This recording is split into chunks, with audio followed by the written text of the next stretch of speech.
Greetings, Earthlings, and welcome again back to the Earth, our Mudfossil Gaia. So we did a live stream real late last night, and we had quite a few people join. I was really surprised. So today I thought I would go ahead and just stream for as long as I can. We've had a really great response so far, getting help for rebuilding Nick's home. We started the campaign what we thought was kind of low.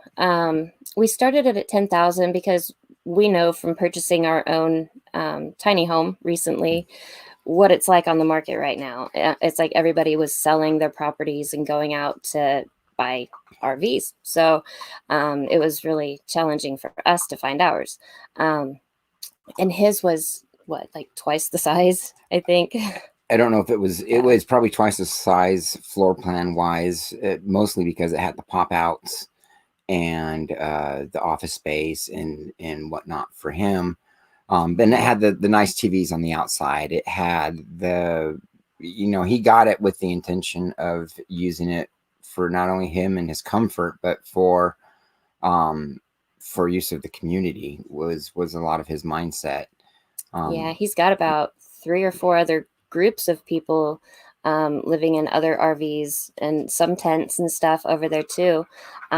We're all pretty much off grid out here. So he also had a lot of really expensive solar equipment that went up, that he had up on these really big shade arrays that, yeah. He put a lot of time, a lot of effort into building this. And we showed it in the video last night, and we're going to show it again today. Yeah. As we do this live.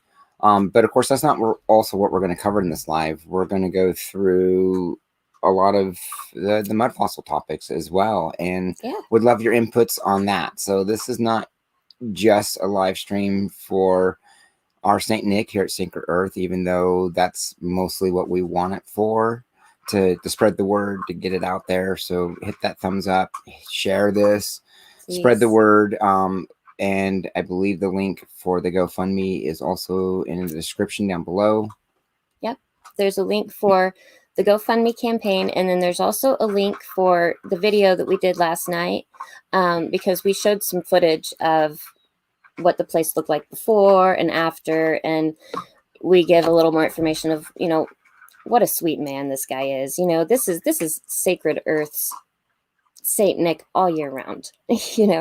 This man just gives and gives, and to see something like this happen to such a good person it's heart-wrenching. It is. So I have a huge community here I can reach out to, and so I'm going to offer you guys hours of mud fossils for whatever kind of support you guys can offer, even if it's just sharing the word. It opens those avenues for others to receive blessings too. So we appreciate all the help that's already come in, and anything that you guys can do to help get the word out. Yeah, so what we've raised so far is $865. Really surprised. I'm really impressed with all the help that has already come in. Thank you guys tremendously. Little devil getting into little trouble. Yeah. Little devil. So what I'm going to do, oops, I hope that didn't screw it up. I'm going to go ahead and I have some of my videos queued up here on the computer this time. So hopefully it runs smoother on the stream. So, for some of you, this might be new stuff. I'm sure not everyone has watched everything that I've done yet. So if it's not, if you've seen it before, then, come back after the video or whatever. And I'll leave this up like afterwards, and I'll put in like timestamps so that people can go back. And if it's something you already have seen me cover, then you can, go on to the new stuff if I cover something new. Or if it's something that you've seen her cover and have questions about, please, that's a lot of what this live stream is for as well. Yeah. Is let's discuss this stuff. Let's get the topics going. Let's get not just our points of view, but let's get your points of view too. Me personally, I look at it differently than she does. You know, I try to look at it from the anatomy point of view and from the medical training that I received, simply just because it gives it a different aspect. And we love to see and hear your aspects and thoughts on what you're doing. And we've got someone from Germany that has joined us on our live stream. Thank you so much. And we're glad for anybody to join us, no matter where you are. We really hope you enjoyed the live stream marathon that we're going to be doing here today. In love for our friend Nick here at Sacred Earth, our Saint Nick, and to also spread the message about what we have learned doing this research. Yeah. Hiya, Inner Knowing 221. And Show Me Sasquatch. And who else is here? Hyas? Is that how you say that? Hyas? Okay. So yeah, let me go ahead and I'm just gonna let this video play, and then we'll come back on and I'm gonna show you some of the pictures that were posted on the Facebook that I found, and I didn't show them in my videos. So we'll go over some of those after the video.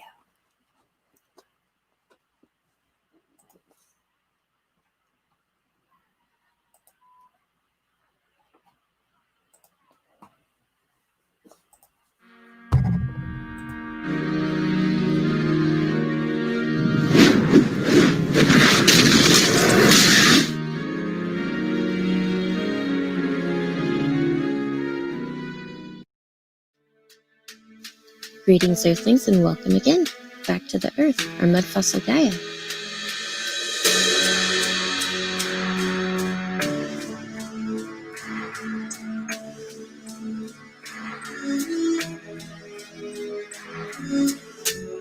I have something so exciting to share with you guys today.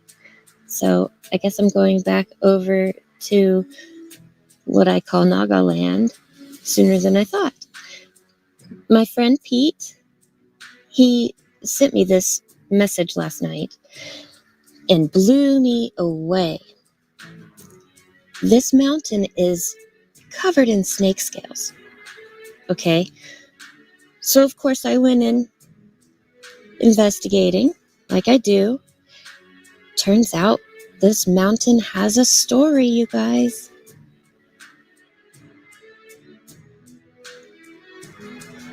So this girl here has a YouTube channel. I will leave a link for it. I also saved the playlist on my channel. There's 5 videos here. She actually went to this place, and I'm going to show you a few clips from her videos.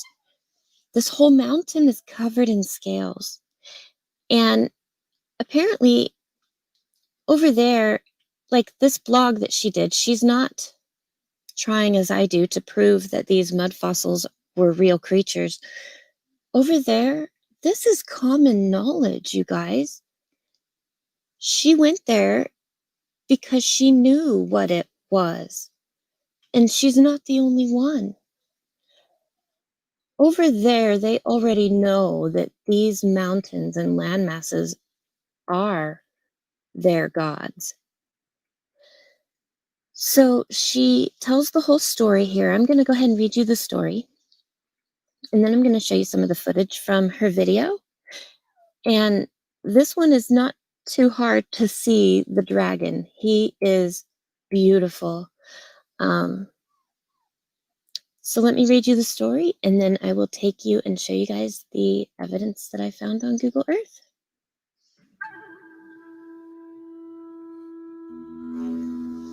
Back in time, the story of a cursed lord. At the Kong Long Lake in Buang Kong Long District, Buang Kong Province, Thailand, there was all land before the lake was found. It is the location of a city named Ratapa Nakan. The city ruled by a lord named Yuelu. The lord's wife, called Ganlaya, and his daughter named Kuikam, which later married the Sampanta lord. Huikam and Sampanta had a son named Fahung. Fahung was an intelligent and handsome man. One day he accidentally met a beautiful lady in the middle of nowhere. Her name was Nakarin Tirani. Because of her beauty, it wasn't hard for him to fall in love with her. It was love at first sight. Their feeling for each other was like they had known each other for ages. They made time to meet each other often until he can't wait no more. He asked her to marry him and move to stay with him in the palace. Nakarantriani was very happy to know that Fahung loved her and wanted to marry her. But she was afraid if Fahung won't loved her after he knew she isn't a human. Nakarintrani is a serpent or naga. She transformed herself into a woman look because she saw him at first and wanted him to be impressed. Nakarintrani went back to the Nakarat kingdom and told her father about marrying Fahung, who was a human. The Naga's lord was worried about his daughter because there was not even one time that a Naga will have a successful relationship with human. Anyway, the lord couldn't stop his daughter from her love power. The wedding was arranged as a huge ceremony for 7 days in both Ratapa Nakhon and the Nakarat kingdom. To approach the greatness and relationship between the two kingdoms, the Naga's lord gave a heraldry crown jewel to Lord Liu and asked the Lord Liu and people in Ratapa Nakan to take care of Nakarantrani, while no one in Ratapa Nakan knew that Nakarintrani is a daughter of the Naga king.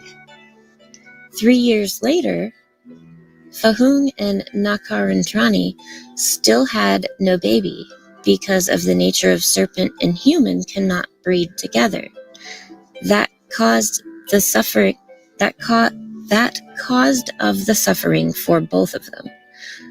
Nakarintrani got very sick, so she transformed back to be a snake. A servant came in and saw Nakarintrani becoming a snake. She screamed with the fear and ran away. The story of Nakarintrani becoming a snake went viral.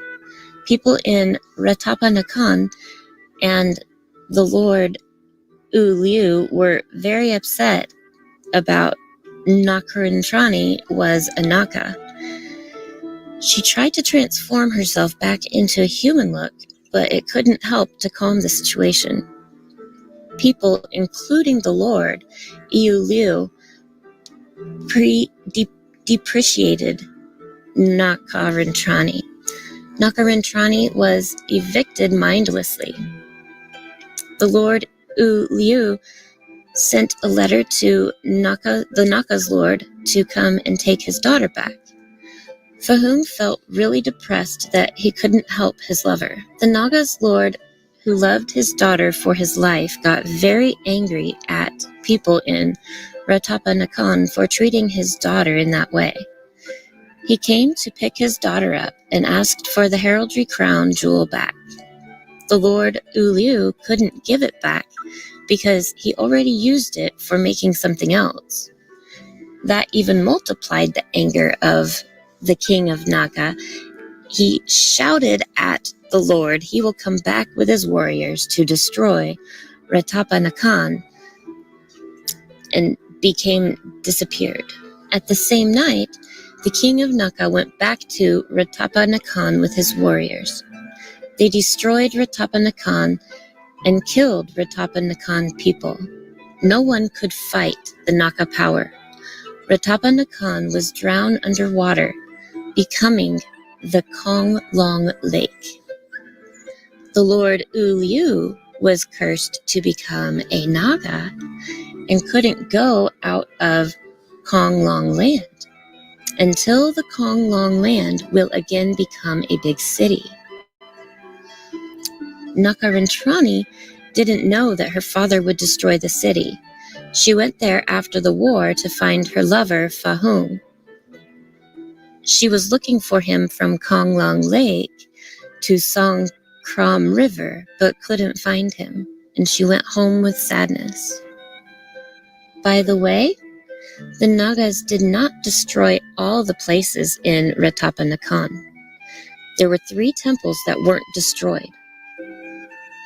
There is a riverbed called Huenameo that connects Kong Long Lake to Song Kram River. Nam Meo refers to alcohol drinks that compares to the love that Nakaran Triani had for Fahung, which made her become blind or drunk.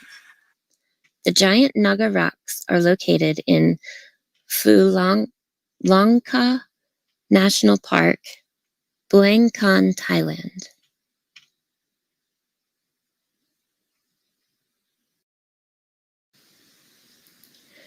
So here is where this wildlife sanctuary is, where they got the pictures from, and also where the clips are, the video clips of all the scales that I'll show you of the Naga cave. So I brought you here again to show you the terrain because you can see the dragon so good like this. All these pieces here, hold on, let me get my pointer. Okay, so here's my little pointer, guys. This thing right over here, okay, this one, right about here is his eye, okay, right here, like right about in here is the eye, and that'll give you a good idea of where I'm going. Now his snout comes out here, that's his mouth, okay, and the park is right up here on this, on this, the whole thing actually, the scales cover this guy here.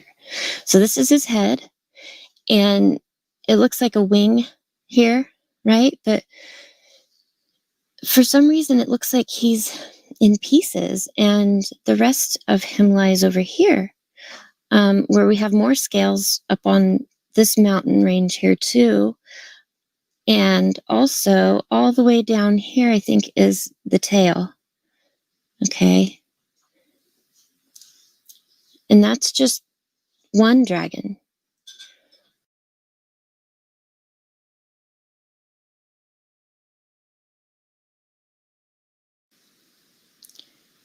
So just below this dragon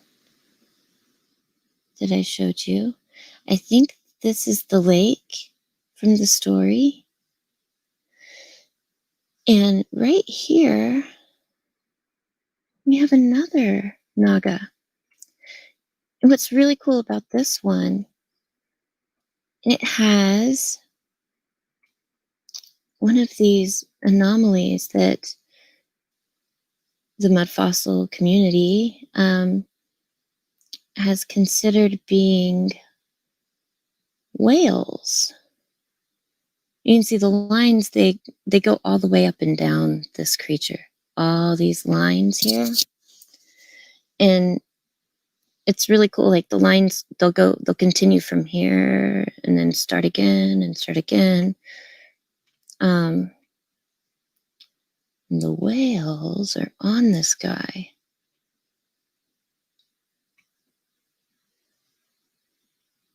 It's not that one. And they all kind of look like him. It's really weird. Here it is. Whale Rock. 3 Whale Rock. And it's funny they call it that because we have 3 coming out on this side, And they do look like whales. It's really weird. But we have them coming out on this side too.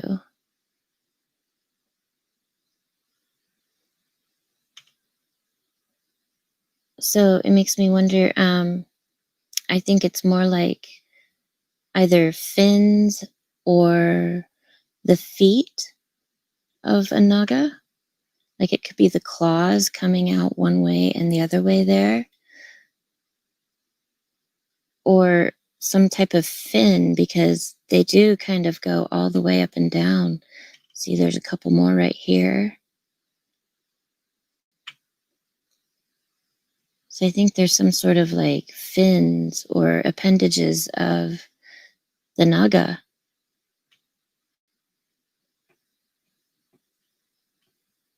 Really cool.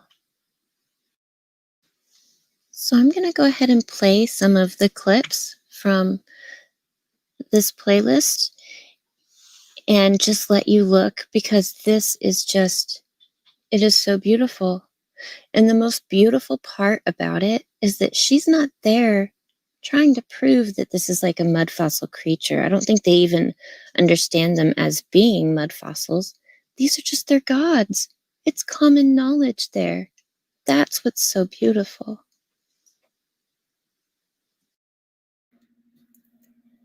I just want to say real quick, thank you, Pete. What a find.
Okay. Now let me find some of these pictures here to go with this. And we'll do it like that. There we go. We'll come back over here. And while she's doing that, again, we just want to thank everybody for joining us today. I know that not a lot of YouTubers do a live marathon type thing, but again, we're doing this because of the compassion and love that we have for our Saint Nick here at Sacred Earth. And would just love for all of you to share this video out to everybody you can on all your social medias, please. If you feel like it's worth it, please share, spread the word. Let's show the love back to our Saint Nick that he's shown to us. So yeah. Show Me Sasquatch is from Missouri Ozarks. Cool. And Angel Crow is coming in from California, San Diego. Hey, another California person. I'm from California as well. I'm kind of a mountain boy, beach boy. I grew up in the Big Bear area and in the Long Beach area. So welcome. Yeah. Let's see. Oh, we also just Inner Knowings coming in from Southern Oklahoma. Well, welcome everybody, and thank you for joining us. In Los Angeles, David Delgado? Is that how you say that? Yeah. Cool. Los Angeles, I think there's a bunch of turtles over there. I need to do a video on that one. They have a story too about where the creator took a bunch of turtles, like 6 turtles, groups of turtles, and made them all crouch in together and created the island of California. That'd probably be another one of the videos we cover today. Yeah, and again, we really encourage anybody that has any question. You know, we would love to talk about it, because any question can open our minds up to any other possibilities. These are what we see. These are what we are believing, we are looking at. And it's our thoughts and our points of view. And we would love to have everybody else's thoughts and points of view as well, because it's a community of everybody coming together and let's figuring out what really has happened and why has this been said myth instead of truth. I think there's a whole lot more truth to all these myths than we've been led on to believe. That's for sure. And it's time we start understanding these truths, you know. These next generations. In my last video about Turtle Island, you know, I explain how this next generation needs to understand this creation to be able to heal this creation. So it's time for these younger kids to start learning these geological systems, you know, learning how they function as biological systems, you know. The water runs through the rivers because they were veins that were designed to hold water to begin with, you know. Yeah, like Jacob Wawati in his interpretation of Turtle Island, he was studying this stuff back in the 80s, looking at globes and maps, and started studying geography and oceanography. And when he started seeing these things like we're seeing now, he thought he was going crazy. He really did. He started seeing the face on the turtle and stuff, and he's like, we don't understand that feeling at all, right? Oh my gosh. I mean, yeah, but it just confirmed his beliefs, and the legends and stories that he was taught, you know, were true, that they were real. And yeah, it was his belief that these next 7 generations is what it's going to take to bring the earth back to its natural functioning state that it was in. And it's not just the earth itself. I was able to upload the whole video, and I'm going to be getting in contact with the gentleman who uploaded it on his channel, MQX YouTube channel, and he's going to have a lot more Native American information he's posting here soon, and I'm going to try and bring him on the show too. That also leads to some of the other things that Mudfossil Gaia would like to do, as in more boots on the ground. We want to do a lot more of that in traveling and stuff like that, because like a lot of you that are probably wanting to learn and understand this more and want to teach it as well, we want to do that, but we also want to be at those places to see it, touch it, see what we're actually, you know, talking about. We want to travel the US and anywhere else that we're able to travel to that will allow us to.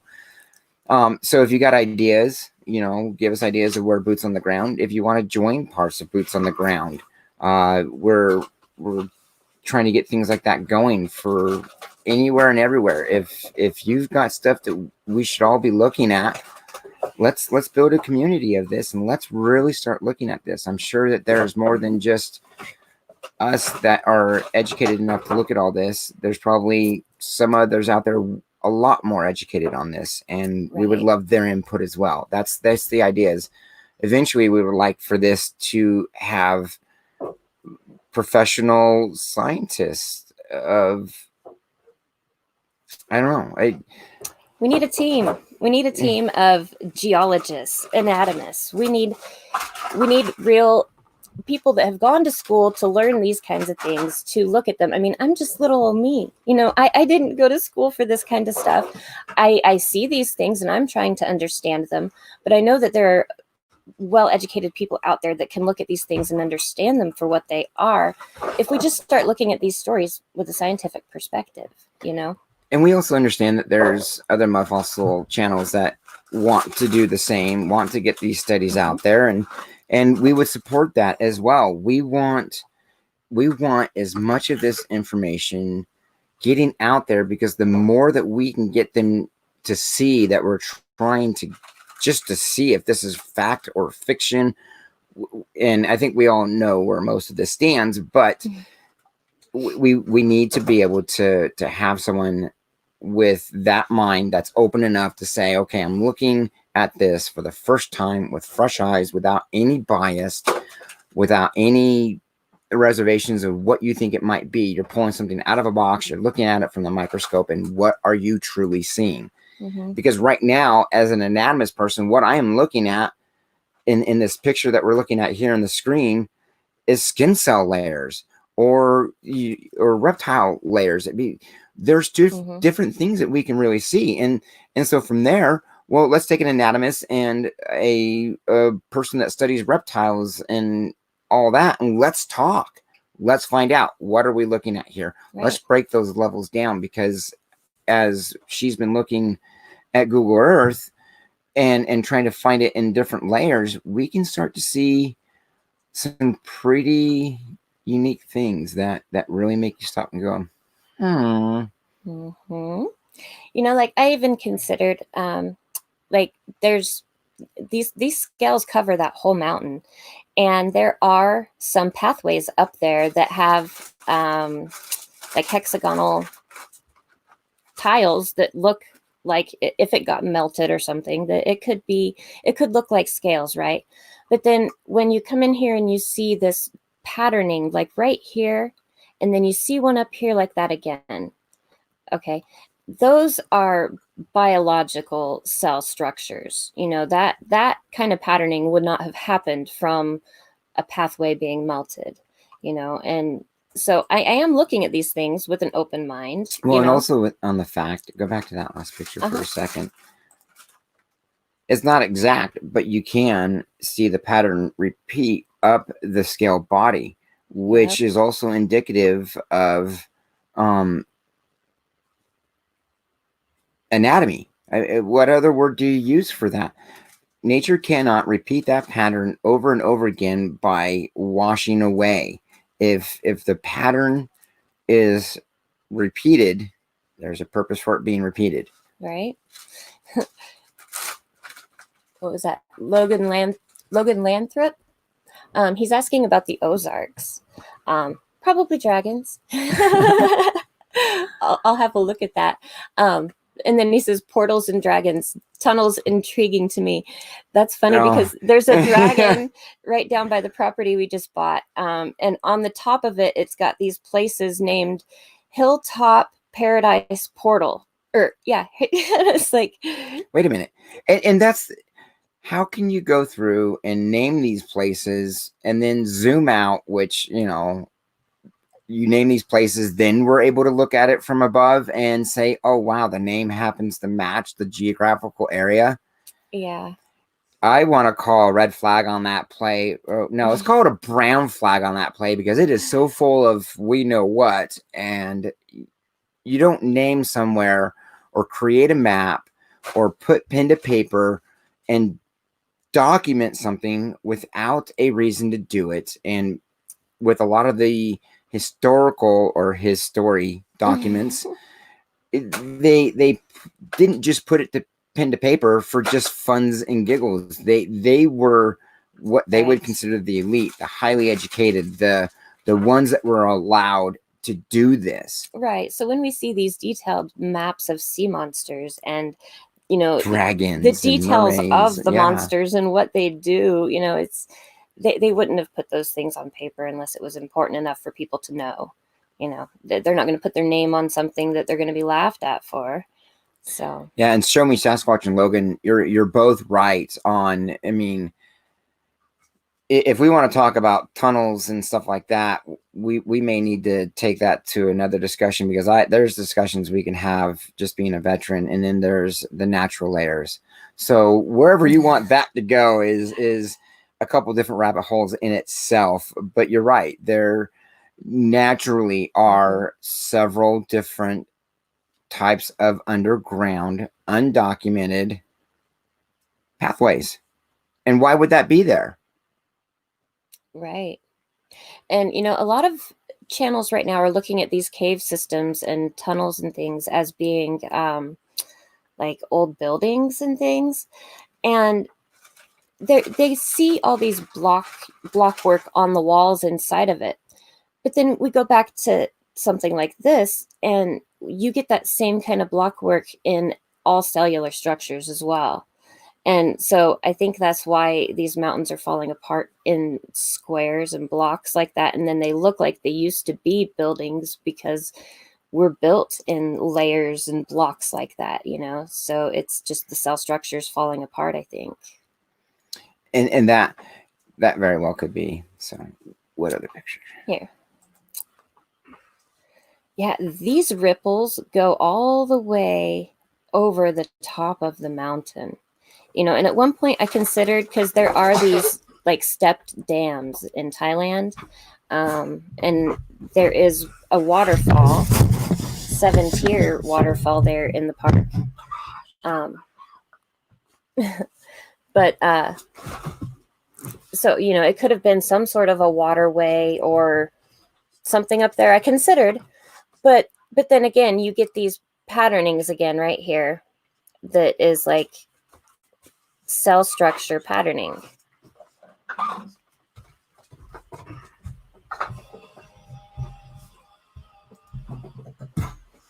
Excuse me for a minute. Yeah. He's got to get the little man some chocolate milk. Titans. Yes, Titans. Show me Sasquatch. Yeah, this, I wish I could see like where these ripples stop and start on the creature. But, you know, the way that the lines do not continue, it looks like a fingerprint pattern there. I'll let Leo tell you guys what he thinks of that one. Yeah, that is so cool. We'll have to come back to that picture in a second then. Yep.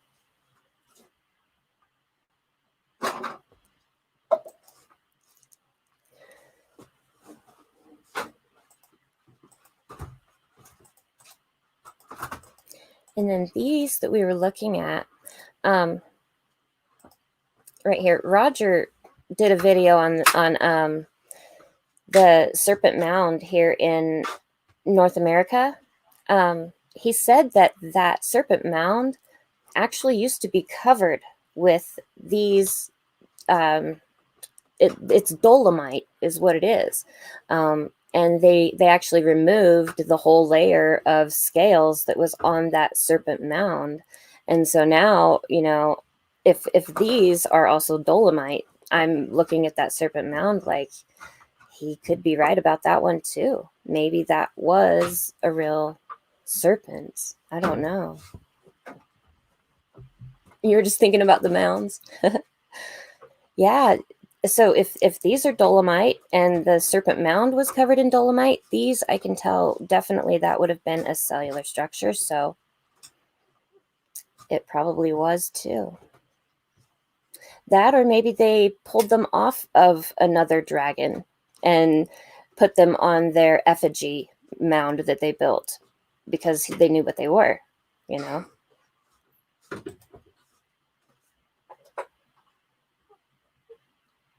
And here's where it looks like it kind of starts to get from the ripples, the lines, into the scale patterning. And so when you get that kind of transitioning there too, again, I'm going back to biology.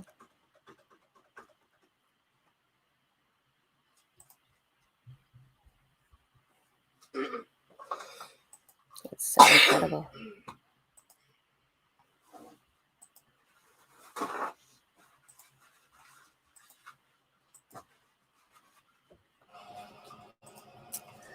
Let's see. Come over to the comments.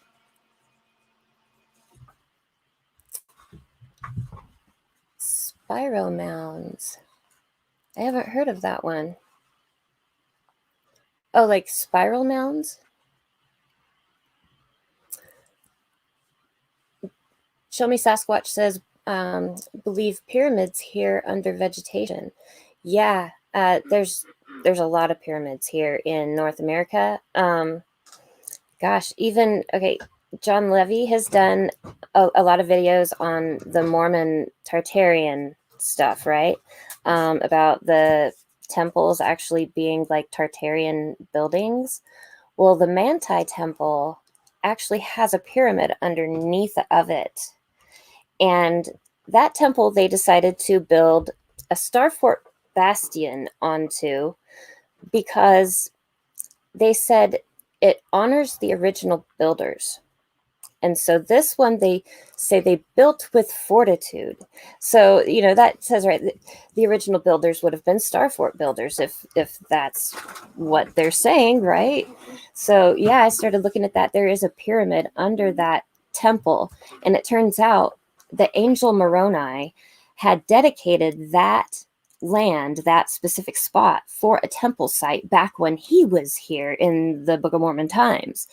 And so that was already dedicated as a temple site. So yeah, that would have been a pyramid. And so cool. We do have a little background with the Mormon religion and the LDS religion. So we have some knowledge there, some information there. Nothing secret, just, you know, not like it's all secret stuff, nothing like that. Just we have experience with the church and with that information, and finding out how it really connects is a little kind of eye-opening at the same time, because what we had read the first time, rereading it the second, third, and other times really kind of changes everything. When I started learning that these mound builders were the people spoken of in the Book of Mormon, and then with John Levy's connections to all the Tartarian stuff, I dug deep back into that. I think I reread it twice. And yeah, they talk about dragons and satyrs, and if they had this serpent mound effigy, obviously dragons and serpents would have been a part of their culture too. And so it really, really intrigues me to learn, you know, how these mythical creatures tie into some of their stories. That's exciting. So was this the picture you were talking about?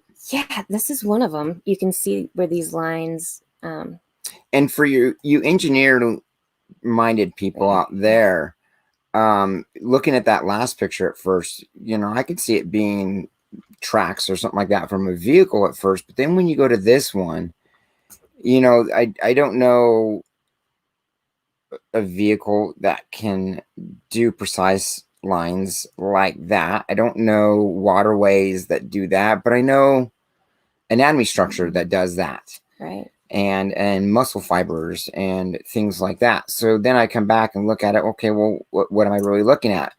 And it's hard to, again, because just from the picture, because you can't see the whole thing.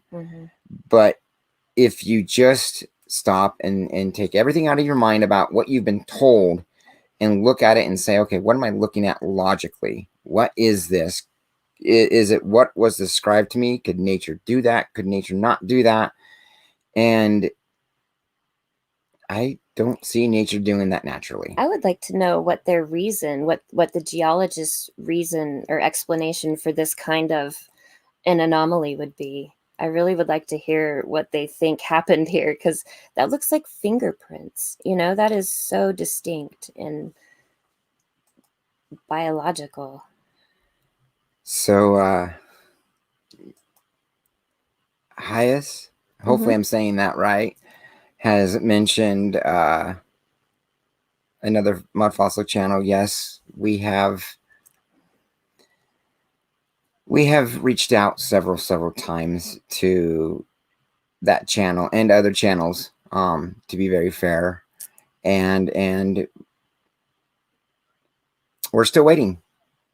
It's been a little over a year, but we're still waiting. Yeah, I've reached out to Roger a lot. And Tyson. It was Roger who inspired me to start doing this. You know, I think he's awakened a lot of people.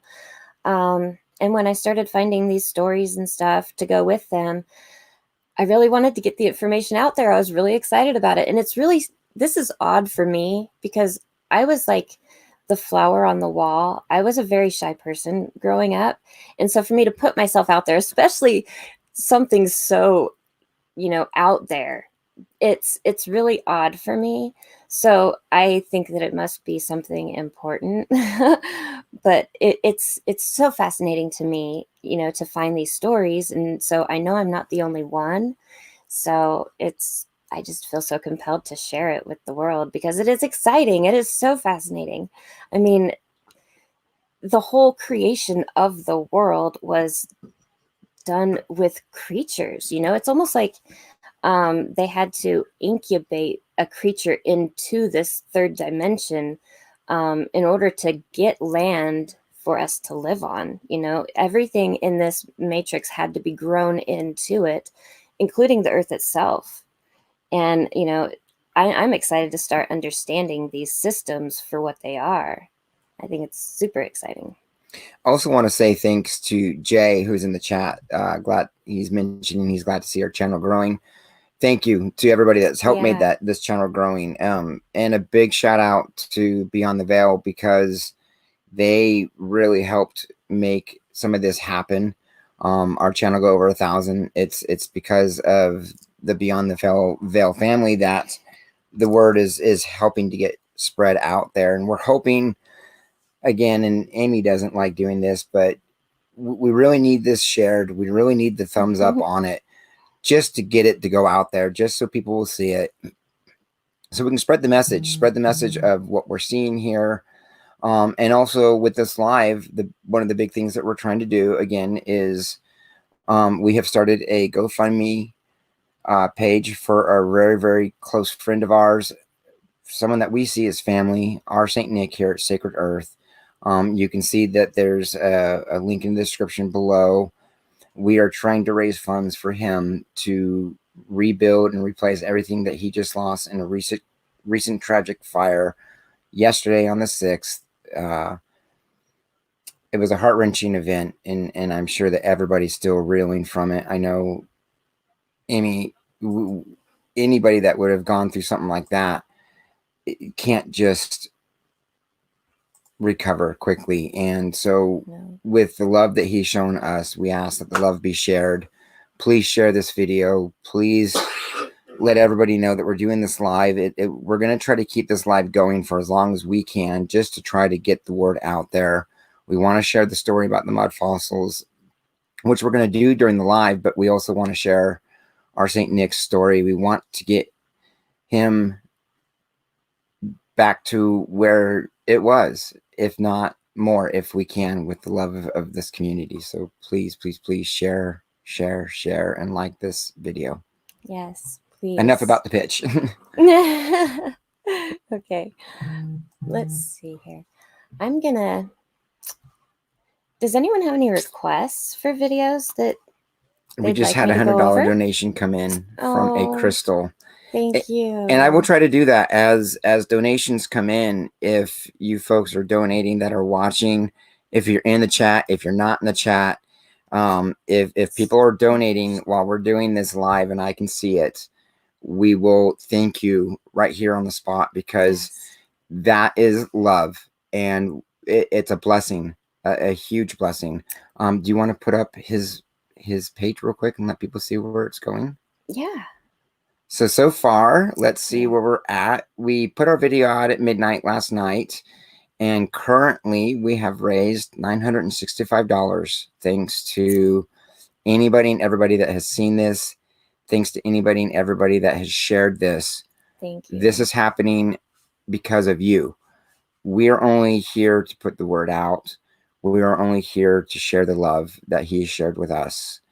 So if the most you can do is share this video to get to others that can help, great. If you can help in other ways and would like to communicate with us, our email is in the link below, mudfossilgaia@gmail.com. Email us. We've got several different ways to help our St. Nick out, and appreciate you helping us do that. Thank you. Oh, the German channel. I can't pronounce that. nor can I. My German is not that good either. Yes, I do know that channel though, and I still try to watch them every now and then too, because they show some really great stuff. Yeah, they're subscribed to me too. And if we have channels that are subscribed to us come up and we can help them come up too, please go to their channel. If you're not subscribed to that Mudfossil channel, can you put it back up on the screen for a minute, for everybody to catch it, that last comment? Yes. The Fossilin der Guten, please, if I'm mispronouncing that really bad, apologize. But please. Oh, it's Fossils of the Gods. That's what that means. Oh, perfect. Cool. Yes. So please go sub and get his channel up there too. If he's putting out information that needs to be shared about Mudfossils and stuff like that, that goes for any channel, including the ones that, including Rogers and Tyson's and anybody. If you're not sub to them, we want you to sub. We want this community to be built, so that way when anybody clicks on something about Mudfossils, they've got the information out there. There's also gosh, Ian, I should pull up some of the, I'm gonna play another video, and I'm gonna find some of these other Mudfossil people to promote. So, and we should talk to him about the Patreon thing and show him a little bit about that during the live. Okay.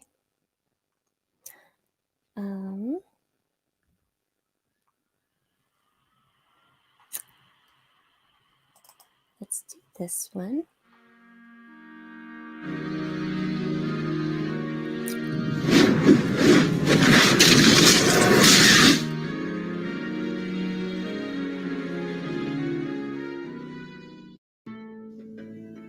Greetings, Earthlings, and welcome again back to the Earth, our Mudfossil Gaia.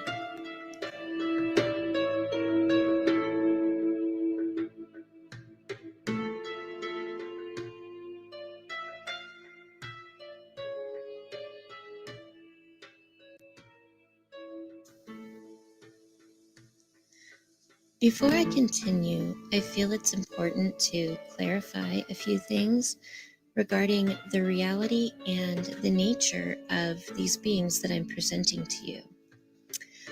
I just did a little more research into this topic, and my suspicions were right. Not only are the Hindu deities jinn, but when I looked into the etymology of the name Salman is another name for Solomon. So these rebel angels that Salman turned into earth in this scripture I read you, they actually are jinn. So here is where it gets touchy. And I need to express that I'm not trying to point fingers at anyone's gods and claiming any kind of judgment terms like demon, okay? And I am not trying to tell anyone what they should or shouldn't believe, nor do I support or encourage worship of anything on my channel. And I'm not even saying whether it's a good or a bad thing to do so. I'm simply presenting you with the information, and you can use your own discernment from there. There is nothing here that I have created or distorted to sway the facts one way or another. The facts are simply the facts, and I'm only the messenger. So, in the technical definition for the jinn, it explains that they are not created to be either good or evil, and that they, like us, have the ability to choose, and most of them have an equal balance of good and evil aspects within them. There are many stories of particular genies converting to Islam and worshiping Allah, like this guy from Morocco who looks suspiciously like Shiva. Now, there is a lot of controversy when it comes to what the oldest religion is, and some have speculated that Hinduism is a corrupted version of Christianity, so I looked into that. And when you look at the simple timeline, it it only makes sense that Christianity would have started with or around the character Christ. Well, Hinduism way predates that time period of Christ and humanity itself, for that matter. And in Islamic texts, the jinn were created 1,000 years before humans were created. So I think it's more likely the other way around. I recently noticed through my research also that in place of many of these Hindu temples that were destroyed are now standing mosques. And I think the builders of these holy places were well aware of what and probably directly who they were building on. So I will elaborate more on that in its own video, Transcendence Through the Eyes of Angels. I have made so many connections to the true nature of these legend people lately that I am so excited to share with you all. There is just so much information to go along with it that it takes a minute to get it all put together, and I really feel that it's important to show you my work. So, I can give you guys links to where I'm finding this information, and you guys can also discern from that information for yourselves. And, that's all it is, really. I am not making these things up or doing a lot of guesswork. I love the saying, you can't make this shit up, because you really can't. This is so far out there and proves so many ancient stories and myths to be reality that it really is hard to believe. I know, I get it. But when I started finding these stories to go along with the creatures that Roger was talking about, it's just something I find so fascinating that I had to share it, because I know I'm not the only one. So, without further ado, now allow me to introduce you to Goddess Ganga and her Makara.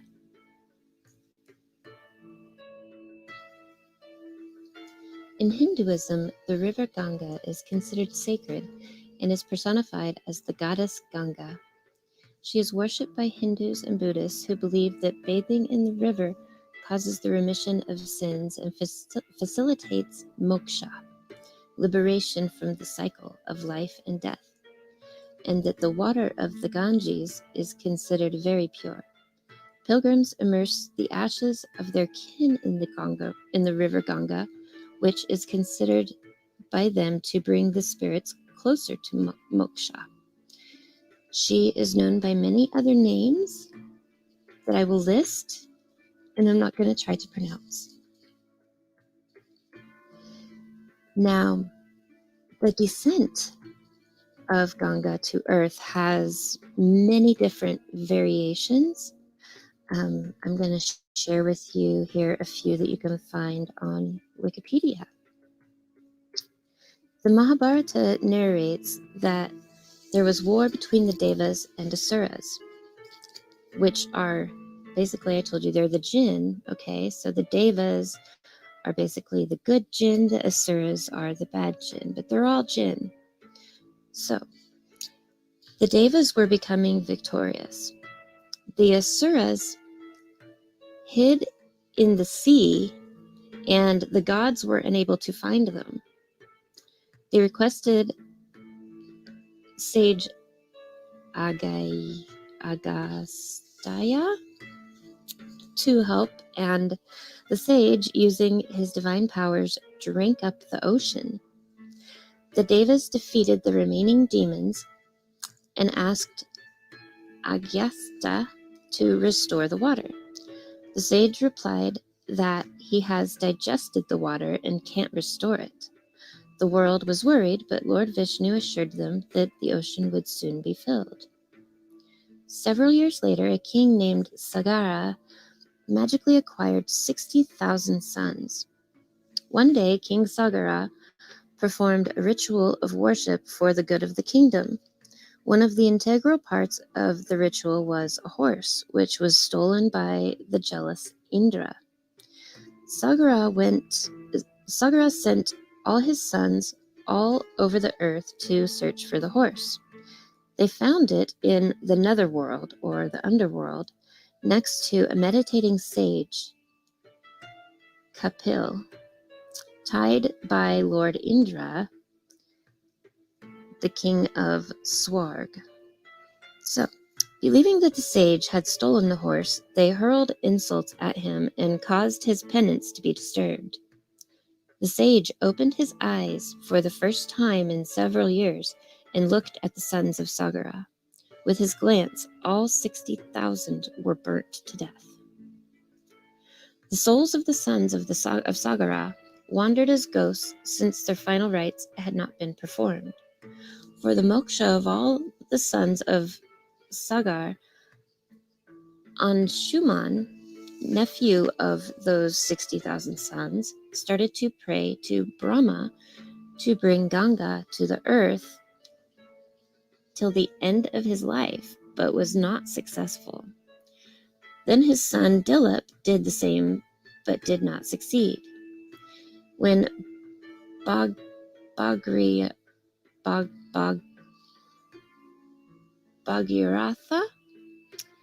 which means one who does great hard work, he got his name from his great hard work for bringing Ganga to earth.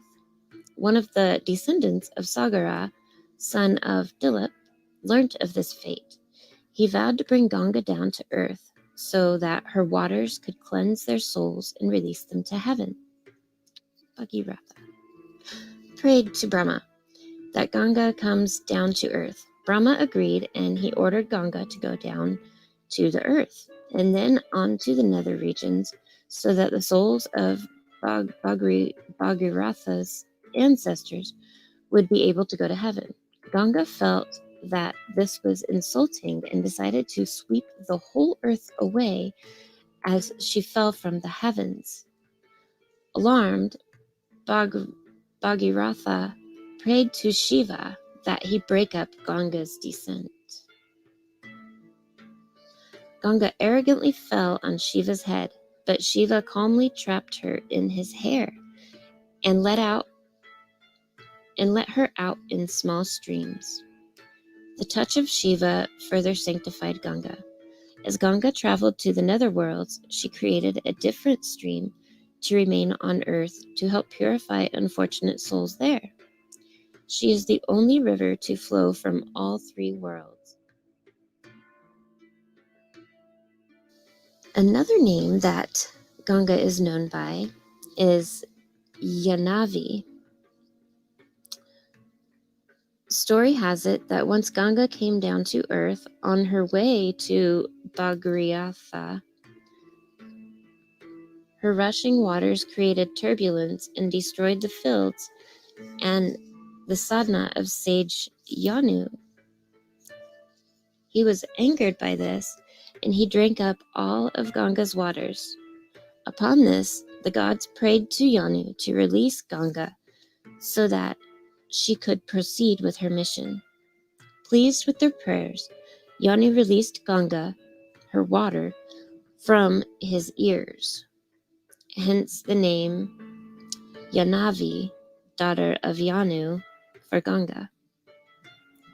It is sometimes believed that the river will finally dry up at the end of Kali Yuga, the last of the 4 stages the world goes through as part of the cycle of yugas.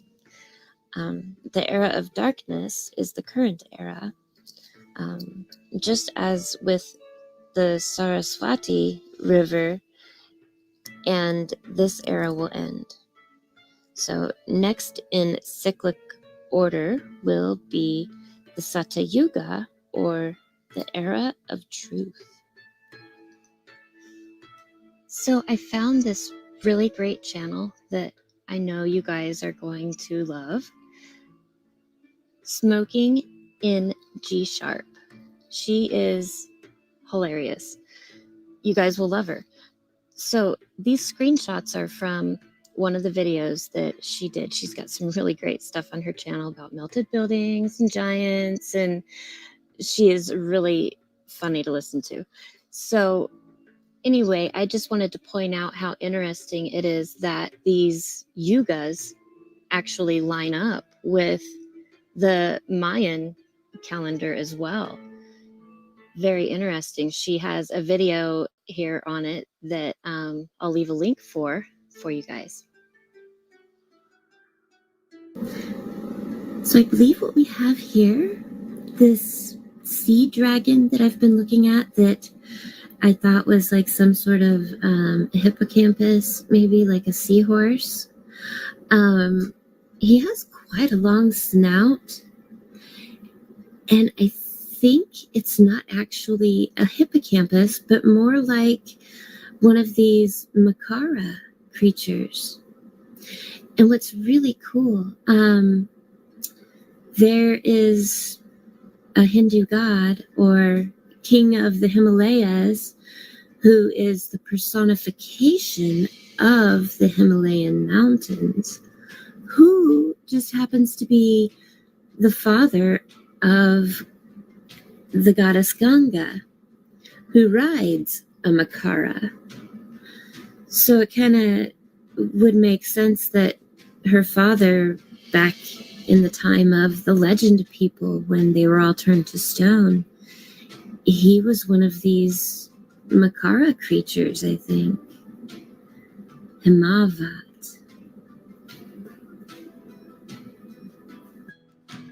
So I have been digging and digging, trying to find an actual picture of this Himalayan mountain god. And I finally stumbled across a story where Hanuman, the monkey god, on one of his quests, a drop of sweat fell to the ocean and was swallowed by a Makara. From that, a mighty Makara was born. And this mighty Makara is who became the Himalayan mountain range and is also the father of Ganga. Not only that, as I was following the Ganges River down, and it travels over into Bangladesh, it becomes Padman, who would be Kuan Yin. She's also a dragon rider. You'll see her riding a sea dragon through the water. It's the same person. Pretty cool stuff, right? If you wonder why I jump back and forth so much between different religions and ancient gods and goddesses, I follow Syncretism by Santos Bonacci, Mr. Astrotheology himself, and you will learn that these are all the same stories, just retold over and over again. It's really fascinating stuff. I love making these connections. How do you say it, Gaurikund? This is where they say the Ganga fell upon Shiva's head. So I've been looking at this, wondering, is there a giant head of Shiva here, maybe, somewhere? I mean, under all this landmass, I guess there could be. But this is where she fell, and where she fell, she destroyed the village of this sage who drank up the Ganges, and then he let her out of her.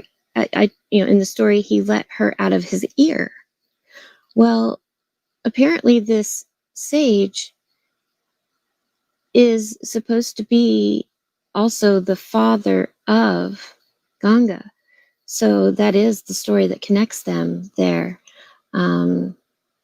This giant Makara that is the Himalayan mountains, that is Himavat, or is it Yanu? And then Ganga is also called daughter of Yanu. So this is the son of the monkey god that turned into that giant Makara. And it's really weird. It does look like there's something like coming out of its ear here, So I wonder, if this whole area kind of got flooded when he let her go. And then the Ganges River kind of flows down across from here over to here, where we find this little Makara, who I identified in another video as a sea dragon with a rider on it. I believe this is our goddess Ganga on her Mount Makara, right here.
Oops. Okay. We're back. We're back. And welcome to our live marathon. Yeah. I thought this would be a fun way to do it. Just, pack hours full of mud fossils into trying to help a good friend. So, if you have questions about any of the videos as we're playing them or anything else like that, please ask in the comments. We will try to get to them. But we also would like to take a few minutes and remind everybody while we're here, real briefly, just our friend here at Sacred Earth, our Saint Nick, has tragically lost all of his home, all of his stuff due to a fire that happened yesterday. And we have started a GoFundMe for him. And we wanted to take a minute and say thank you to all the people that have donated so far, just to give a shout out to them, because it's awesome that they're doing this. It's a huge blessing, and we appreciate the fact that anybody has taken the time to go in and do this. So, like Crystal, Judith, Allison, or I'm probably saying that wrong. Allison, Nick, Kian, Pavlin, Josie. Oh, thank you, Josie. Oh, wow. Josie. Holy smokes. That is so awesome of you to do that. And they were in this same kind of situation at one point and had to do a fundraiser too. And Josie's family as well. Yes, thank you. That's huge. And to Sophia and to anybody else that can and will help in any way, even if it's just simply sharing this live stream that we're doing to try to raise the funds.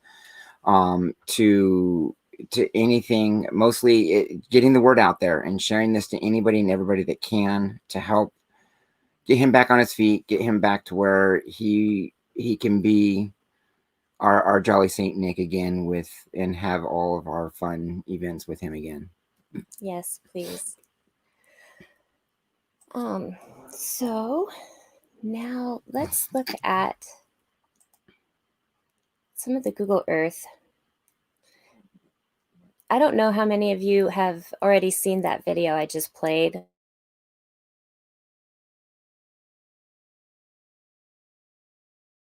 Recent findings. Thailand is just full of mud fossils. And I did mention a minute ago a video, or another channel. Let me see, what's his name? It's Ian David Harris. And he only has like 2 or 3 mud fossil videos. But what he's finding over there is amazing. And he finally did get back with me, and hopefully I can bring him on a show soon. What I'm trying to do is get what I'm going to call boot recruits, so that I can get boots on the ground videos from everywhere around the world. You know, we're going to travel as much as we can here where we can travel. But yeah, anybody that can, you know, go out in their own local areas and get pictures and videos and send those in, and I'll bring other people that want to be on the show too. Good night. Excuse me. We just want to say good night to Inner Knowing. Thank you for joining us. If you can, before you go, just share this to anybody that you can that might feel like joining us. We'll be doing this live as long as we can do that. And I noticed that they couldn't see the page that you had pulled up for that other YouTube channel. No, they couldn't see it. No. So can you do that for them somehow? Let's see. Maybe drag it over here. I think I can. Here we go. There we go. Right here. Okay. Ian David Harris. And he talks about the Thailand Titan elephant Virupaksha, I think is how you say that. We try with the pronunciations, and we really do our best. And once we get the Patreon going, some of the funny outtakes of just trying to pronounce the stuff is going to be there, and hopefully you guys will get a giggle out of some of the behind the scenes stuff that we get launched on Patreon. Sometimes I will go to like other people's channels, or, you know, documentaries I can find with other people pronouncing the words, just to figure it out. But yeah, when you're looking at these ancient texts and going through so many different different languages, it's really difficult to get them right. So he's only got 72 subs. We need to fix that. Yes. Obviously, we had a channel help us. It's our turn to help any channel that we can. So if you haven't checked out his stuff, please go over, check out Ian's stuff, and give him some love too. Let's get his subscribers up as well. I think I can even drop a link in the comments there, huh? Probably, if you copy the link. I don't know how to do that on the computer. That's okay. We'll do it in a little bit. Yeah, I'll do that in a little bit. We'll drop the link in the comments in a little bit here. So watch for his. Yeah. For his. But yeah, let's go look at. Let's see.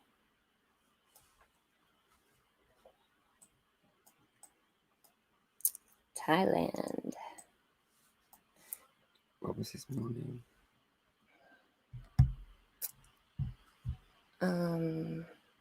His middle name? Sorry, folks. This is live. Okay. So it's Ian David Harris. Okay. Thank you. Yeah.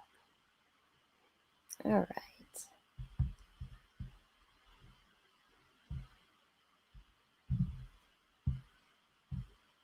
So, Megalahaya right here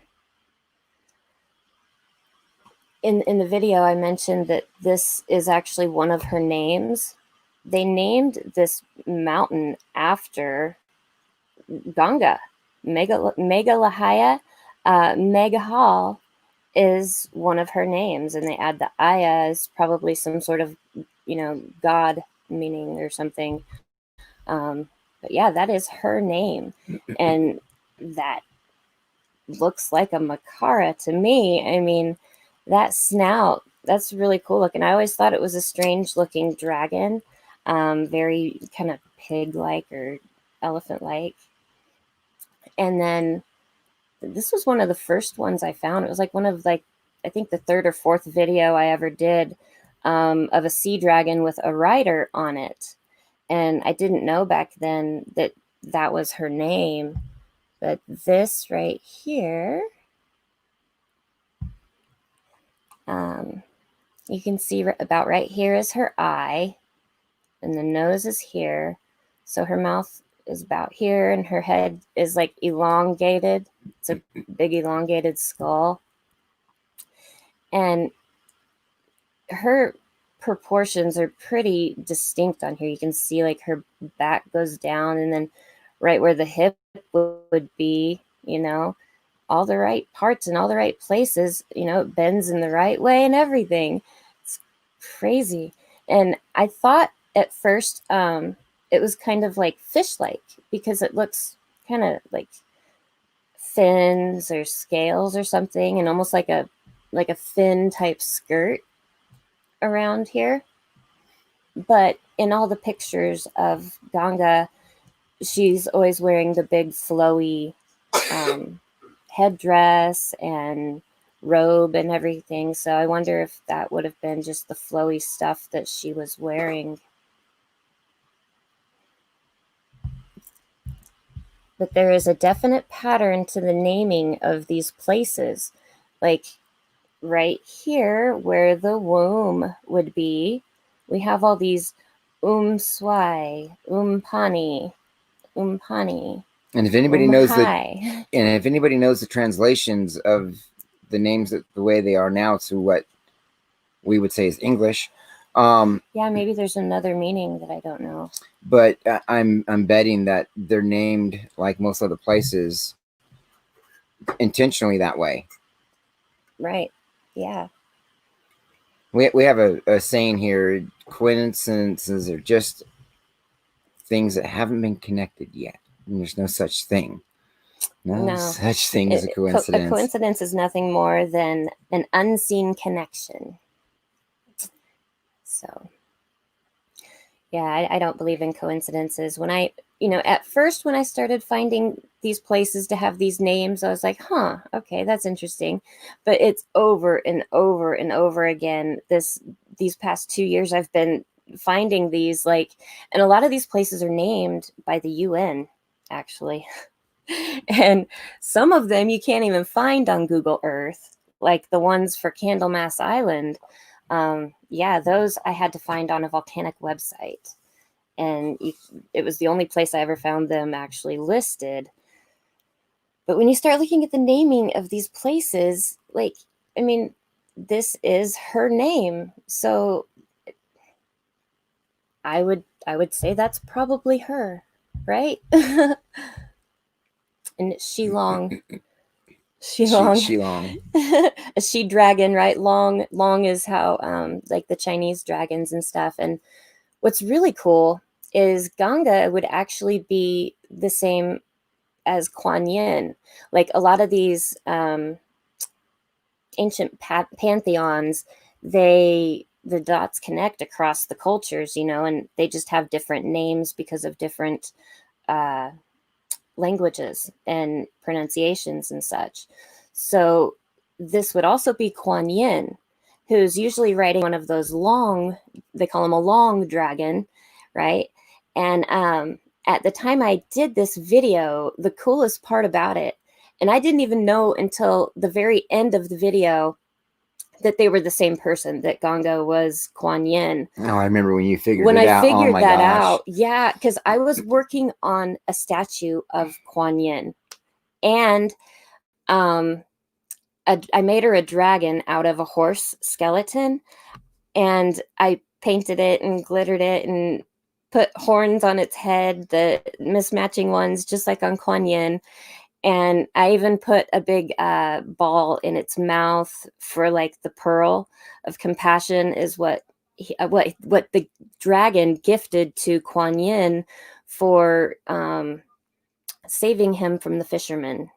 He was playing as a fish and got caught, and she knew that it was a dragon, and this was why the Dragon King and his sons favored Kuan Yin.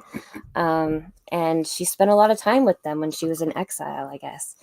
And yeah, so the pearl of compassion was one of the gifts from the dragon to her. And yeah, so when I found out that it was the same person, and here I was, you know, redoing this statue and honoring her at the same time, that was really incredible. This statue that I've had it for about 5 years now, 4 or 5 years. Did you tell them how we It found was it at though? Wind Spirit. Yeah, it was waiting for us in a parking lot.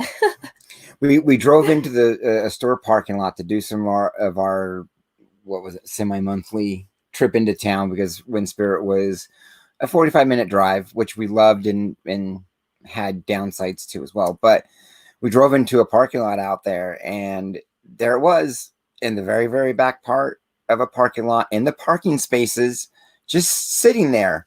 Yeah. And when we came out of the store about hour and a half later or so, we're like, it needs a new home. So the parking lot was almost empty, and it was still there. So like, okay, you can come home with me. And I didn't know who it was at first. It took me a while to figure out who it was. But yeah, she's known as the one who hears prayers.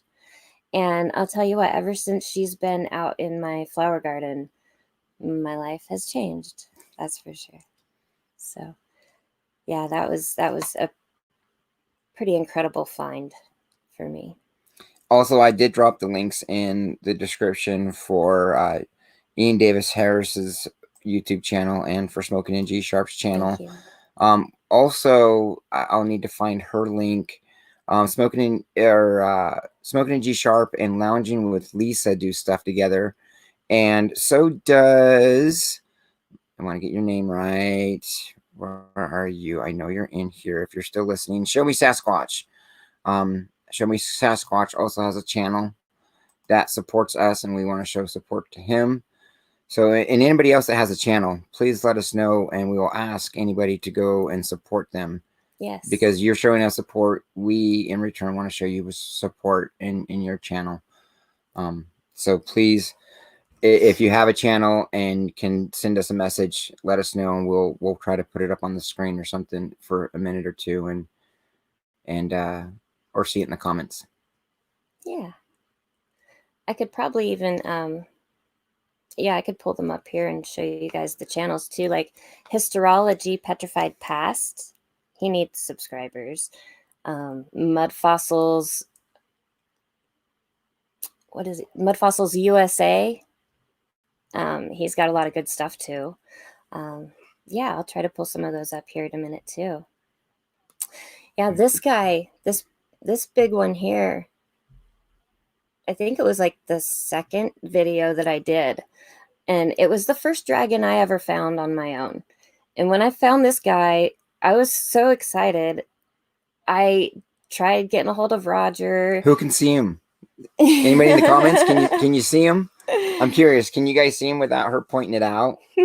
Or maybe you've seen the videos and you know, but does anybody see the eyes and stuff?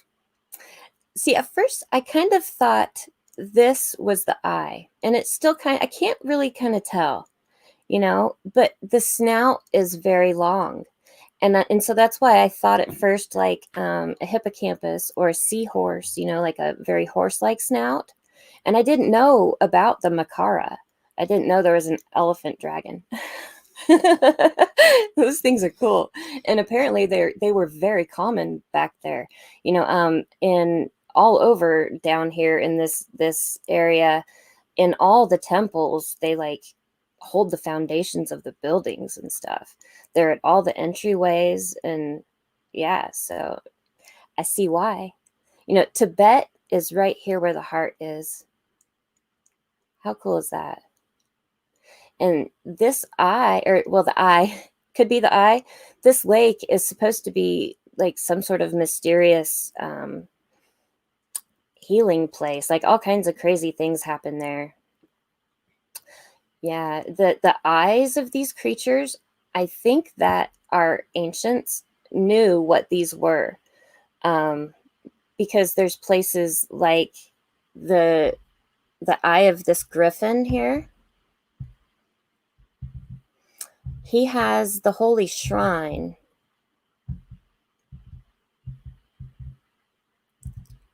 Great big huge star city with the holy shrine right in the middle of the eye.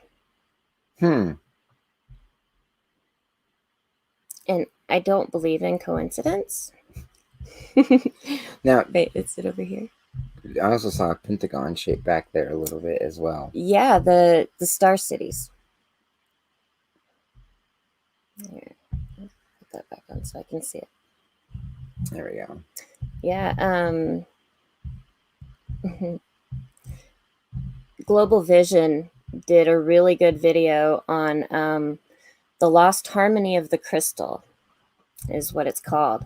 And he takes you through every main city on Google Earth and shows you the geometric patterns and structures to them. All these ancient cities have like a crystalline grid structure to them, and they're all built on like nodes, energy nodes of the Earth crystal grid. So when they go putting places like the Holy Shrine right in the eye of one of these, what I believe to be, I think they're fallen angels. I think these are the creatures that rebelled, that Salman turned into Earth. Yeah, maybe I'll play that. That's a good video I should play too. Because I think that's who these are. They were fallen angels. They were the bad jinn, or the ones that rebelled. And they were shaped like all kinds of different creatures too. I think there's another one of them right here. It's like a big dove type bird.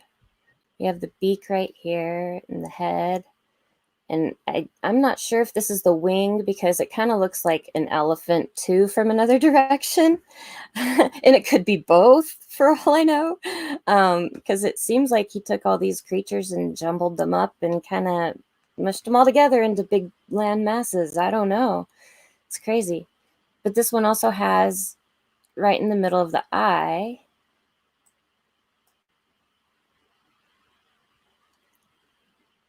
another one of these really cool places that Wooden Nichols did a video, Transcendence, I think is what he named it, but he was suggesting that some of these places like the Holy Shrine were like portals, because they have such intricate architecture inside that looks like portals. And this was real similar architecture too to the Holy Shrine. I want to say welcome to Aussie Tiger Rock fam, or as he would say, good day everyone. It's the palace. I'm trying to find the palace.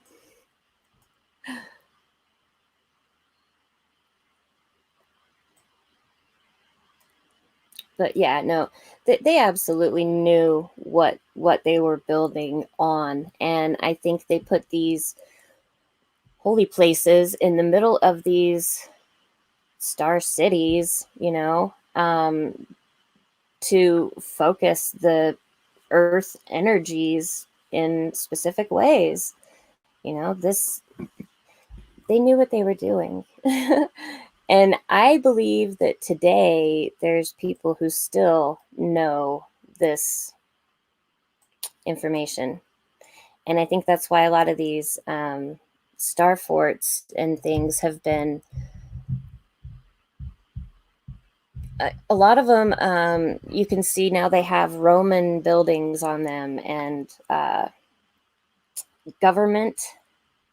Almost all the star forts have been turned into government and federal type spaces. Golf courses, baseball. Oh my gosh, baseball diamonds. If you just Google the Masonic ritual of baseball, I think that's why there's a baseball diamond on every old star fort now, because they're using these rituals to redirect the Earth's energy for their own purposes now. It's really sad. And for anyone that's just joining us, we'd like to welcome you and say thank you for joining us on our live stream. We're doing 2 birds, 1 stone tonight.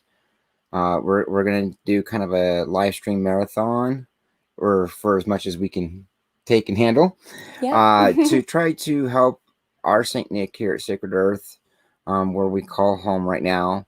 You can see that we have a description and a link below for a fundraiser that we're doing for him, and we'll cover again why we're doing that here in a little bit. But if you could just also like and share this video so we can get it out to anybody and everybody can. Have everybody come join us. The more input we get on this stuff is welcome. We'd love to hear what you guys are thinking, what you're seeing. Even be more active in the chats and say, hey, this is what I see, or this is, what about this, or what about that? We'd love to hear your comments. So yeah, if anyone has a video that they'd like me to go over, or questions about any of them, let me know. I'll play it and we can go over it. So yeah, maybe I should play another one. Since I'm talking about these fallen angels, how about I play that for you guys and let you hear a little more of what I'm talking about. And if you guys want to, and if you've seen the video or want to just listen to the video while it's playing, we're probably going to get up and get a cup of tea or coffee or something like that. And you're welcome to as well. But we'll be watching the chats and stuff. And if you don't hear us talking in the background, it's because we want to let you guys see what we're talking about first and then discuss it afterwards. Unless there's something you guys really want to talk about, and we'll pause the video or something too. But yeah. Please, if you feel comfortable enough to stay along with us for as long as you can, help spread the word, share, please. Yes. And enjoy what we have. And please comment, question, and ask. Thank you. And I get the hiccups in the middle of doing all that.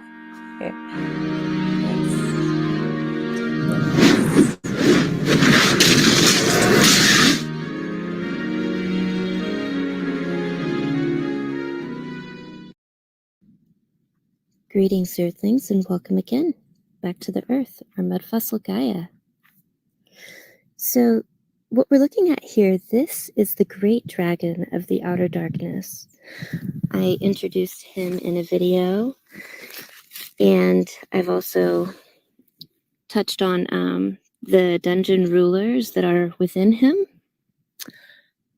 And so that is in the Pistis Sophia, okay? So there's one mud fossil already linked to scriptural reference. Now, Roger likes to use the scripture of giants were in the earth in those days. Well, what if I told you there was another scriptural reference that actually identifies which parts of the earth were made out of which of these giants? Actually, it's a Gnostic Bible. It is what Zen Garcia, he has, I'll leave a link for the resources that he offers. Basically, it's what he calls a Targum. It is the Bible that Jesus knew. So it actually goes into a lot more detail of exactly where in the earth these giants are, and specifically who each of these giants are. So this is so profound in everything else that is being revealed nowadays. When I came across this, I was so excited to share it. And I think it took me about a week to actually find this specific scripture that I'm going to read for you. So it's really important to me to get this information out there and to make it easily accessible for everybody, like Zen Garcia is trying to do, because we have been raised in the time of deception, and so it is really difficult to find actual truths out there today. So let me share with you this really exciting information. I'm not going to go into the whole thing, okay? I'm going to give you a brief, real quick here. Azazel goes by many names. He basically, okay, he's the one who rebelled. He's, okay, here, let me just read. The name of this curse changes in each realm. In God's realm, he was called Azazel, and in the time of humans was called Harith. At the time of Adam, Araman.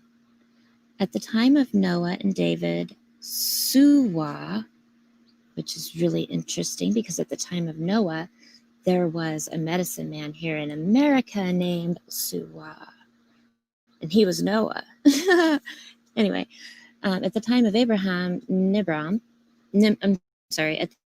time of Abraham, Nimrod. At the time of Moses, it was Pharaoh. At the time of Jesus, it was the tempter. And at the time of Muhammad, Abu Yal. In our time, he is called Satan. All names are sounds invented by the cursed one, who with the others in the turquoise dome refused to witness, while the ones who came before, whose leader is Salman, accepted manifestation of the highest king. Okay, a brief. Salman is basically the demiurge.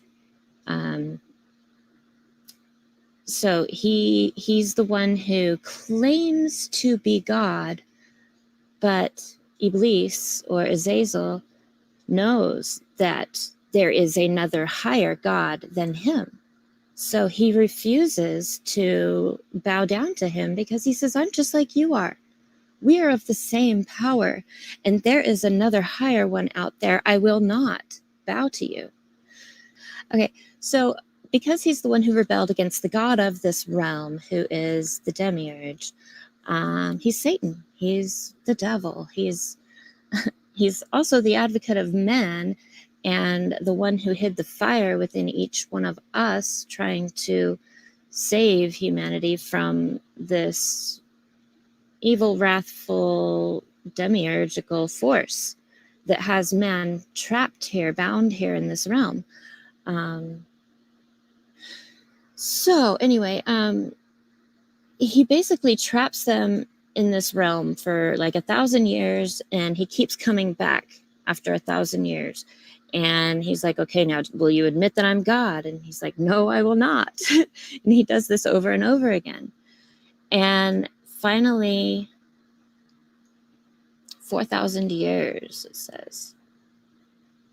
Which is interesting because the Native Americans always have that sequence of 4 happen 4 times. And they say that a request made 4 times cannot be denied.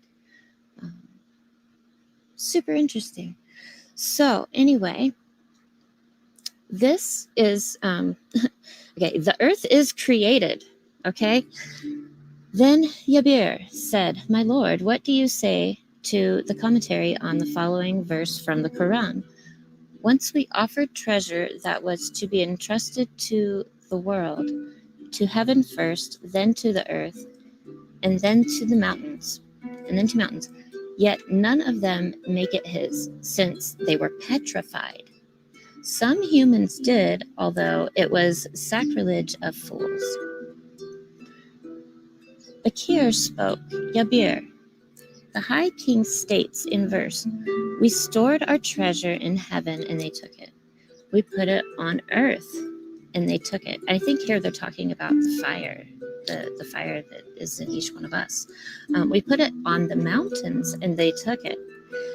Everyone between the skies and earth took it, but nervously, cautiously, and after the High Creator's warning. Only a group of humans took it with hardship. As for all the rest, the unbelievers, hypocrites, and heathen, they snubbed the warning of the lofty king, who's the demiurge, the one who sits on the throne and claims to be God, who castrated them for 4,000 years. If the humans speak again, they will return to the high king, who in mercy will pardon them. This is the warning for the treasure that had once been in our charge. Yabir, the demonstration of princes among believers, happened in this place of God, thereby increasing his divinity. The heavens are Salman, Mikdad, Abuzar, Amar, Yandab, Horiah, and Kamail, who undertook the tasks. The earth is angels of Nakib, one step below the 7 angels. The mountains are the Najib, and a few waverers whose example was held up before the people, and they all accepted. Okay, mountains, rocks, and animals appear. The other 6 ranks of the faithless with their leaders curse and punish them, refuse the holy gift. He made them appear shaped as mountains, rocks, and he transformed them into animals not to be saved. But if the faithful and the lingering waverers in this world keep their pact with the High King, receiving the holy manifestation, they will be free from every punishment. This is the commentary on that verse. When these poor faithless fastened to denial, quarreled and went to war with the High King, he terrified them. You, the unbelievers, the impure and ungrateful, you seek victory, rule, and control in precincts of the sky. But you can do nothing without full faith, without witnessing me. I am the Lord. As it is written, you jinns and humans, if you have the power to penetrate the skies and earth, do so. But you will fail unless I give you powers. This is my proof and testimony. Then the High King, whose majesty is great, said to Salman, you are my gate, my book. The Quran is the word of God, and you are my right hand in all my places, realms, and curtains. You are my ambassador and throne of which I am God. You are the treasure and the faithful keeper of my treasure. My spirit shows on your curtain. Through you, I am Lord. And you, the Lord of believers. I've placed the guidance of the earth and heaven in your hand. I am the Lord, and you the Lord of all heavens and earth. These unbelievers who won't revere or think of me in awe, who quarreled and who warred against me, I'll turn to mountains, rocks, deserts, rivers. I'll make them into animals and birds. You, Salman, with Mikdad and Abuzar, Amar, Yandab, Horiah, and Kamail, turn them into the 7 parts of earth. Then he commanded the Nakib, make of them 12 countries of the dark earth. He ordered the Najib, make 28 islands out of your body. The seas and lands appear. Suddenly, the huge Salman terrified them, howled at them, and they screamed back like 100,000 basins and gold bowls clashing together. All light and spirit fled, and from it he spread out the blue curtain. At once the waverers asked miracles from the High King, and unbelievers went into the dark, and he curtained this horde of faithless and these happenings fulfilled the word of God, the day on which the smoke of heaven could be clearly seen. The terror of Salman turned each being into water, and water into sea. Small particles were clay, and 7 angels made the 7 parts of the earth from their own matter. First, Salman made the east coast of Africa, with all the mountains and rivers made of those who had denied. Mikdad made Hindustan from the 2nd rank. Abu Zar made Turkestan from the 3rd rank. Amar made Khorasan out of the 4th, and Yandab made Iraq out of the 5th. Abu Huraya made Egypt from the 6th, and Kumail made Byzantium from the 7th rank. Kumail completed creation of the earth, and it was finished. The 12 Naqib created the 12 countries: Sind, Hind, Tibet, Berber, Russia, Abyssinia, Hazar, Turkestan, Bahrain, Khuzestan, Armenia, Persia, Maghrib, and Slavia. All the elements of the world are made from the unbelievers. The 28 Najib angels created the 28 islands of Hind and Sind, the island of Ceylon, Alexandria, Constantinople, Barquis, Ferghana, Arajan, Sawad, Masin, the Ionian Islands, Gilan, Ifriqua, Ascalon, Nisibin, Maltia, Samarkand, Antiochia, Tartus, Kiz, Oman, the island of Karak, and Muscat. From them, around the mountains, he also made 7 great seas. From matter he made oil, sulfur, tar, pitch, sack, salt, and limestone. He made every mountain, rock, piece of gravel, and mineral in the world out of those unpeaceful with the high king and those who fought his regents. May his blessing be on us. As it is written, so we reward those who are not sober or who do not believe the signs of the Lord. Their punishment will be a hereafter of extreme enduring pain. Did you not understand when you looked at the homes of generations we destroyed? All waters of the world were made from them. Followers of those beings, outsiders, consider those waters not as waters that the regents of the High Lord made from them, but as remains from the firmament. Yet if such rain came down, it would have rained 1,000 years, and all the world would have turned to water. These waters were made by Salman out of the faithless, which he poured into the world and put into the seaways of the earth.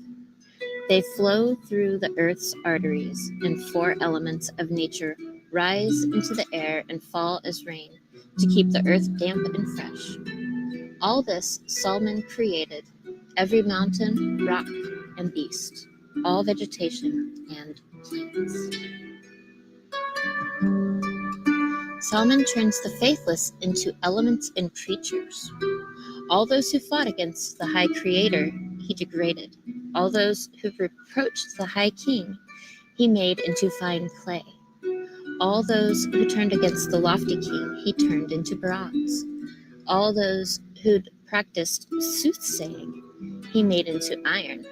All those who called the king traitor, he turned into mountains and rocks.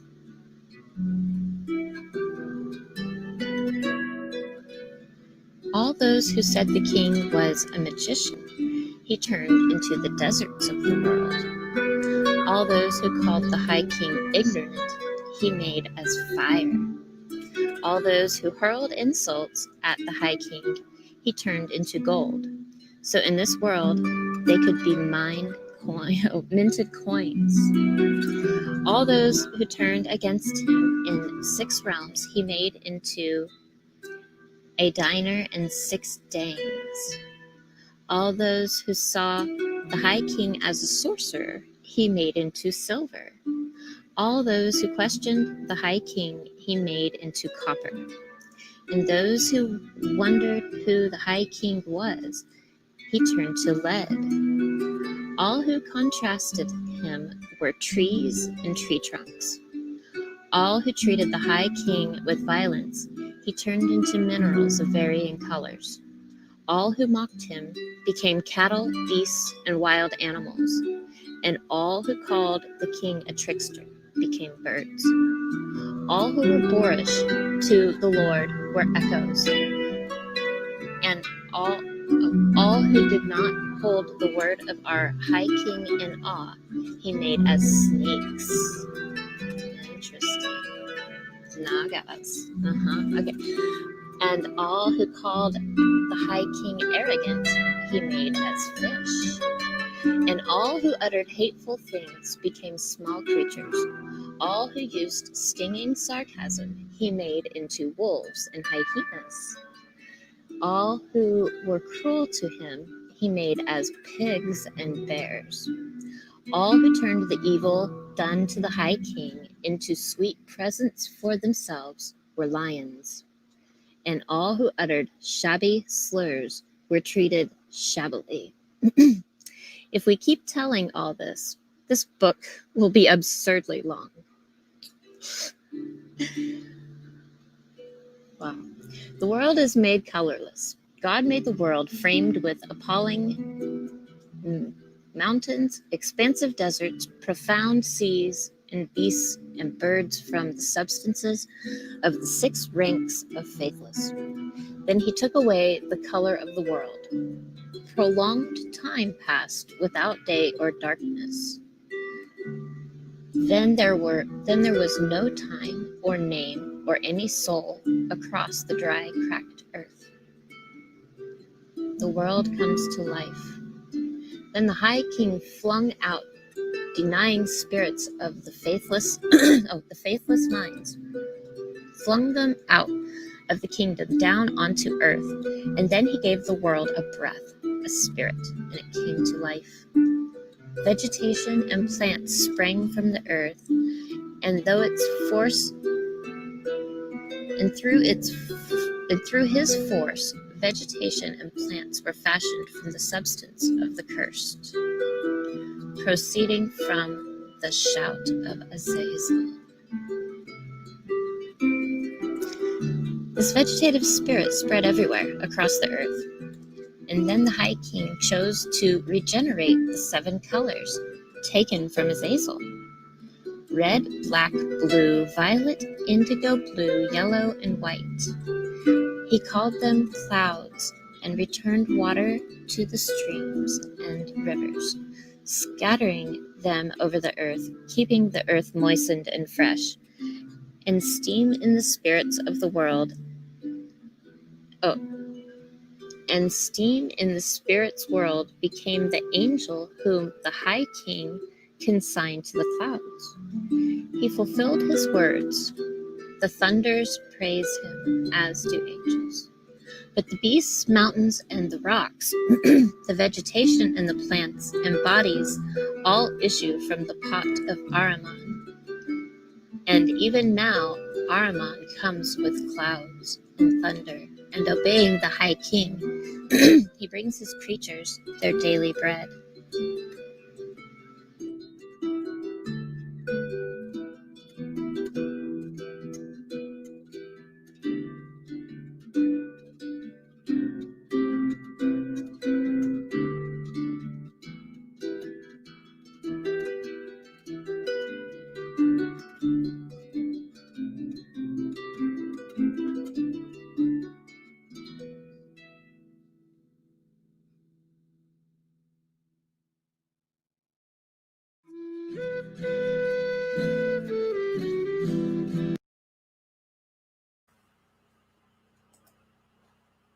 Okay. We're back. Hello. And welcome to everybody in the chat, and to a friend of ours, Crow. So good to see you here, and thank you so much for joining us, and for everybody else that's joining us as we do this live stream, as we're calling it, marathon. Yep.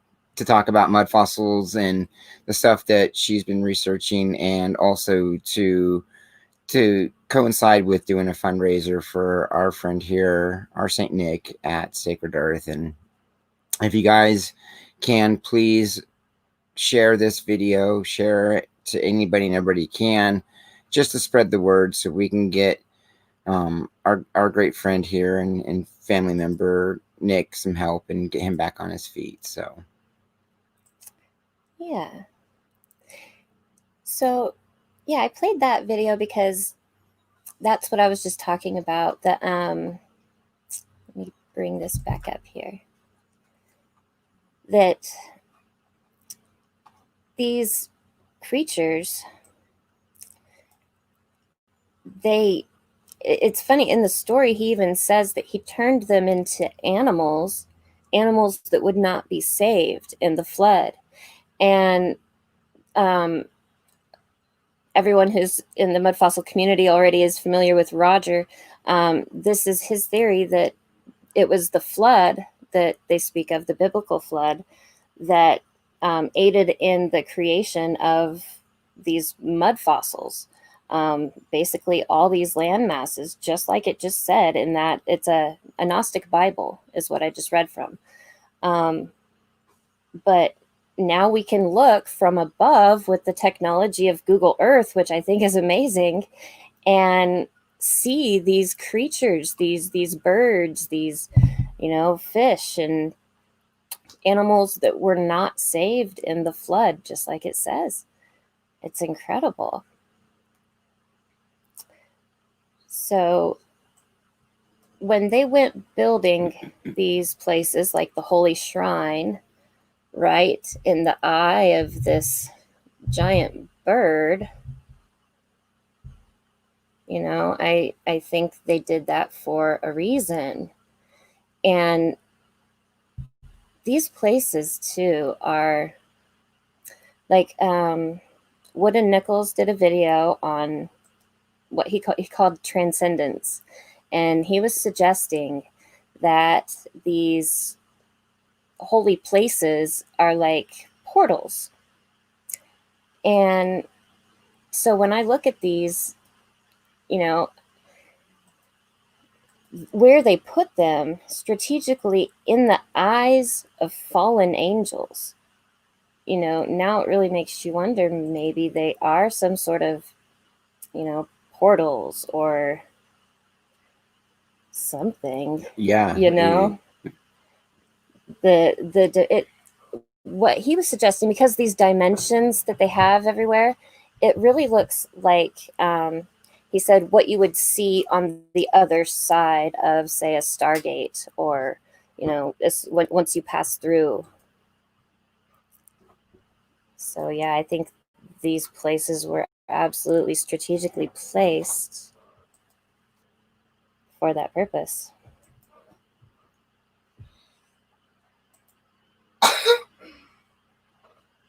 Yeah, this place is incredible. Wow, look at that. Yeah. Yeah, I think Wooden Nichols, he still has the video of, he called it Transcendence, I think is what he called it. So yeah, he could be onto something with that theory there.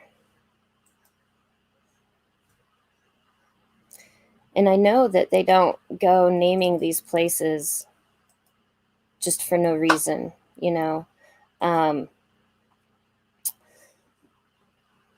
like Candlemas Island. Oh, here's the fun one. Right? All right. So this guy here, basically it looks like a giant snake head, right? We have an eye over here, an eye over here, and you can see teeth right here. And it looks like he has something in his mouth, right? And it's almost like he's either circling Antarctica, or it's more like the Norse pictures of the Earth where they've got the ice ring and then the Jormungandr that holds in the waters. And then Midgard, or the Earth, would be in the middle. It almost looks like this would be a great dragon surrounding the ocean, right? With his tail in his mouth. And the Epistis Sophia speaks of the great dragon of the outer darkness. And Jesus tells Mary all about this dragon and the dungeons that are within him. And he talks about the dungeon rulers and their names and their faces. And that the dungeon rulers are within the great dragon. So I think that correlates kind of to this other scripture here, that these dungeon rulers, I think, are literally bound in earth. Okay. And they're everywhere. They're everywhere. I think this guy here, the Swiss Alps, I think he's one of them. He has a very cat-like face. I think he would be like the ruler of the second dungeon. And he's got like a bird-like body. And the Greeks believed that there was a gate to the underworld here in the Swiss Alps. And so that would make sense. And there are supposedly gates to the underworld all over the earth. Whatever shape it is.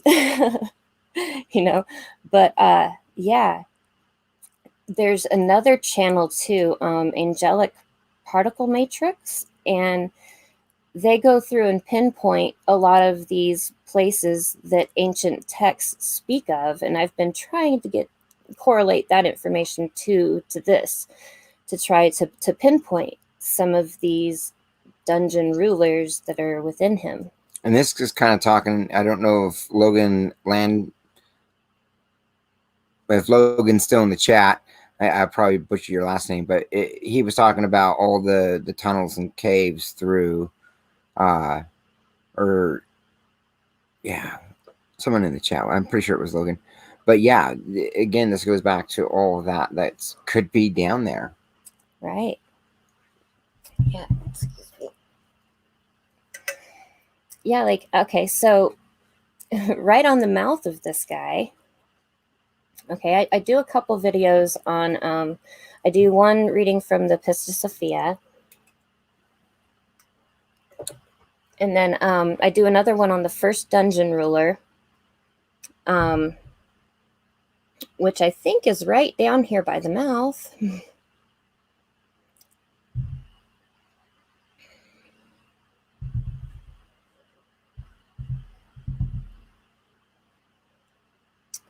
So, Nico's big job. I don't know what that is. That's new. But okay, so this is Anchthonin. Okay, Anchthonin is the first dungeon ruler. He has the face of a crocodile with his tail in his mouth. And this has a very, like, it looks like a caiman, like, snout. And right where this bait shop is, apparently is an eyeball. What is that? I don't even know. That's weird. Okay. So there's the bait shop in the middle of... In the middle of the eye of the dungeon ruler. Interesting. And, oh, no. Okay, that's cool. Todd South Sandwich Islands Bed and... What? These are, I haven't seen these before. When did these pop up? No, remember that one time that there's another one of these down here too. Someone keeps putting these on here that they're not real, but it's hilarious. I don't know what they are, but people put reviews on them and everything. Let me see if I can find this other one. That's funny. Is it over here? Yeah. Okay. Who's doing this? One Cream Factory blue whale. Someone's just bored. Yeah, right? And see that this place is open 24 hours, huh? Yep. There was one time when I was looking on the Google Maps, though, it gave me like hours and reviews and everything, and people were putting all kinds of silly things in there. That's funny. This is reminding me of the game of Dungeons and Dragons. And Crow says Anunnaki. Right? Oh, yes. Anunnaki. The Anunnaki, I think, are these same people. Like the Sumerian tablets speak of these genies, which, you know, they're those men standing there with the wings on their back. Those are what they call genies. And yeah, and so like they're supposed to relate to all the other ancient pantheons also. There's a lot of other channels that will actually match them up and tell you God for God which one is who. Like Perseus here. Okay, so this is the first dungeon ruler. And this island right here didn't even exist until the year 1823. I learned this researching this island, trying to learn more about it. And on that volcanic website, I found names of all these geographic anomalies around the island. Right here, they call this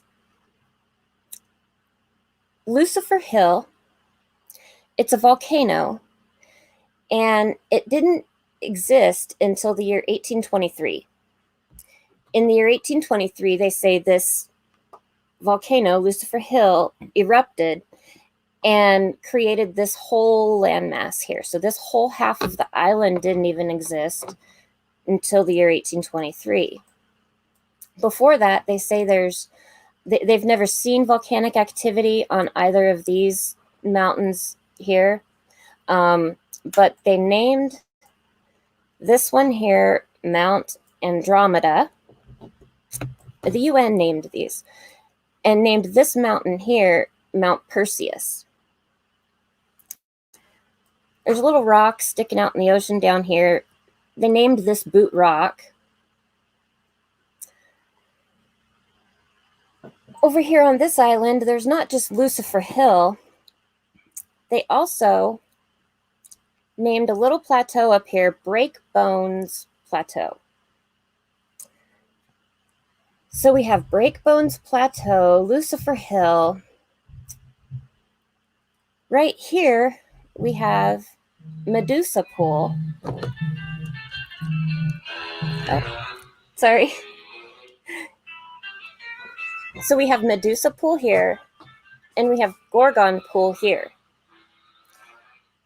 And so I'm looking at all these names, like, what? You know, they even have another one down here, Cauldron Pool, right here, that pool. So Breakbones Plateau, Medusa's Pool, Gorgon Pool, Demon Point, Kraken Point over here, Kraken Point here, Demon Point here. And what brought me over to this island to begin with is right here. These look like little dinosaur heads, like dragon heads sticking off out into the ocean, right? Like an eye right here. He's got something weird on his snout. And then the next one over, he's got an eyeball here too. You know, and they all look really scaly. And as you go around, you start seeing them. Almost every one looks like a dragon head or a snake head or something, right? And so that's what brought me over to this island to begin with. But then when I saw all these names, I'm like, wait a minute. Because all these little things here are like snake heads, right?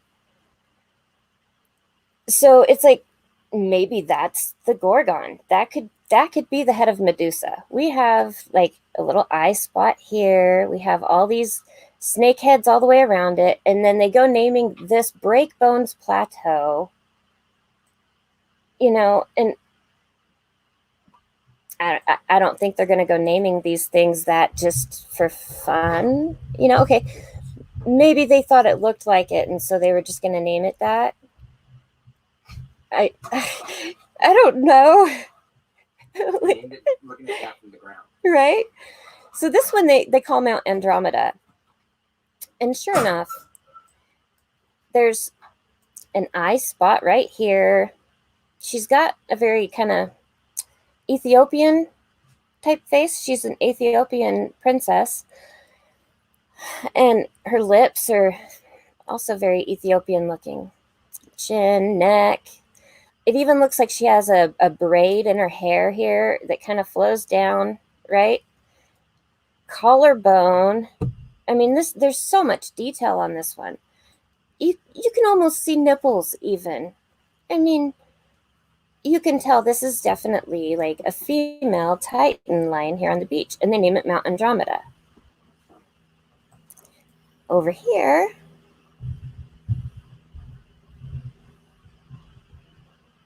oh, sounds like we've got our evening military going by, so if it gets a little loud, we apologize. this one they call Mount Perseus. And he even has, okay, so I think this like white spot, the eyes usually crystallize kind of white-ish. And so I think that's the eye. And his nose and mouth, chin, neck, all the right parts, all the right places, again.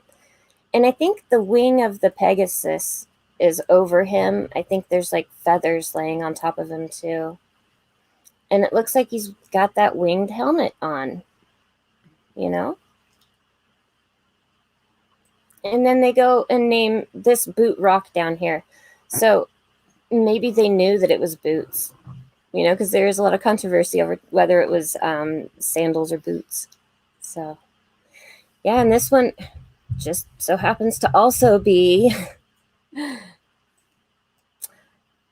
this. I think that's the eyeball right here, and there's a snout here, and you can see the jaw really pronounced there too. On the video I did, I go through time, and you can see them a lot better as you go through the history on the Google Earth. But yeah, that definitely looks like a big horse snout. And these all look like feathers, like the wing is just kind of laying over top of him. And then, also on this island, this is crazy. This guy, they named this little part right here Shrove Point. Shrove is, well, a Catholic holiday is Shrovetide. And it's where they confess all their sins and then eat pancakes, I guess. I know, right? So this must be the pancake dragon. Right? So this guy looks like he fell right out of the Game of Thrones. Here's your Dungeons and Dragons. Right? I mean, and what he looks like he got turned to stone and fell onto the beach. You know, so it makes sense being next to the Gorgon head. I don't know how he fits into the story. I mean, it could even be the sea monster that he turned to stone. You know? I don't know. But it's pretty small to have been attacking these two big guys here. They are huge. They are, let me just,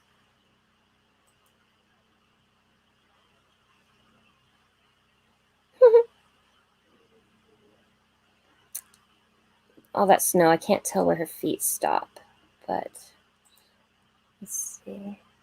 Feet. 11,000.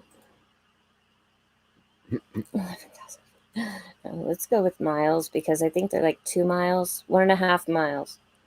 Over a mile tall. Hazy Tiger says, pancakes. That goes good with the coffee and cigarette you just got, right? Right. Of course, we just got our pizza warmed up, so. Yeah, this kind of stuff just... I found this one a year ago, and since then, the naming of these places, man, I swear there's a pattern to it. But this one looks like a scene from Wrath of the Titans, or what was another one? Oh, Ragnarok. You know, like that could be Thor at the mouth of Jormungandr, the world serpent. You know, this could have been the last scene of Ragnarok when he actually took his last few steps and fell over, right? I don't know. Aussie Tiger says, you had me at pizza. Right? What we ought to do is maybe let everybody see the video that we did of our Saint Nick and let them see that while we do the pizza. Okay. Yeah. So we're gonna take a minute and play our live broadcast, right? Is that what you're gonna do? Yeah. Play the live broadcast that we did kind of on the fly last night, and kind of show you the reason that we're doing this as a dual live stream marathon type thing. Right. Again, please share this, share it, thumbs up the video, just trying to get the message out, trying to return love to a man that has been so loving to us. So if you could just share this and enjoy this video of it. Thank you. Here. And if anyone has any requests or questions or whatever, just throw it in the chat and we'll talk about it here when we come back on. Yeah, if there's other video. Oh, yeah. This isn't the one. Nope, that's not the one. Oh, go to the right one. Hang on standby. Okay.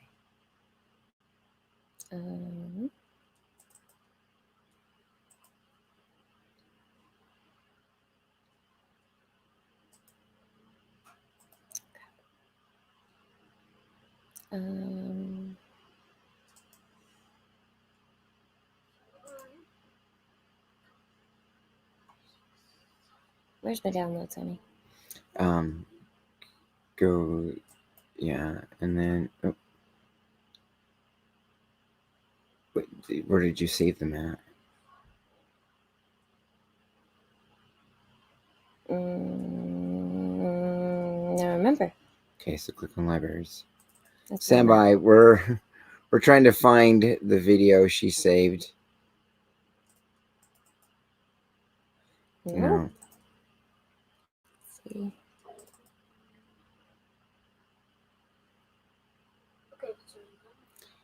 Can we just can we try to play the one off on your YouTube?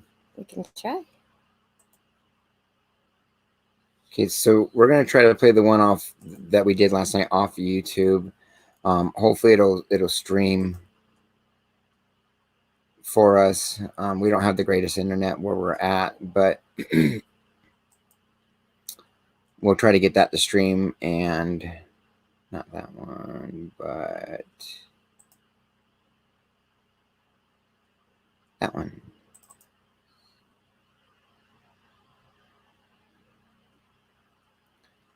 Okay.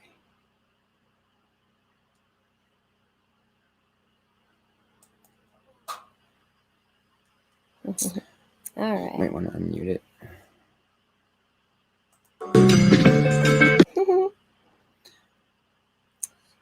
And we'll do that.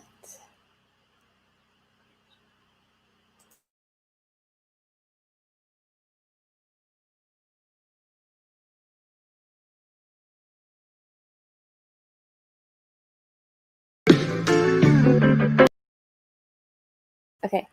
Okay, so this is the live that we did last night. Our hope is that it'll stream really well. And please, if you can, watch this and share. And Please, yes. And if we can get anybody else that can just pass this word on through your Twitter, your Facebook, whatever, we would appreciate it. And this is our video from, for our St. Nick. Yep. It's only about 20 minutes long, and we'll be right back.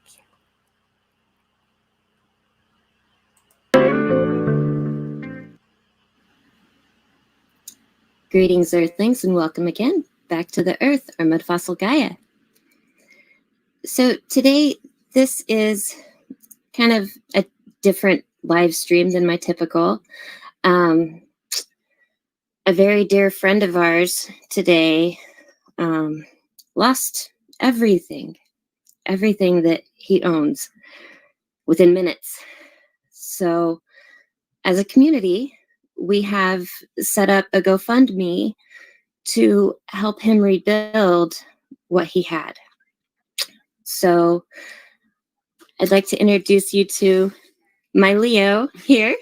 Hey, everyone. And we're going to tell you a little bit about this man and why we call him Sacred Earth's Saint Nick. The community we live at, it's called Sacred Earth Community. And this man gives and gives all year round. He just had a community Christmas party at his place. And so we're going to show you a little bit of footage of what this man gives to this community, just so that you guys can see how heart-wrenching this is for us. And just to kind of give you also a little bit of a backstory to him, but the events of today, I mean, I'm sure that most of you that watched this today, the 6th of January, 2021, know it's been kind of a chaotic day. And while I was actually on Beyond the Veil, watching their live stream, watching everything kind of break off into the chaos, we heard a loud explosion. I mean, just something that I haven't heard since I was in the military. And it stopped everything I was doing dead in my tracks, because, you know, here is everything going off at the Capitol, and things are kind of just starting to spark off, and there's this loud boom. And of course, I look outside, out our window, and all I see is a big old black plume of smoke. And I go running outside to see what's going on, and I realize it's on our community property. And of course, I take off in my truck to go see what's going on and see if I can help. I've been a volunteer firefighter before and wanted to see what I could do before our volunteer company could get out here. But sometimes it being a volunteer fire department takes a minute. But when I got over there,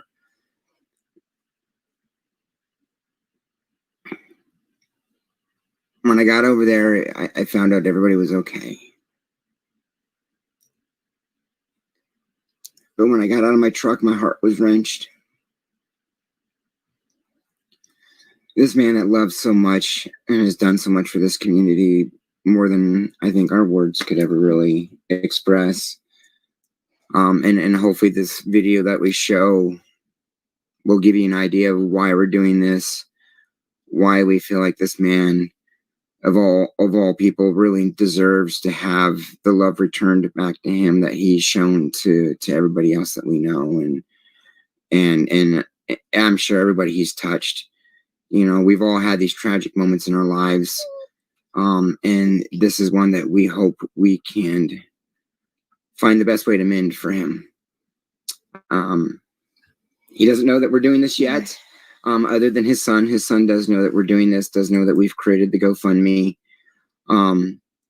Obviously, with them losing everything and not having laptops and all that now, it's going to be harder for them to do any of this.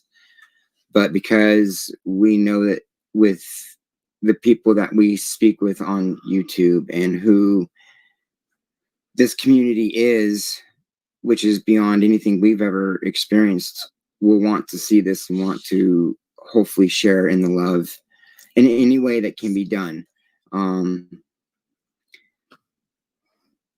Yeah. And so here is Christmas Eve. We were headed over to Nick's house. We're walking up towards his trailer. You can see all the other little trailer families around him. Most of those are his family and significant others that were there enjoying along with most of the other community. And just to see how, to put in words how inviting it was, how friendly it was, how much he invested into this, and then to walk up today and see this. Now, this is not what I saw. Originally what I saw was flames engulfed the whole entire trailer. Where we are standing at this point here in the video I wasn't that close at the time, but I could still feel the heat, and I could watch everything that I spent the last few days at this guy's house, just chatting with him. This see gone in minutes. This took less than 5 minutes to devastate everything that this man with a heart of gold lost. Fortunately and unfortunately, he was not on the property at the time. So that aspect was they were all out and all safe. Yeah, no one got hurt. With the explosion that shook our whole entire community. This is 160 acres worth of property that we all live on. And we are about a quarter mile from this part of the community from where we live. And it shook our place. It shook our windows and everything. When those propane tanks go off, it sounds like bombs. And of course, me being a veteran and hearing that and everything going off at the Capitol just made me stop and take a breath for the moment. But then to come up and see a man that I love as a family member. There's just no other words for it. He to me is extended family. To see what's happened to, that's not his car, that's actually his kid's car there. Some of this other stuff you're seeing is, I mean, you can see the solar panels. Those are the small ones. He had big, huge ones up on top. And there's Nick. Giant solar arrays got. He's standing next to the firefighter there, with the silver hair, and that's his son, which I want to say is Nick Jr. But we're not 100% positive of that. So if we're saying that wrong, sorry, Nick, and to your son. But it took everything from them in the matter of moments. And of course, there's me without knowing that I was being captured, giving him a hug because I didn't know what else to do for him. Yeah. Everybody in the community was there. Everybody was hugging. Everybody was showing support. Everybody was offering everything that we could to help him with this moment of shock and tragedy and unexpected. Wow. It really kind of brought me almost to my knees today. Yeah, when everyone saw whose house it was, because the things this man does for this community is incredible. And here you're seeing some of the other folks that live right there with him, that the other next. We don't know if any of them have lost anything as well. Else was okay, but of course it took a little bit for the fire department to get everything safe to be able to go back in and check, and we thank them. They actually got out there really quickly. This was really amazing to the 3 Points Fire Department, the volunteers out here, to the Pima County Sheriff's Department, everybody that responded to this. Kinnigan's here. Hey, Kinnigan. But to all these people that responded so quickly to somebody that was in need in a rural area was amazing. We thanked each one of them. And crazily enough, they were offering us bottles of water, making sure that we were okay. So we want to reach out. Our hope is that all the love that this man has shown to us can somehow be shown back to him.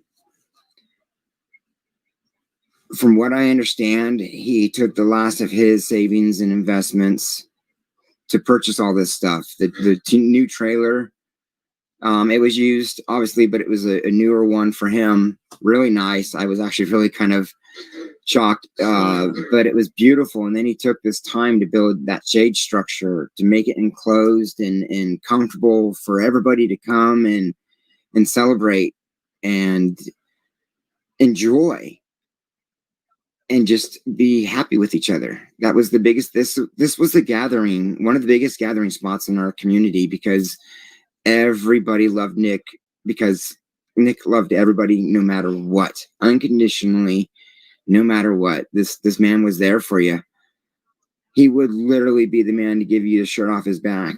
And now he has no more shirts. The shirt he's got on his back is his shirt. So we want to do everything we can to help this gentleman right there do whatever we can to help him replace what he's lost and his son. So please watch the rest of this. We'll keep talking about a few of the things that are going on, and share it. Like this video. Of all the videos that I would really want everybody to share and like and get out there, it would be this one at this time. Not that any of the other videos are less important, because they are extremely important this time. But was he switching tanks? No, he wasn't home. Actually, they don't know yet what started the fire. Yeah, when we left, we were there for about an hour, and when we left, we didn't have a determination of what happened. They were still trying to get the embers out. Sorry, I'm reading the chats real quick, folks. Thank you, everybody, for coming and watching. I know it's not my typical kind of live stream, but I couldn't think of a better cause. That's for sure. So some are asking, what can we do to help? What we have done is, I believe, in the links. Yeah, in the description, I put a link for the GoFundMe that we created. And I'm sharing it on all my social media sites too.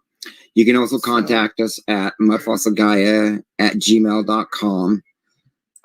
And we can communicate any back and forth that way on anything that helps. This is Christmas Eve, when this man opened up all of his stuff to be Saint Nick on Christmas Eve, and brought the whole community together, kids, and he went out, spent all his money, and bought these toys. That's our little man right there. And he just gave these toys to the kids just because he wanted to, because he wanted to be a great-hearted man and show the kids love. And there's only a few kids there, so he allowed them to go back 3-4 times and just kind of made their day and really had fun. And everybody in the community came together, brought food.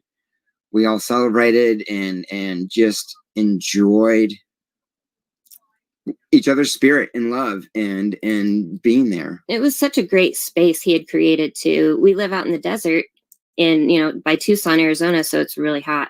And he has had these huge shade arrays over all of this patio area. Yeah, you can kind of see it there. He built this stuff. He did all this stuff too. He went out and bought the wood. And then solar panels up on top, because most of us are off grid. He did the solar panels. He and a few of the other members in the community helped him put these posts in, helped him get the shade cloth up and install these solar panels, which are all now gone. All of this that you see, the tree, the bikes, all the folks, all the great living and happy souls there are all safe and very happy and rallying around him at this point. He has a huge crew of people around him right now, ready to help him with whatever they can. That's awesome. It is. That's what community is great for. let's fast forward this to the little show that they did. Oh, yeah. So here's where they were doing some gingerbread hats. Yeah. Again, supplied by, I believe, one of his family members or someone in the community. Right. Just to have fun with the kids. Moms did that. One of the other moms did that. Okay. Or one of the other moms. Because we want to give credit to the people that did. Yeah. Now, this is Nick's son.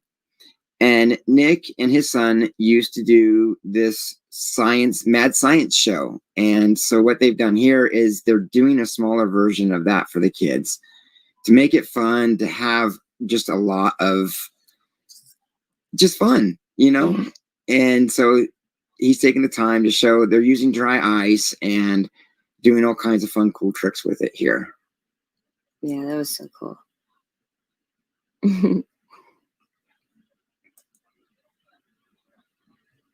Yeah, he does a lot of fun things, like all kinds of different things. This was a surprise. It was something new, you know. It's always something new. And here's awesome. Where he had gone out and gotten some of those fireworks snakes, just to show the kids how they grow and stuff. And this is just one of several events that he's done there. He's done drum circles. He's done we've done Thanksgiving there.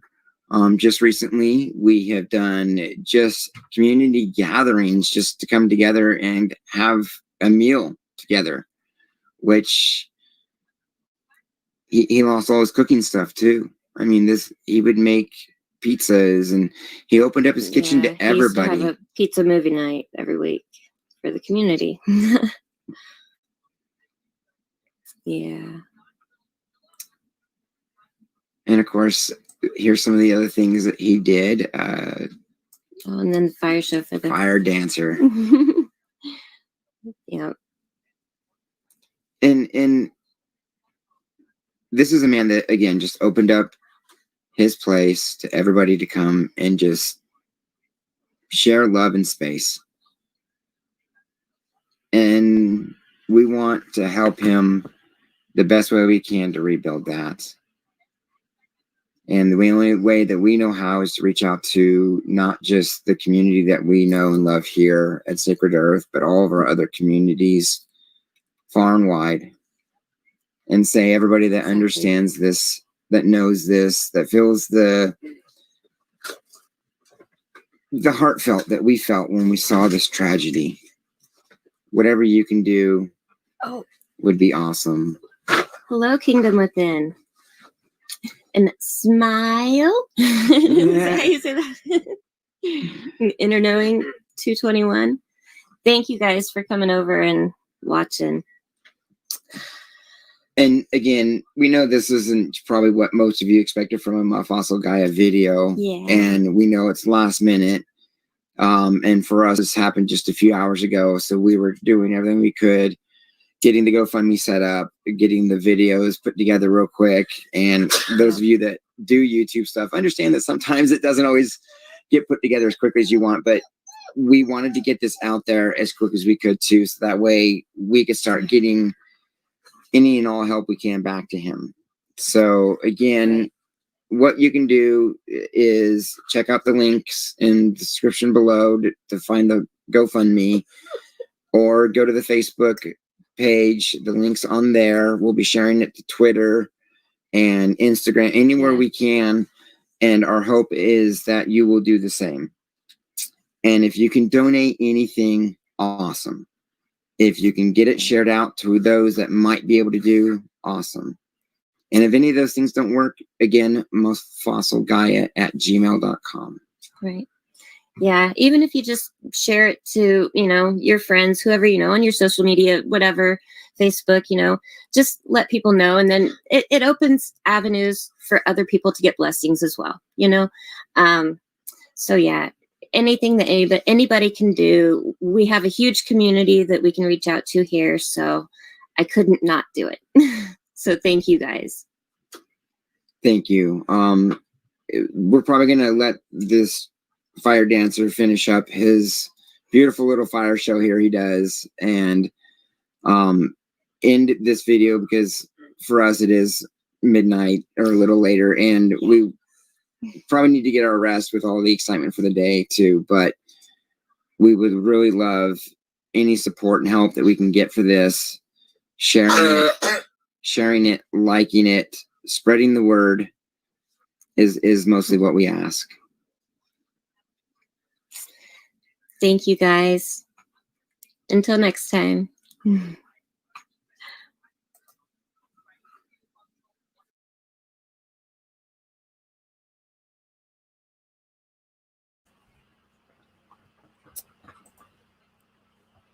There we are. Well, there you are. There we are. Okay. So let's come over here and see how the campaign is doing. So, and just so everybody knows, can you bring that comment back up? That comment came in while we were, yes, this comment came in while we were watching our replay of last night's live, which means that they got Nick and his family. As you can see, the Nicks we're watching. We're glad that they're watching, and we're glad that they're seeing that this is being done for him, because, as we said, no one else in our mind deserves this more than he does, with the love that he shows.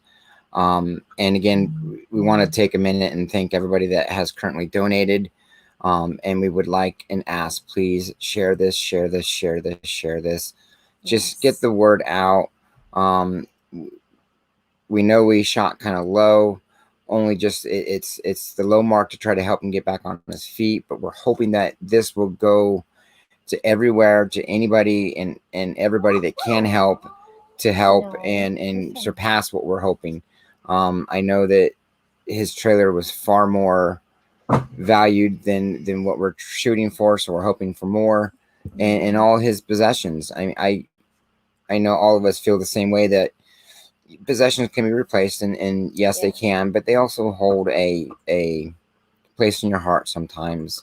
And for us, this space held a place in our heart because he opened it the way he did, and showed the love he did. So if you can, share this as much as you can, please, as much as we're asking. Like I said, it opens avenues for others to receive blessings too. You know, you never know what someone might be able to do. So just by sharing it, that is a super huge help. And to answer Ozzy's question, we're still not, we haven't checked in with his family, and maybe they can comment in the messages if they feel like it. But we still, unfortunately, at this point, we don't know what caused it. And yeah, it could have been something so simple like that. And it takes, like I said in the video, it only took moments for that whole entire structure to be gone and engulfed in flames and just disappear into nothingness. And it was just, wow. Yeah. It can all be rebuilt, though. It can. And like we said, he has a huge crew there ready to help him. So, yeah. And a few people have, well, okay, one person has mentioned there's a tent, like a canvas tent available. I think Leo sent a message to Nick about it. But, like, we lived in one of those for 3 years, and it was awesome, actually. There's a lot you can do with those. And so there's other options. That was a tent with trailer. What was the tent with the trailer, because it's a big tent with parts, kind of like our big one was. Okay. And we're communicating and hoping to find out. We want to raise this and get this so he can get what is appropriate for him, and let him and his family decide how best. Is all of this is for Nick and his family. They're the ones that need this. We want every single last penny of this to show the love and rebuild what was lost in the aspect of what was being shared there. Yeah. So enough sad. So let's make this happy and joyful and spread the word, and let's check out some more Mudfossil stuff. What do we got? Okay. There was another comment up here that I missed a minute ago. Crystal Lynn says, I'm a few minutes back, but when you're talking about them building holy places in the eyes of fallen angels, it reminds me of how Chris Geo said that our iris of our eye is a portal. Very cool. Exactly. Like, what eyes are the windows to the soul, right? So yeah, apparently it's like they knew what it was they were building on, you know. So, not to interrupt, but this Nick sent a message. Thank you guys. Nick had your stream on. God bless you. Well, Nick, it's blessings to you because you're the one that deserves it because of your love and your heart. So we're doing this because of what you've done for everybody here, and we love you and just want to spread the word. Yes. Okay, back to this. Did you see this comment? Which one? The no clear idea what started the fire. Oh, no. Okay, no, that I didn't see that one yet. Okay. So what's this one say? There will be no investigation, but my dad didn't have insurance on the trailer. All we can think is the pilot light on the oven was on. Oh yeah. And like Ozzy was saying, it that can just be such a small little thing that can go so unnoticed, and then next thing you know, it's one little spark, and you never know what that spark's going to be. So we're grateful that there was no one in there when that spark ignited, because like we said in the video, it shook our windows over here in our little place. So but, and like he also mentioned, they sadly didn't have insurance on it, so everything he invested in, all of his savings and everything he invested in is gone up, and we as a community know we can fix that for him. So let's spread the love. Yes, we can do that. So yeah, after this stream, what I'm going to do is I'll put timestamps down below so that people that have already seen some of the information I'm going over can, go to the new information, or yeah. And I'm going to share that to my other YouTube channel, Back to the Earth, and other social media sites too. And please feel free to share it around because it'll still be up, Yeah, in fact, it should be on the Mudfossil Gaia Facebook page, should be on Mudfossil's Twitter page, my Twitter page, and anywhere we could post it, we have, and our hope is to spread the word. And just a quick side note, we'll be talking later on about some good stuff coming on from Mudfossil Gaia and what we want to do with our channel and take it further. The Patreon, all of that. The contest is still going. So real quick, for those that don't know, Mudfossil Gaia hit her 1,000 subscribers thanks to Beyond the Veil and the Beyond the Veil family. Again, credit where credit is due, because without the subscribers in the community, we couldn't have gotten Mudfossil Gaia over 1,000. And because of that, she was doing a contest for a drawing of a hand-painted dragonite stone rock that she's painted. Maybe we'll show some here later on. But there is also a video on that if you want to know more about that. So check that video. 1,000 subscriber giveaway video. And you just go there and enter. You watch the video and it'll tell you how to enter. Timothy, he's... Oh, watch your pizza. Sorry. Okay. So yeah, I guess I can talk about the newest finding. The most exciting one for me right now is the turtle. It was the last video that I did. And then I did get a hold of the guy who posted the Turtle Island video to his channel, and he gave me permission to go ahead and upload the whole thing on my channel. So I do encourage you to go watch Jacob Wawati's interpretation of Turtle Island, because in there he has messages for our youth that, it's not just about the Turtle Island. It's about knowing the creation so that we can fix the creation.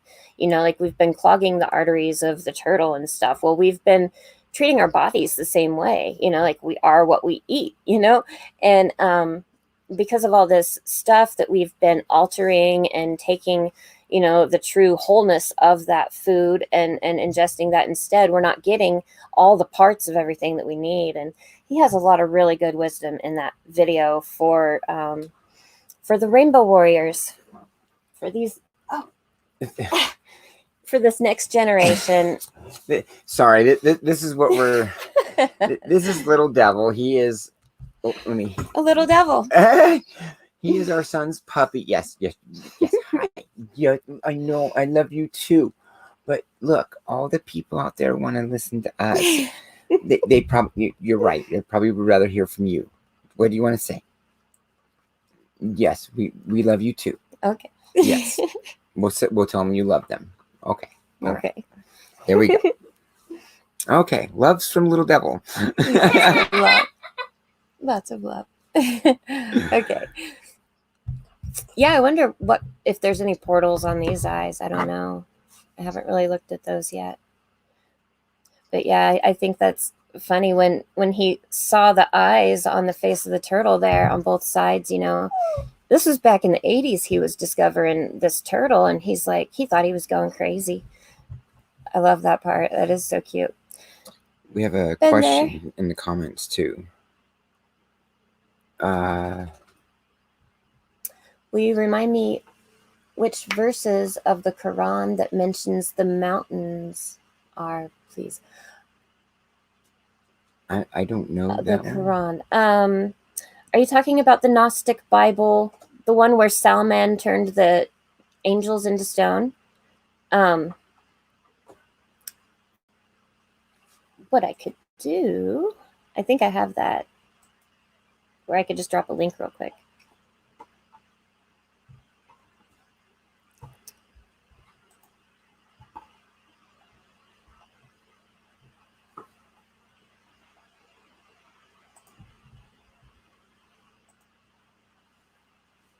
Share.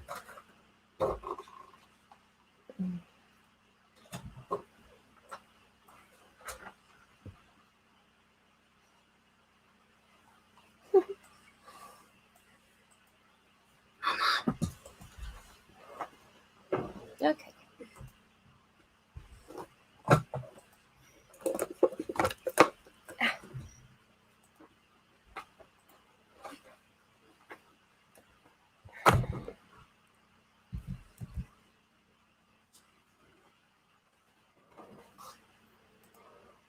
All right, hopefully that works.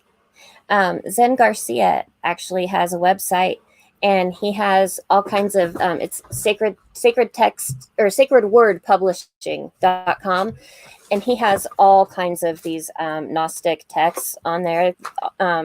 There's a couple even that he talks about that have just recently been translated that are on there. So yeah, it was hard for me to find that, so I had to put that link in there. I know, yeah, that's a good one.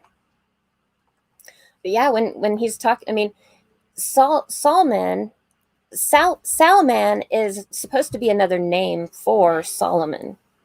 So when we're talking about Solomon and Solomon's genies and stuff, I think it's like the same story. I think these were Solomon's jinn, you know, that he turned them all into these animals that wouldn't be saved in the flood, just like it said, and they weren't. They were turned to stone.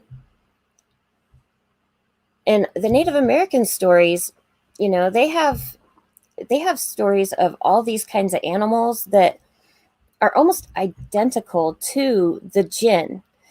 Like the people that are like men, but they have their heads on their chests. Their faces are on their chests. They don't have a head.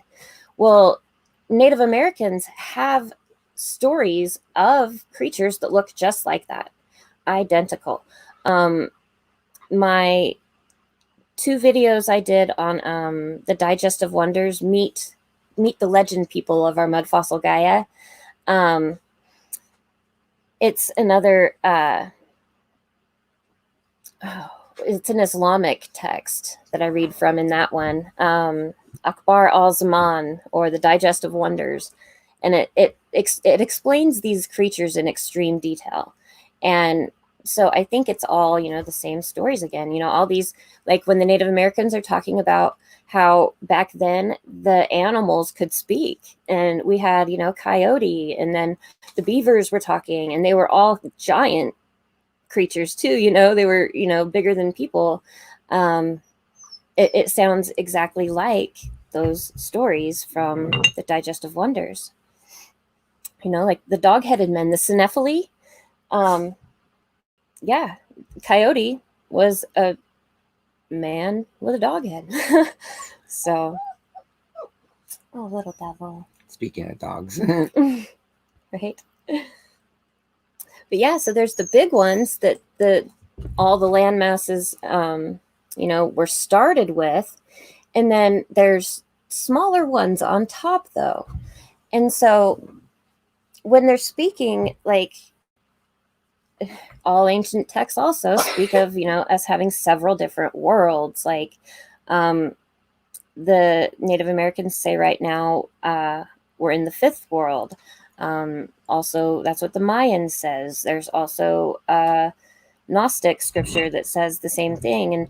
And when these all start correlating across so many ancient cultures, that's where you can start connecting those dots. Because when so many people from so, you know, far away on the planet have the same exact stories, that, you know, little pieces fit, that's where you find the truths. And so yeah, I want to do a video just on the creation stories where I get more in depth on like the Mayan story and such, because they have several different creations. Like I do a video about Earth Dragon. Okay, like this landmass here underneath everything, it looks like a big snake head. Like this is the mouth, and there's an eye over here and an eye over here, and like the body is all under all this other landmass, you know, and then there's other ones on top of him. And so the native people of California, they also have a story. Okay, so they have a story about Earth Dragon, and then they also have a story about the turtles, and they were both stories of the creator creating the earth. And so, you know, I wonder which one is it, or is it both? You know, did maybe one of the creations, we had Earth Dragon in that story, right? And then another part of the creation, maybe the land masses started sinking and we needed more land, and so that's when creator got the turtles together and put a bunch of turtles up over here. And the story they tell for that is so cute. It's to get children to not be afraid when there's earthquakes, because it's just the turtles being restless and they're moving a little bit. It's really cute how they tell it. But you still have to take safe just in case. It's like ones were like cracks in half. Yeah. Yeah, like this guy, I think this is Mount Diablo right here, I think is the eye of, it almost looks like a, you know, like this is the mouth of, I thought it was like a big snake at first, but I think maybe it could be like a turtle head instead. And over here, we have another one, like the eye here. You can see his little turtle beak, you know. And that'd be about the heart area. And that would be about the heart, yeah. And yeah, so it's like there are turtles all over too, you know. I'll have to do a whole video on that because I have found more in here too. Yeah. But it's like he really took a bunch of turtles and said, okay, now guys, hold real still, you know. It's strange. I don't know why or how, but all these stories, I keep finding these geographical anomalies that go right along with the story, you know. And especially when I start finding them in scripture and stuff like that, that's what makes me wonder, you know, because all through time, there's been all this controversy of whose religion's the true religion, you know, and it's like, oh no. And so I'm not, you know, I like to refer to Santos Bonacci's work a lot because of syncretism, you know. I think that these are all the same stories, just retold over and over again. Or maybe when it comes to the different pantheons, the reason it's the same gods being reborn again, maybe it's like different eras or epochs or something, you know, like one time it was the Greeks, another time it was the Norse or something. And we have these resets every so often. Well, we also talked about how when those things have changed, the wars and the balances of how things have been shifting, where things that were like giants were now no longer giant. They were becoming smaller in stature. Things kept coming down into in stature, almost balancing what was too much to become a more balanced system. And maybe that's what this whole thing is about, is becoming in balance with all of this and learning how to just simply live in harmony. As Jacob, how do you say his name? Wawati. As Jacob Wawati was saying. And I also encourage everybody to go watch that full video. It's there's so much in there, and I think even just the first time watching it, you don't catch everything. So yeah, I caught a lot more the second time.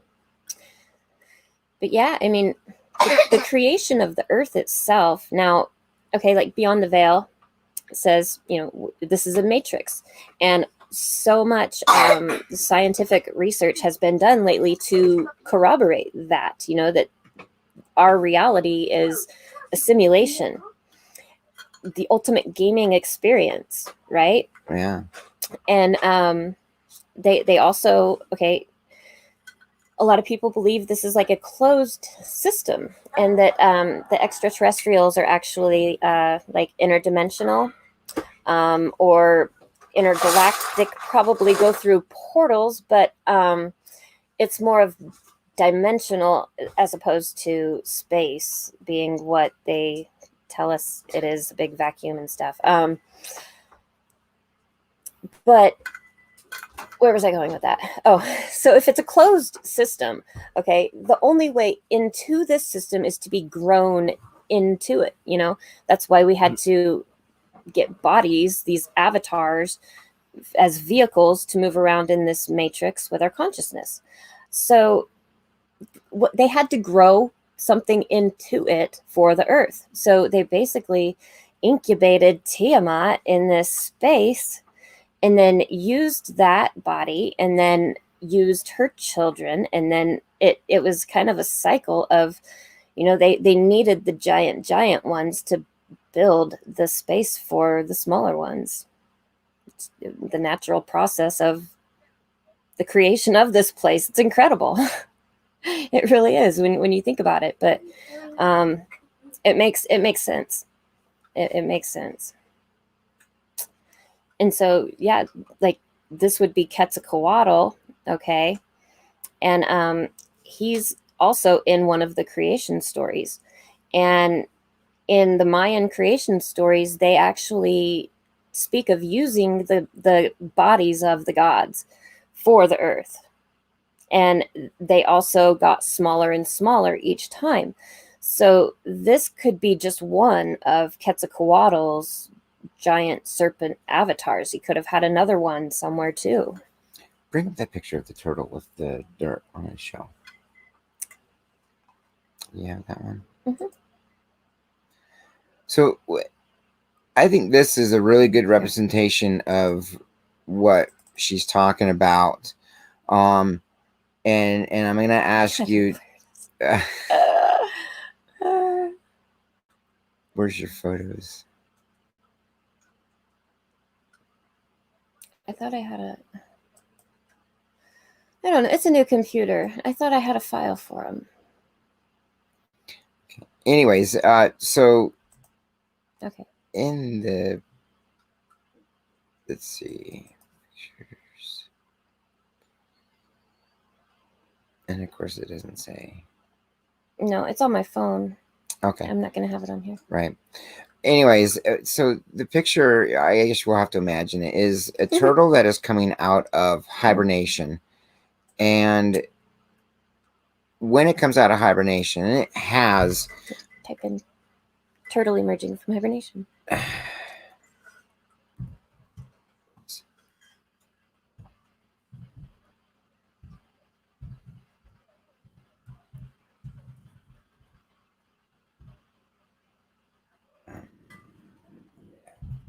Oh, you got it. Okay. Images. All right. That's it. This is the picture. I can't enlarge it somehow. Okay. Yeah, we can. Here we go. Me too. So imagine this here is what she's speaking about with the stories, and throughout time, all of this is just cultures being built upon. Now, if you put buildings in here in this area underneath what looks like grass to us, but you put little skyscrapers and stuff at a level that these would look like trees, here's your Grand Canyon. You know, here is all of what could possibly be if it's just layers upon layers upon layers with a creation story. Why not? This turtle obviously was a good amount underneath the dirt in hibernation, staying there. We don't know how long. I mean, right. we don't know for what purpose. Oh, that's or another... why he came out at this point. Right? You know, it's so what if we are simply up here, and when he moves, this shakes? Wow. I mean, do I need to paint little buildings up here for everybody to imagine, and skyscrapers and stuff, maybe some planes flying across, or even dragons, right? That'd be cool.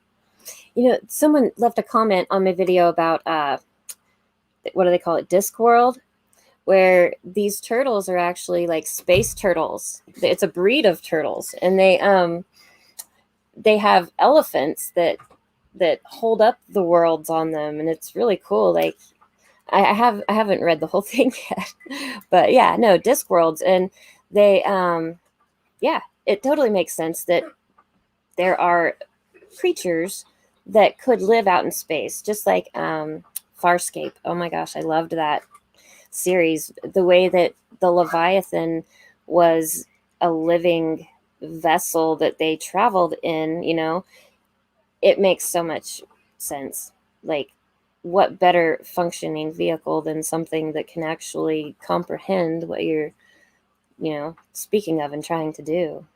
But now imagine that if this is what we are really truly living on, and we're digging in, drilling, blocking up, damaging, because we don't understand that this is a living creature, Gaia, Mother Earth, whatever label you want to, and term you want to put on it, it's what it is. When we block up the rivers, we're blocking up arteries. When we drill into gas pockets and oil wells and things like that, we're drilling into parts of this creature that we live on remains and destroying it instead of living in harmony with it. Because we're not understanding why it was built the way it was, you know. I think that our creator, as they created this place, used these certain creatures for purposes that we still don't understand yet. But by looking at the biology of these creatures, like I point out in my last video of Turtle Island, when I take you through and show you the veins here on this. Here, let me get these out of the way.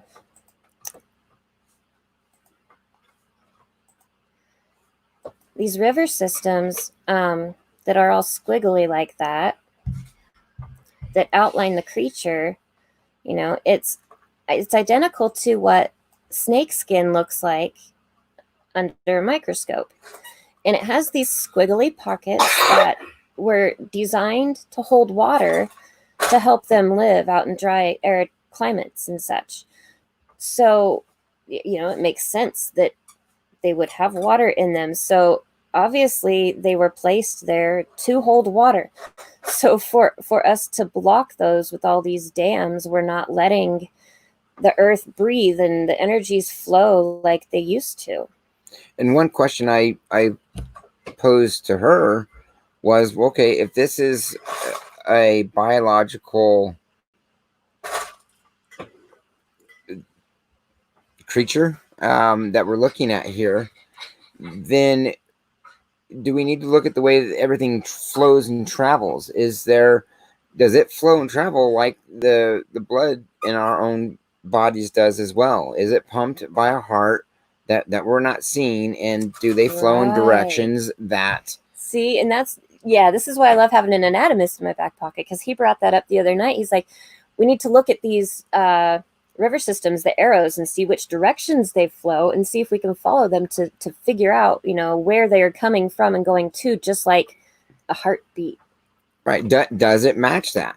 I mean, if it does, then that would help show more of a biology instead of geology. Mm-hmm. And I could be way off base as well. But it's something that if you want to understand what you're looking at in reference to determining whether it's biology, geology, or whatever, then I think we need to Bring him over here, please. Try to look at it from a biology understanding and see, well, does it mimic in any biology? And if so, how and why? And so that's where I'm trying to take takes on it, is because if it's something that could have been or is a living creature at this point or some point, then it would have to show signs of it other than what we're looking at too. And so that's another reason why we want to do, again, our boots on the ground, because we can go and pick up stuff there, look at stuff there, and see which way it goes, see where it goes. It's... Mm-hmm. And I'm not sure how, all the testing is going to work out with this stuff. I know that Michael Tellinger, he's doing Mudfossil stuff now. And it is starting to go mainstream, because there obviously is some reality to this, okay? It's not just some crazy ladies sitting here trying to prove that, fantasy fairy tale dragons and stuff are real. I think there's quite a bit of evidence to support all these theories here now. But when they go start testing these, they obviously are rock. But then we need to look back at these stories too, and that's what the story said it was. Like, even the Yeitso, one of the Native American stories here of the Navajo, these creatures had like bodies covered in stone scales. As it was like flint armor coats they wore. And so they were actually really highly sought after by the natives, and they would use their flintstone armor to make all kinds of knives and tools with. But yeah, they knew, and they are the only ones still that still have that knowledge alive today. I think that is just amazing that these stories of these creatures have been around since the creation, and they still are somewhat similar across so many cultures. We've got this aquatic serpentine creature that was used in the creation of the world across so many cultures. It's incredible. Well, and again, going back to why we want to go and travel to these places is because we want to sit and listen to what they really have to say. What are they telling us? And try to take their information, because I don't like calling them stories. They call them stories because that's what we were raised to call them as. I don't believe that that's what they call them. We want to go and hear what information they have that they want to pass on, so we can continue to connect the dots to show where and why these are being passed on from not just one generation, but throughout generations of history. There's a reason for it, and they keep it to themselves for a reason. And Yeah. if it's the time for it to come out, our hope is to help get it out. Right. It is a huge, important message for this next generation. And like I keep saying, you know, you need to know this creation to heal this creation, to fix these things that we've damaged. We need to start understanding why they were created the way they are so that we can get them back functioning like they're supposed to.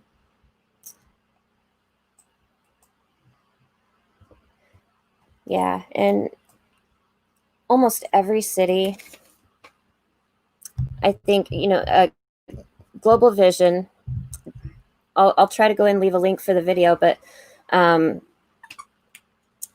what was it? The Lost Harmony of the Crystal. When he takes you through and shows you all these star cities, every major city has this same geometric pattern to it. You know, they build these on the energy nodes of the Earth crystalline grid itself to redirect those energies. And so now they've got these star forts and things in places. Oh, devil. So we have these star forts in places of power that these governments have come in now and taken over, and now they do their baseball rituals on there, and golf. I think there's something to the golf too, because every ancient site is now a golf course. But I think they're very well aware of this knowledge, and they have been using those energies, redirecting it for their own purposes in those ways, through those rituals, through taking over these sacred spaces that we used to use to enhance our own world, you know?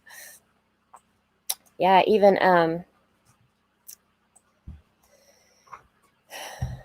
Manti.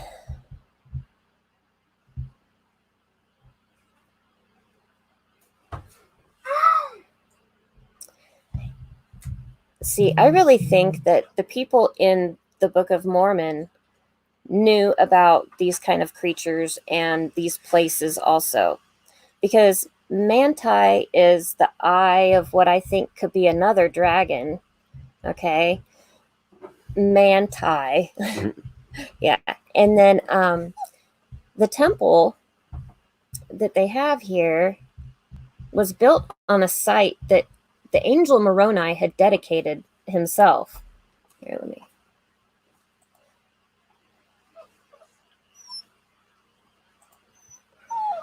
And when they built this one, they built it, they say, built with fortitude. You know, they even put a star fort bastion on the temple. And they say their reason for doing this was to honor the original builders. The original builders of what? Because this was supposed to be the first temple in this space. So the original builders of what? When they say that, what do they mean, honey? Right. Okay. That's just like the same thing of they founded it. Right. But that's a whole nother subject to go into. So yeah, this is the bastion. They built a star fort bastion on it to honor apparently star fort builders. So star fort builders would have been the original builders of the temple site that was originally here. So basically what they're telling us, and I don't think they even really keep this very secret. They're not trying to hide it. It's just that nobody wants to acknowledge this stuff. But this temple was built on top of a pyramid. And there are pictures you can find online. I could probably even go find them right now. But so the temple itself, they built it from the pieces of the mountain that it's on, which is, I don't know. So there was supposed to be a pyramid right here already, and then they took those pieces of it and rebuilt a new temple dedicated in the same way as they would have back then. And underneath this pyramid are caves that, Brewers Caves. John Levy has spoken of it. But they found a bunch of relics in this cave of like giant stuff. And there was one particular engraving that had a lion with wings, and it looked like one of these like manicore creatures or something. Manicores actually, they are like a lion with a man's face sometimes, and they use the man's face to lure in men because they think it's a person, and they get close and then they eat them. They're man eaters is what the word means, manticore. But manti, and there's an engraving of a manicore under that mysterious pyramid. So yeah, I need to look more into that one for sure. I should show the pictures of that temple though.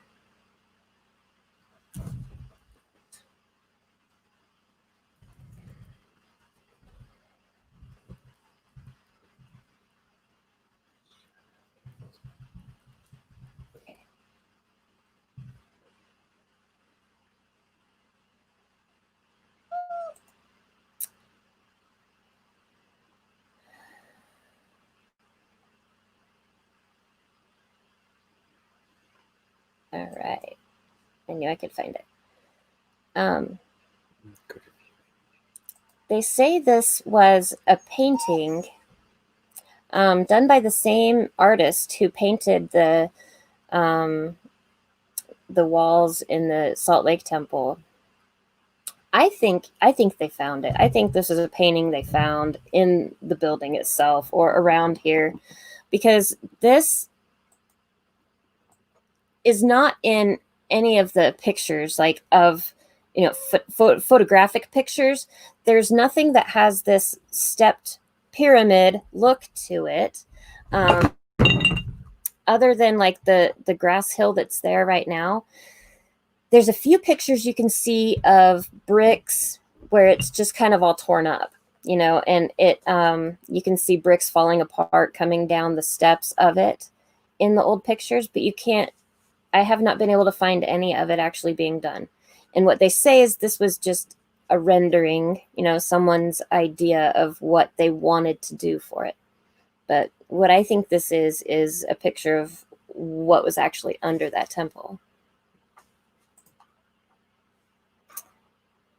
And so when I started seeing things like that, you know, I've really been digging deep, trying to, because I grew up in the church. My whole family is Mormon. So. And I became a convert to the church at 17. And at the time it was because I felt that it was the closest thing to what I believed the truth. And I've come a ways from there since then. And I don't want to ever belittle anyone's belief, because their belief is their strength for them. And we want to encourage them to find their strength within them on their own path. For me, I felt closer to my creator by simply going out into the forest or into a dirt road or on a mountaintop.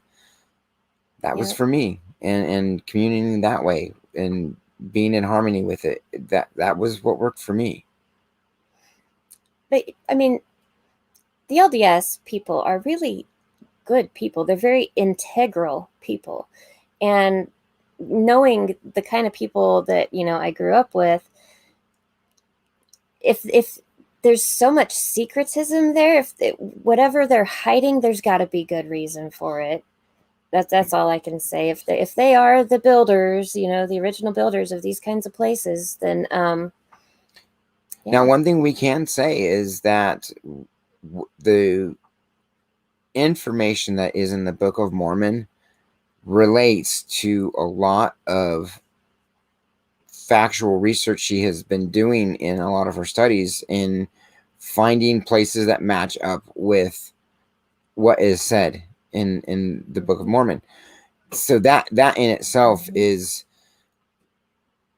to say that you believe a book or something like that is one thing. But when you can go through and say, okay, wait a minute, this book says this, and I can go back and now see where this civilization, this culture, this people could have lived in here and where and this and that, and show it takes more, it gives it more value, I guess, in a way. And then some people have been like, well, where's the evidence for these civilizations then, right? Right. Well, it says in the Book of Mormon itself that he left mountains and valleys in the places of these cities. So, and he actually goes through and describes how he used elements to destroy each one. One was destroyed by fire, one was destroyed by earth, one was destroyed by water. And so, yeah, that's what happened to them, you know. And now here we are finding all these like mesas that look like buildings and stuff. And so now we need to go back and look at some of these stories and be like, wait a minute, maybe what it's saying in there really did happen that way.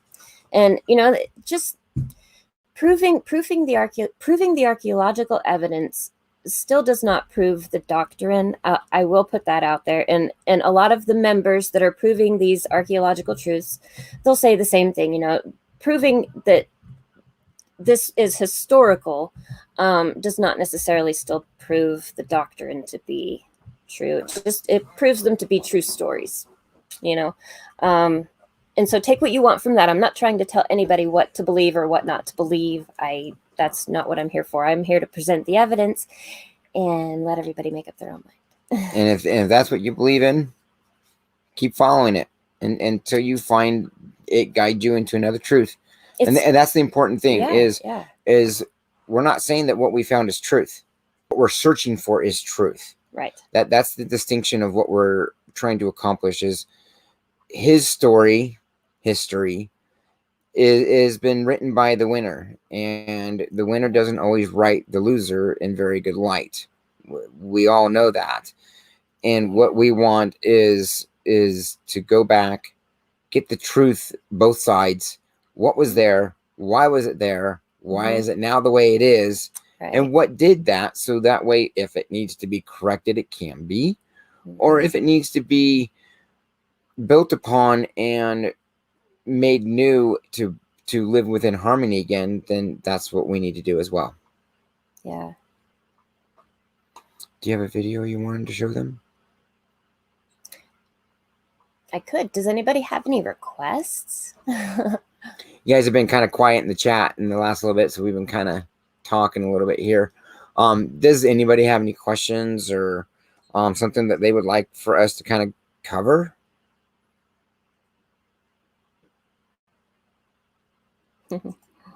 Let's see. How about...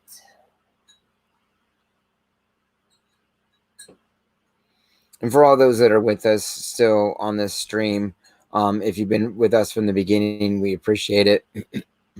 We are trying to do a dual purpose live stream marathon here. As you can see, scrolling at the bottom, we have a link in the description for Sacred Earth, our Saint Nick here. We're trying to help raise funds for him to replace all his belongings that were lost and damaged in a fire yesterday. So if you could take the time, if you haven't already, share this, please, please, please share, and give it a thumbs up so it'll keep going on. Okay. I'm going to let this one play. It's only about 13 minutes. And then I'll come back and talk about this because this, well, of course, it's all right along what we're talking about. But yeah, I will elaborate after we play this. So.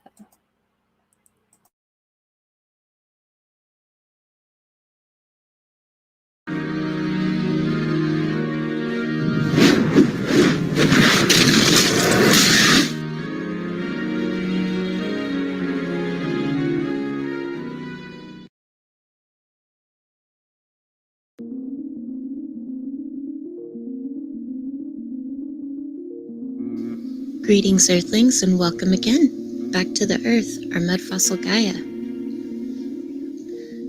Today, I'd like to share with you my own personal thoughts and a few ideas or theories that I have on what the actual Earth shape could be,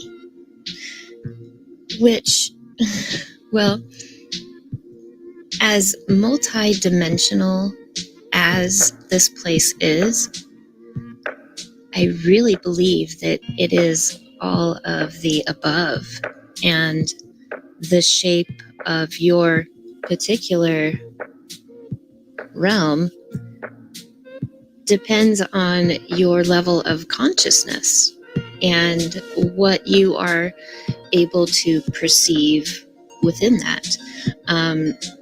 Thoth tells us that there are 9 worlds within worlds. There's 9 dimensions. So when the Hindu are telling us about the makeup of this universe, I think a lot of these layers of the different worlds that they have spread out is more kind of condensed to where they split it up just so that we can perceive them as separate places when they all really exist kind of in the same place, which is why we see remnants from things like the churning of the ocean's milk that happened on an etheric cosmic level way back in the beginning of time and has densified. And there are a lot of theories too, like that the pyramids and some of these ancient ruins were actually built on the 4th dimension, like created and then materialized and densified down into the 3rd. Or some say vice versa. They had to densify that form of it here to hold it in one of the other higher realms. So it's like the place is still alive and existing and thriving in other states of consciousness. The Buddhist monks and yogis, they can perceive these other realms through higher states of consciousness and actually see what's right here already around us. So, where I'm getting at with this, they are very explicit in their depiction of what this universe is. And it is so similar to almost every other ancient culture's depictions here. All except for the one, right? So, now, I don't believe that we are actually, well, I mean, we could be floating on a turtle. I don't know. I'm not saying that the world is a turtle being held up by elephants, but I'm going to show you how maybe it could be. And if we look at Tesla's quote, "To understand the universe, we must think in terms of frequency and vibration." So, what if on an etheric level, there are these waveforms, frequencies, vibrations that actually hold the form of, say, an Ouroboros, a serpent biting his tail? And on another level, there is actually like a form, a spirit of that creature. And it forms the matter into that shape here in this densified form. I don't know. Jesus, when he's talking about binding the dungeon master or the dungeon rulers down in the Great Dragon, he binds them using sacred geometry. He uses his squares, triangles, and octagons. And it's the technology of the dream catcher. Anything that is not of pure intent gets lost and confused within the angles. And so you put angles within a circle, and they get trapped in the circle, lost within the angles. So when he bound all the dungeon rulers, he bound them into identified form as Earth here in this realm. But then their spirit is actually ruling in those dungeons. So they are bound in a way to this realm and there through, I think it has to do with just the makeup of this place. The angelic particle matrix is a really great example. Also, the lost harmony of the crystal is another one from Global Vision. The planet, or the Earth, whatever we want to call it, it has a crystalline structure to it. And there are these power nodes that our ancients knew of, and they used these places. Well, these power nodes just happen to actually also be on specific points of some of these angels that Salman turned into the Earth. There are a few very sacred sites that are right in the eye of some of these angels. So, I wonder if they used those as like portals to these other realms. It's part of the construction of the place. It's a whole lot more high tech than we have any idea. I think it is very biomechanical, and we are just barely starting to understand.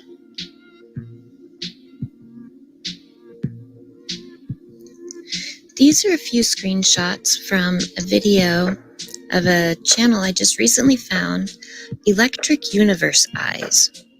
Great channel. I will leave a link for this video down below. This right here is the Aurora Borealis, okay? Now, if we had if the center is the North Pole and then we've got the ice ring around the outside, right? Like the Hindu depiction, you've got the Mount Meru in the middle. Well,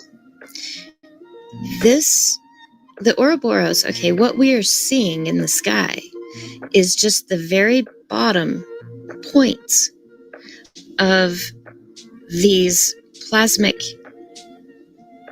energy jets that move up and down.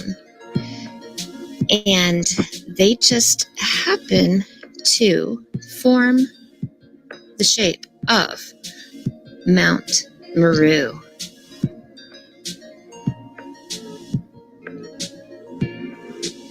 There is Mount Meru. What we see here at the bottom, all these little dots, those are the points that light up in the sky that we see that create the aurora around the North Pole. But shooting up from that just happens to be a giant golden, what would look like a giant golden mountain Meru. Just like almost every ancient depiction of it.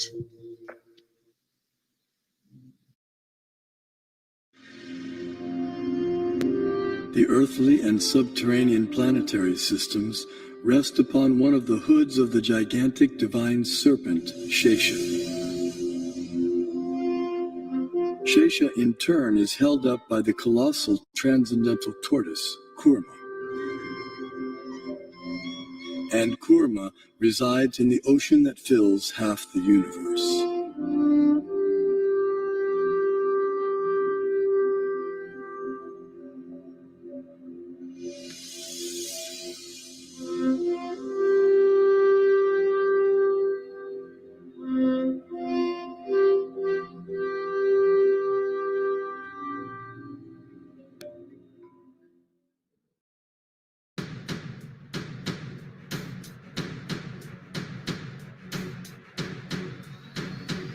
So what if karma is more like a vibration that holds the actual foundation of the place here? Something to think about.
Okay,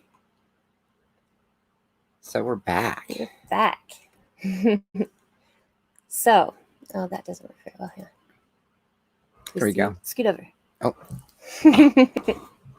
We've got the little devil in between us. And we'd like to welcome everybody that's in the chats with us. And it looks like Lounging with Lisa has joined us. And Angel Tartar Rose.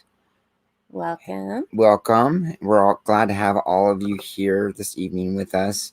We're just so all of you that are joining, we're doing a live chat marathon tonight with the dual purpose of one, trying to share Mudfossil information, Tartaria, all of it, and to also help out our friend here at Sacred Earth, our Saint Nick. We have a video that we played earlier, and also that is on the Mudfossil Gaia channel. If you want to go back and watch that, the live will probably be on for a while. But we're asking any of those that can please share the video, please share it. Please just get it out there to everybody we can, because of all people, our Saint Nick deserves the help and support and love that he's shown us. And we want to get information out there. So we'd love to have your chats and comments and questions. And yeah, I wanted to do a live stream anyway. You know, I could talk about this all night. So any questions, send them out. And again, thank you all those that are in the chat. Yes. And let's see. So Korma. I'm not sure how to pronounce it. He says Korma. There's another name for him too, like it starts with an A or something. Acapora. But yeah, you know, I was thinking about those harmonic frequencies, right? And then there's the one that's shaped like a turtle shell. And yeah, so maybe, and I like how she put, okay, Angel Tartar Rose, she put karma, right? Karma. There is definitely a play on words there, I think.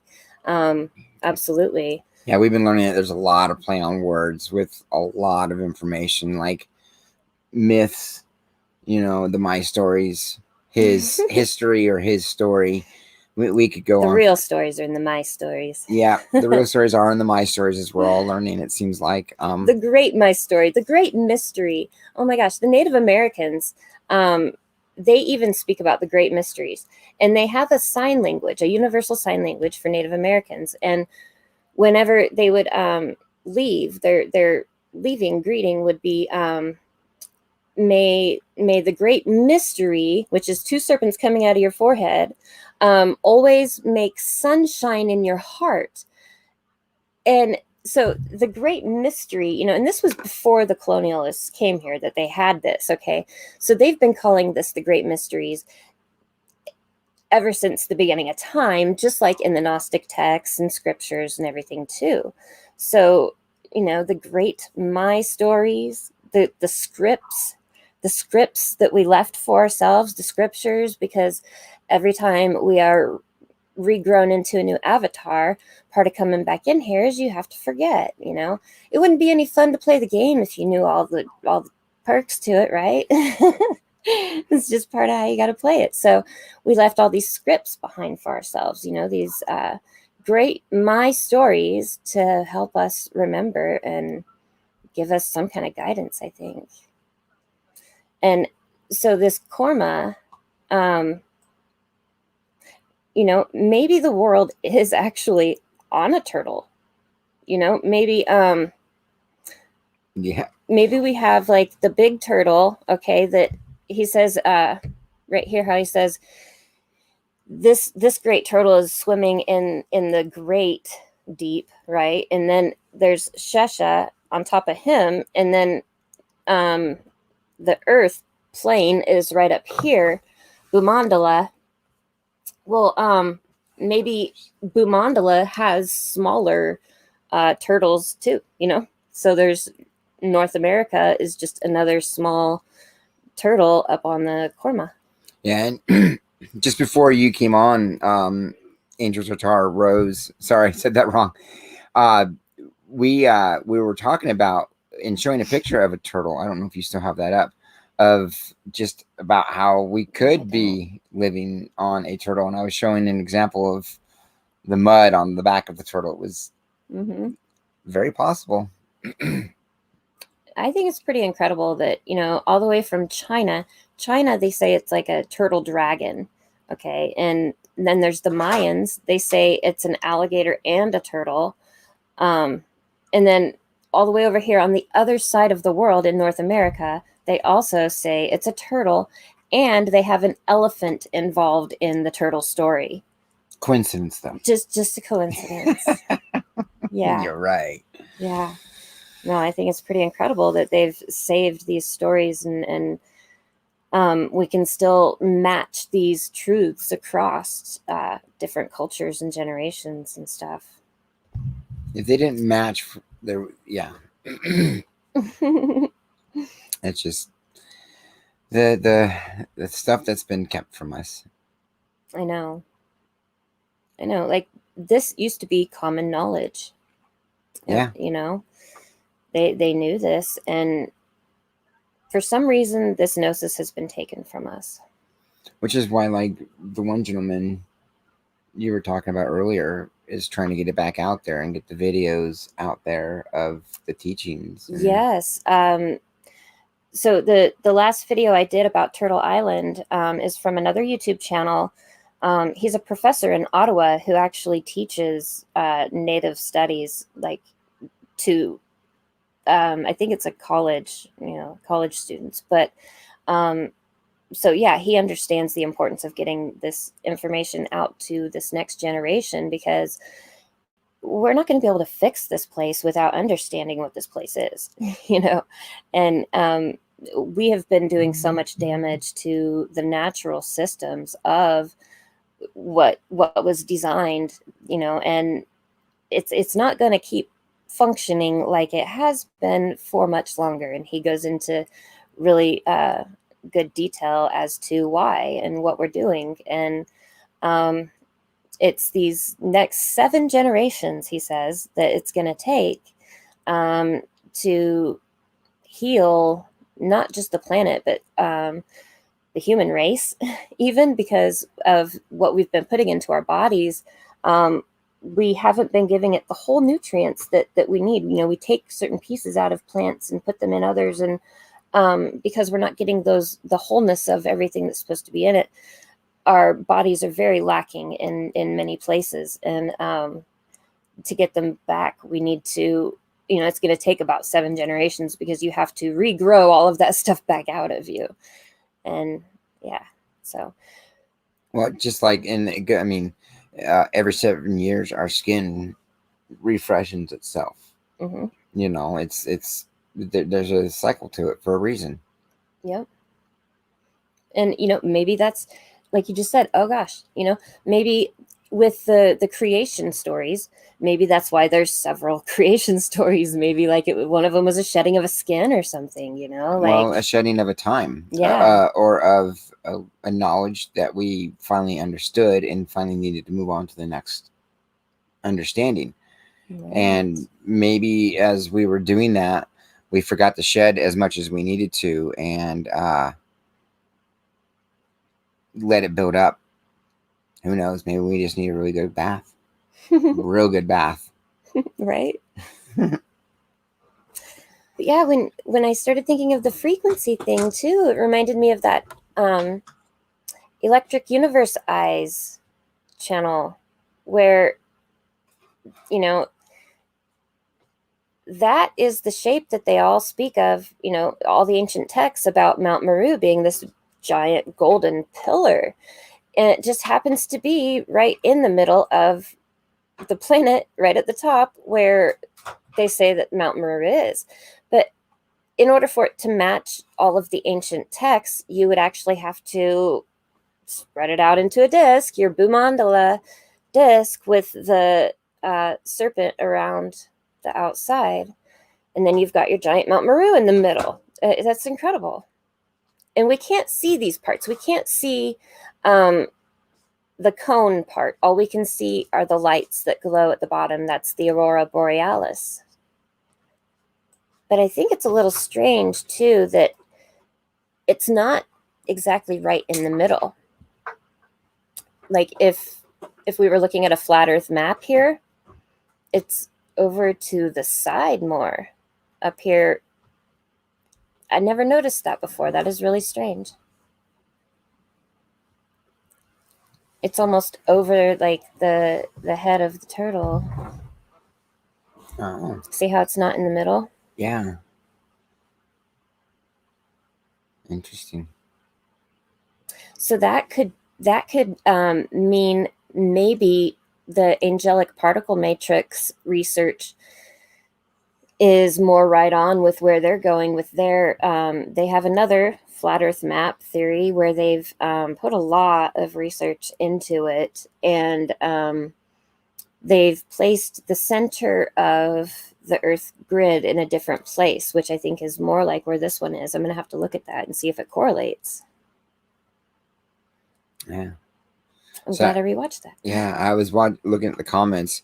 And yes, Rose, you're right. Right now, the only best way to get a lot of these minerals back into our system, put a comment on the screen for a second, is to grow your own. And we, Mudfossil Gaia is just one of 2 channels that we do. The other one we haven't promoted as much, which is Back to the Earth. But we live off grid. We try to live a sustainable life. We want to grow our own foods, and we go through the challenges of that each year and trying to grow our stuff and whatnot like that. But that is part of our goal, is to be 100% sustainable and going back into harmony with how we live. Yeah. Back to the earth. She says, I can see a seahorse. Oh, are you talking about South America? It does look like a horse, right? Oh, yeah, I see. Okay, yeah. Yeah. It's got a very pronounced jaw and snout and everything. But it also, of course, looks like The elephant. the Yeah. elephant right there, too. In the turtle story that Jacob Wawati tells, he says that the native people cut the head off their god and they're supposed to be bringing it back.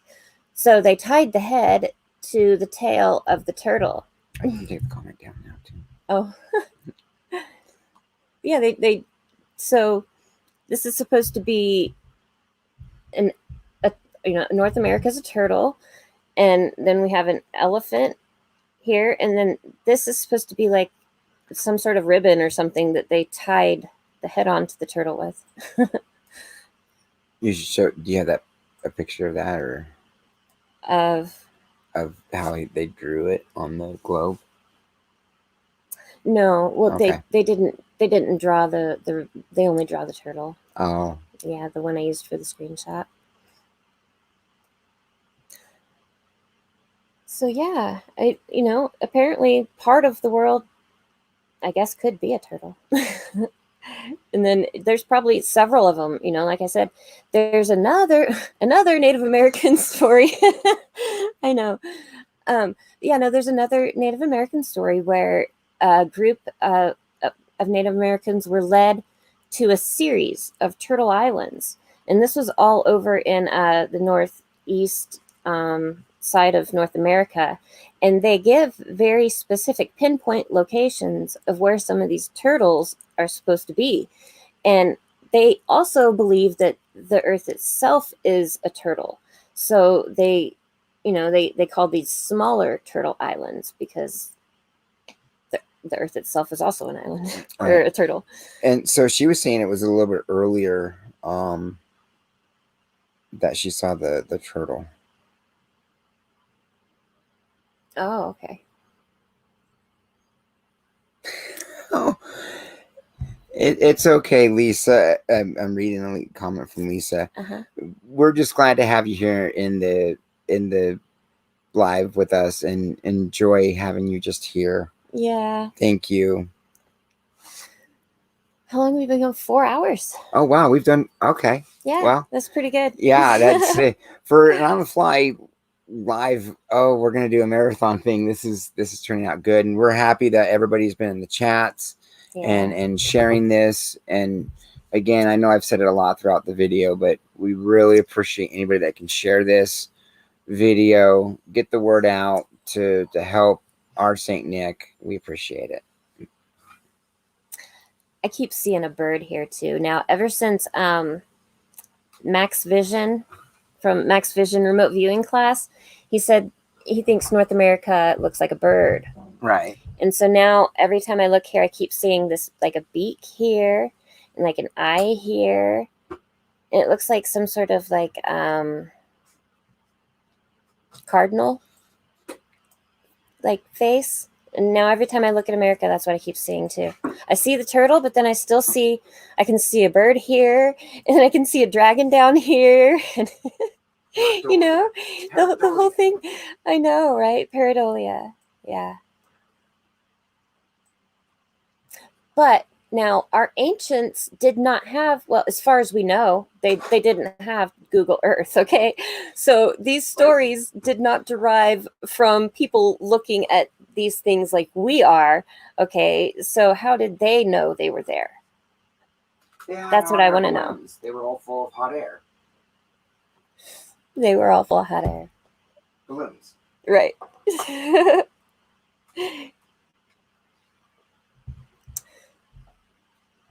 Yeah. So I gotta make me a mocha or something.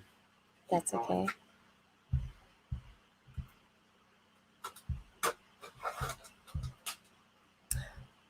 Historology Petrified Past. He's another YouTube channel that also does mud fossil stuff. He did one about this fish-looking thing that's actually on top of Roger's big fish.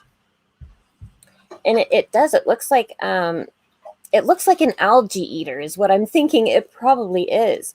Because if Roger's giant fish is some sort of like big whale or something, whales have those like algae eaters that attach to them, those sucker fish that attach to them and feed on them. So I wonder if that's what this thing could be, because it looks like very much something of its own out here. And it's got a fin like tail here, you know. And that head does look sort of like some sort of, I don't know, sucker fish or algae eater. You got the eyes right there. That's cool. Yeah, Histology Petrified Past, good find. You guys, you should go check out his channel too. I should leave a link for that one too. And we'll drop a link for Lisa's in the chat again. Okay. I'll get to that. Yeah. So the ribbon. Here. And I'll drop those. Oh, the ribbon between the turtle and elephant also looks like a seahorse. Yet what I meant was at the north view. Okay. Awesome. See, that's what I like about being able to chat with them. And I know, right? Because I look at this stuff all the time, you know, and I only see what I see. And so when I show it to Leo too, he'll usually see something a little bit different, you know, and then I go trying to match them up with the stories and figure it out, you know. Yeah, this thing also looks like a bird. Like this would be the head and the eye here. Big feathery body. sorry.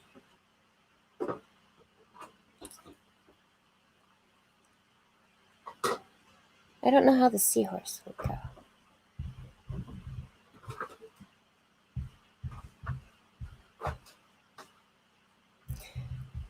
What's really weird though, this thing out here. Does anybody have any idea what this thing is?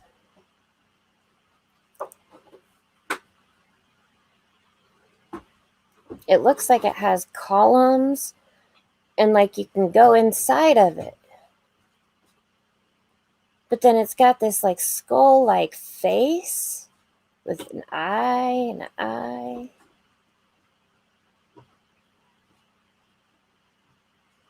Anybody know what that is?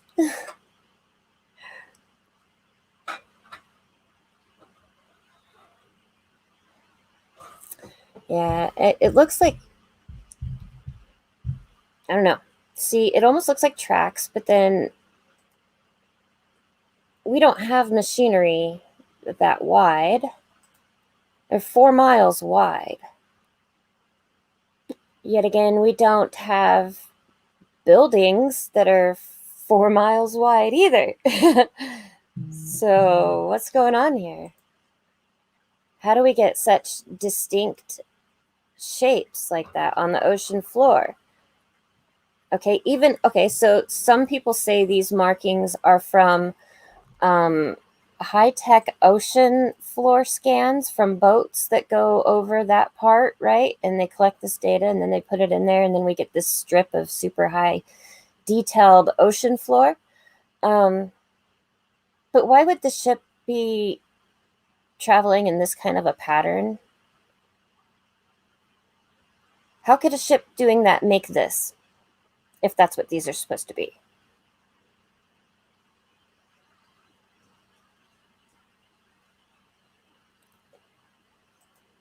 I don't know. That trips me out.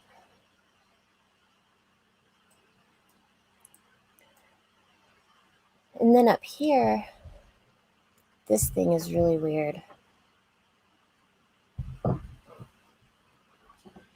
And I guess a lot of people already knew about this before I even did the video on it.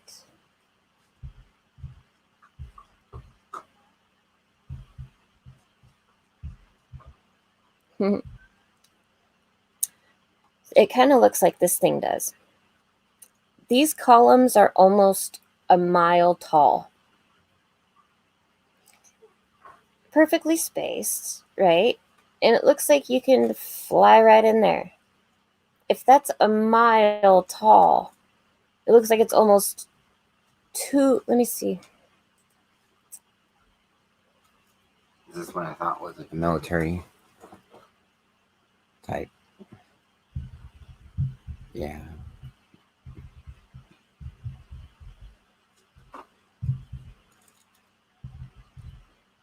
Let's see if I can get. It's hard to do measurements in 3D, but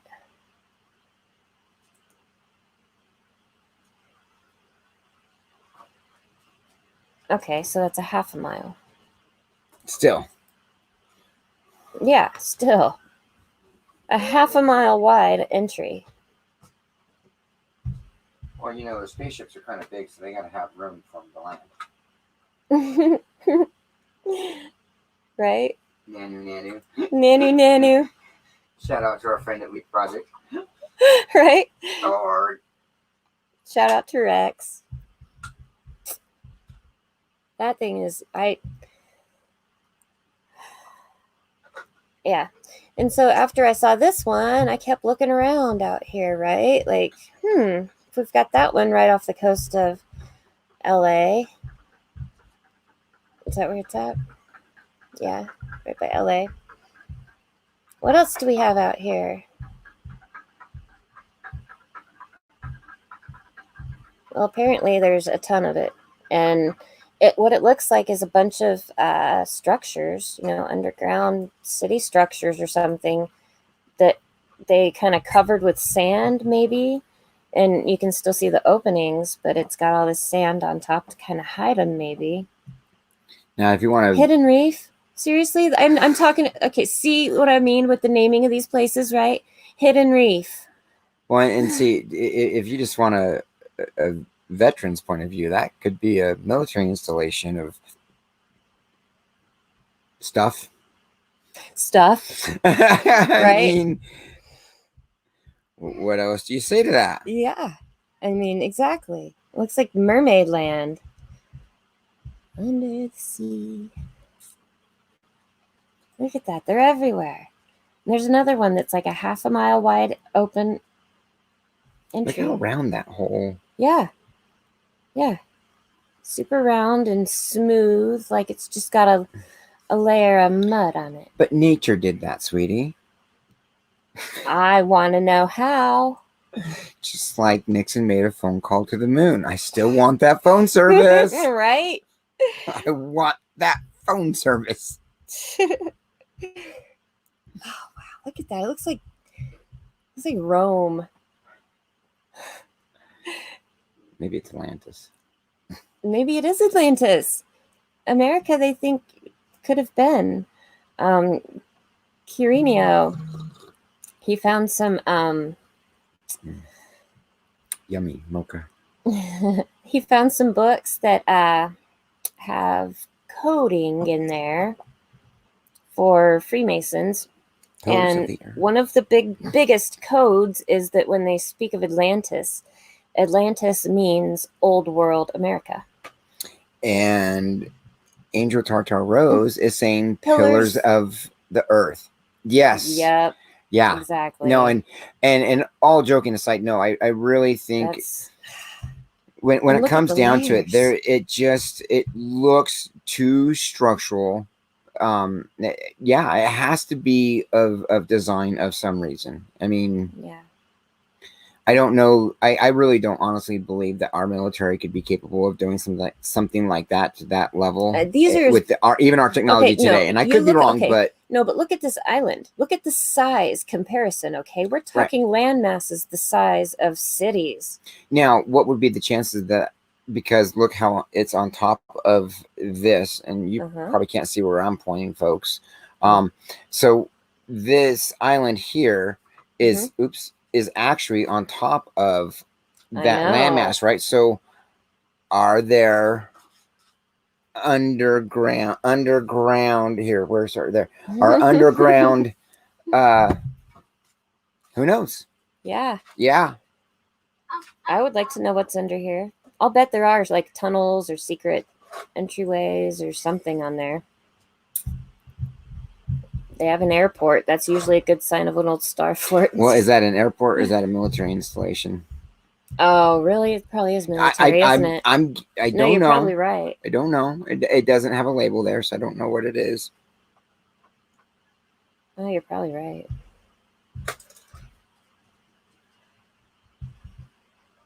Yeah, naval facility. There you go. There you have it. Wow. Just coincidence. Coincidence. Oh, we'll probably stop soon, Timothy. What's the matter, buddy? It's taking a long time for you guys to finish up. I know. That's what marathons are. Oh my gosh, look at that entrance that goes under this naval. Holy moly, I want to know what's under there. Look at that thing. That one's even wider than the other one, too. That's for the big guns, right? 844. Yeah, it's twice as wide. Almost twice as wide. I could almost fit a carrier. And then some. Wow. And yes, Lounging with Lisa, that we did put your link in the description. Did you? Thank yes, I did get that in there. And we are happy to share your channel and Smoking and G Sharp's channel. Both links are in this, should be in the description. They have a new channel too. Oh, a new channel. Yes. That's right. I didn't do that channel. What's the new channel? You should just the other AP channel. What's your other channel, Lounging with Lisa? Let me see. She just subscribed to it a few days ago when you announced it, and I forgot that you just did a new one. I can't remember.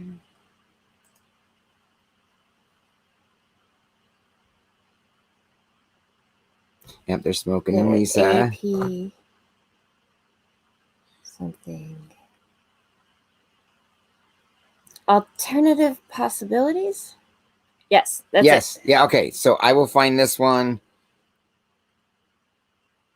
And we'll drop the link to this one too. Can I just do it like that? Yeah, definitely. I think. Yep, copy and then just go to your chat and drop it. Okay, so there is the link coming up for their other channel. And we encourage everybody to go to those too. Well, yeah, definitely. She's only got 30 subs on that one. We definitely need to fix that and get that picked up. We have been on chat with Lounging with Lisa and Smoking G, myself and Mudfossil Gaia, and we have had nothing but so much fun and love the talk and all that. And we would have loved to have been able to have her come on tonight, but it sounds like she was busy, which is okay. We will definitely have her on another point. Her and hoping Smoking G Sharp again. We've had her on and would love to have her back on. So yes, please go and sub their channel and give them much love too. I mean, the name says it all. Alternative possibilities. It's the other AP channel, okay? But I love their little logo there. The star fort with the heart. It's a star fort with a heart. How cute is that? Yeah, it is. It's it's awesome. Yeah, and so they talk about a lot of the same kind of stuff I do, you know, for all the way from ancient stuff up into current stuff. Maybe did you ever get the phone service to the moon phone call, Lisa? I mean, someone's got to find it eventually, right? Sorry, off topic again. I saw the moon picture on her channel. And I'm getting kind of warmed up on some good mocha here. Hey, and this is probably a really bad shameless thing, but I am a veteran. I love coffee. And if anybody else out there besides me knows Black Rifle Coffee Company, I don't have their coffee right now, but I would love them to sponsor us because I love coffee. They're vets, I'm vets, and I would like for them to reach out and say, hey, we would love to support your live crazy stuff. I'll do other stuff too on my channel, but Black Rifle Coffee is good people. So just a shameless plug. If you guys like coffee like I do, I've had a sample. It's really good, but if you guys can support a veteran group too there. Sorry, shameless plug. You're so cute. I know. That's okay.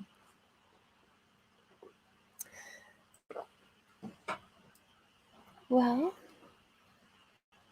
Oh, we got comments. Let's see. What else we got going on here? Oh. Oh, what kind of coffee? Black Rifle Coffee Company. It is a veteran-owned and operated company. They specifically go out and try to hire veterans. Most of them are just really good, down-to-earth military guys that are military twisted like me. I love them. Their content may not be for everybody because they're a little 2A friendly. Like I love my 2A stuff too. And we won't go any further than that because we don't need YouTube saying anything. But please support Black Rifle Coffee Company if you guys do like coffee. And they don't know that I'm saying that. They don't pay me. In fact, they don't even know I exist. I would love that they knew I exist. Yes. But they do really have good coffee. They take a lot of pride in what they do. So, and it's American. Well, they go out and get the coffee from other countries, but they do it here in the U.S. They make it here. Made in the USA. Yes. You guys want to see something really weird? No. You want to see some fun stuff? I can't figure out what this thing is yet. I don't know. But it says 2020 there. It's the copyright 2020. That's what it says. This is supposed to be the North Pole, the center of this ball they give us, you know? And what are these concentric rings of land mass doing here? It actually looks like, okay, like they have a lot of ancient maps that have pictures of Hyperborea with the 4 land masses that have the 4 rivers going in and out to go in to go out. There's the middle magnetic mountain, Mount Meru or whatever. And then there's those 4 islands around there in Hyperborea. Well, it even kind of looks like concentric rings of maybe Atlantis or something. And other people like Martin Kinney has suggested that this is where Atlantis was or is. And it actually, the dimensions almost fit even. They measure it in kilometers. It's supposed to be what, 27 kilometers diameter? Okay, not right there, but oh, did we talk about the center of the Earth theory with?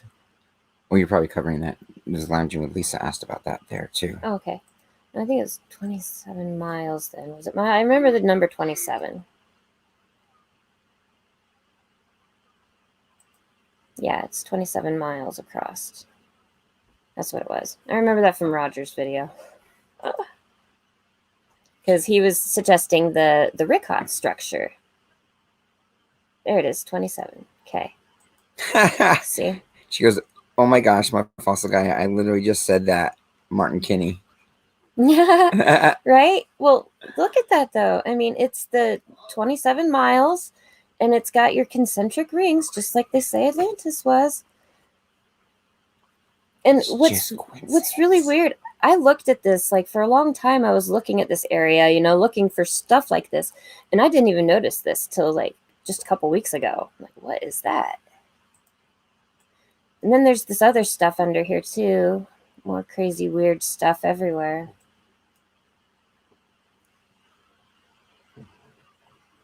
Yeah, I thought that was pretty cool.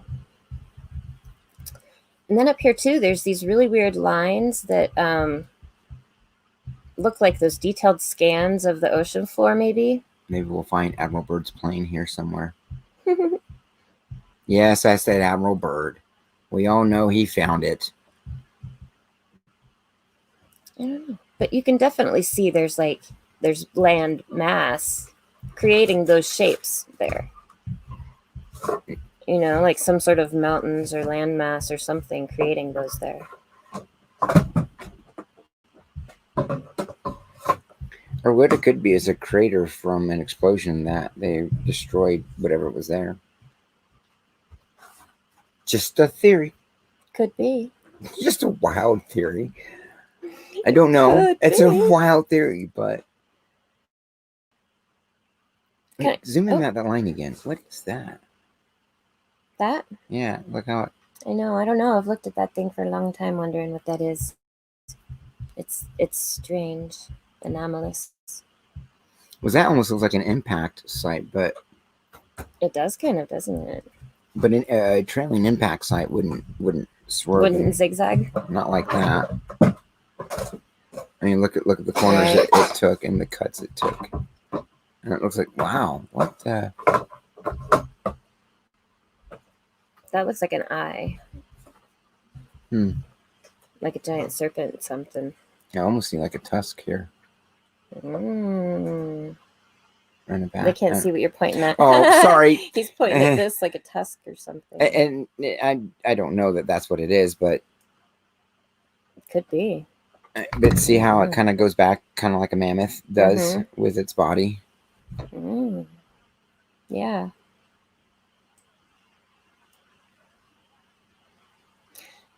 Yet we don't fully trust Google Earth either. Yeah. No, we understand that. I know.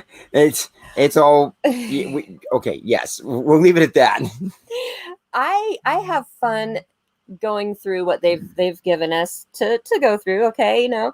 I think it's really cool that you can actually zoom into your house and you can go through the history and see it back in time and stuff. And somehow they have taken what we're on and put it into this kind of format so that we can actually go here and look at where we are. But I don't think this is what it looks like for real. No, that I don't. As a matter of fact, when they do remote viewing, okay, because I had thought of this. I'm like, okay, so if there's so many people that are capable of doing this remote viewing or like leaving their body and looking back at the earth, what do they see? Well, for doing remote viewing, they train people with a flat earth map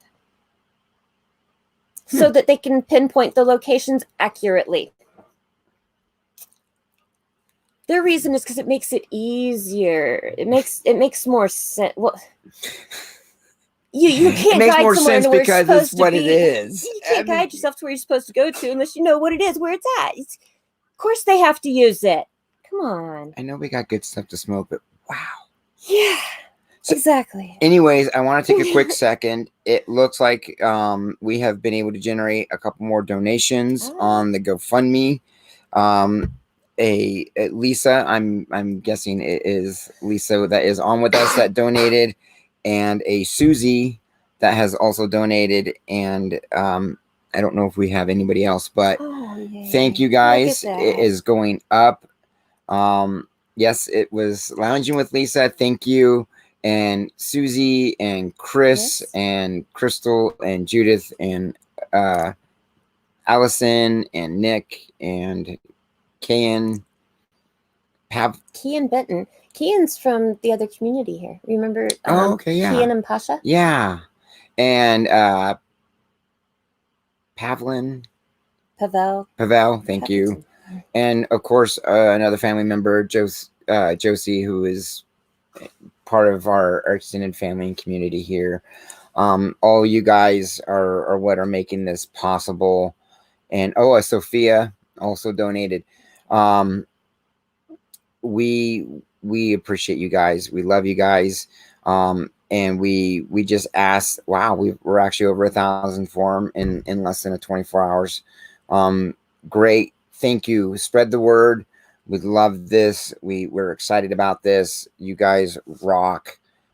Please keep up the good work. And again, if you've got a YouTube channel that we haven't given a shout out to, that you're in our chat, we are more than happy to give you a shout out. I know our channel is not huge, but we want to share, like Beyond the Veil shared with us. So if you would like a shout out, please just send us a message. And yes, thank you. And share. So, thumbs up. Yes. Look at me to 1,000 subscribers next. Yes, we will. Yeah, well, okay, we've got to give a shout out to Timothy's awesome videos. I'll put his link in the description. He is our son that is trying to become an up-and-comer YouTuber. Anybody that could just take a minute, go over check out his channel. We're going to be adding a lot more videos to it. I've been kind of... There's only like 4. We'll get more. We'll get more on there, but I will put a link in the description below. But he would love to have more subscribers to that channel too. Yeah, a lot of the footage from the Christmas party is the kind of stuff we were going to put over on there. We haven't finished editing all the footage yet, but we're working on it. We're working on it. So any questions that we haven't covered? Yeah.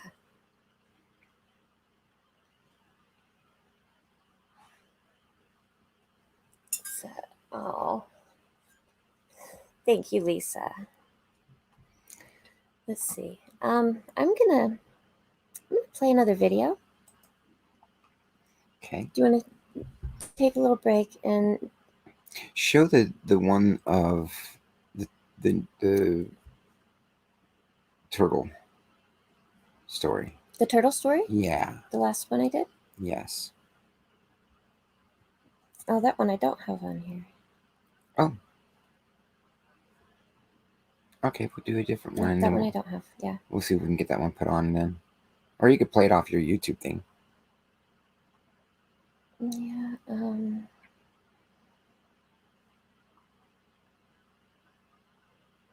Where's the one I was gonna play? The Dreamwalkers one. Oh, there. That's a good one. There it is. Is it this one? I hope that's the right one. All right. This.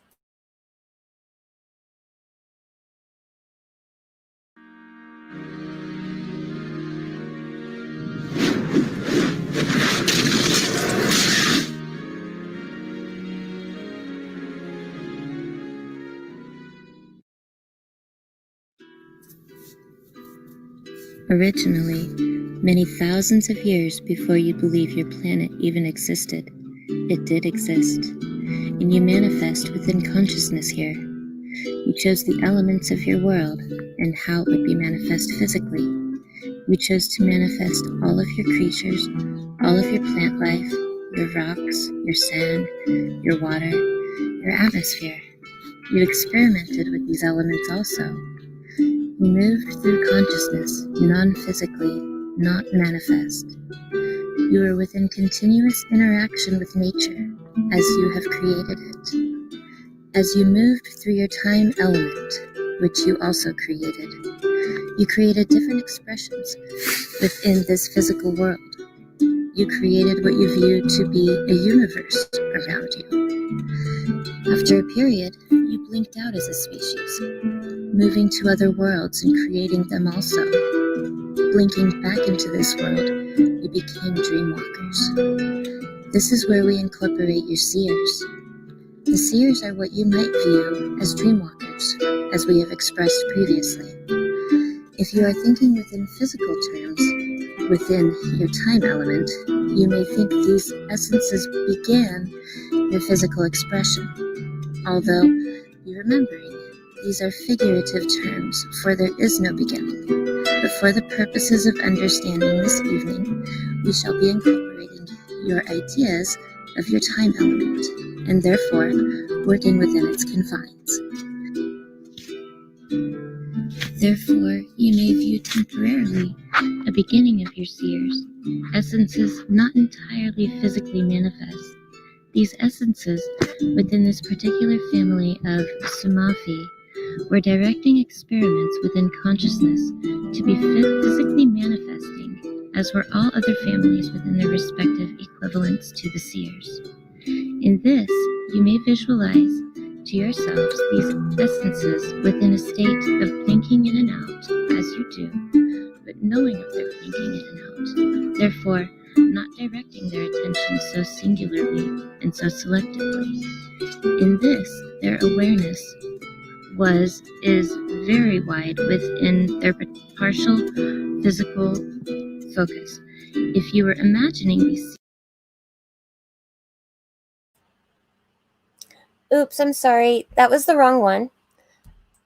This is the one that had the music too loud, and I had to go in and fix it. So let me play the one that you can actually hear me talking on.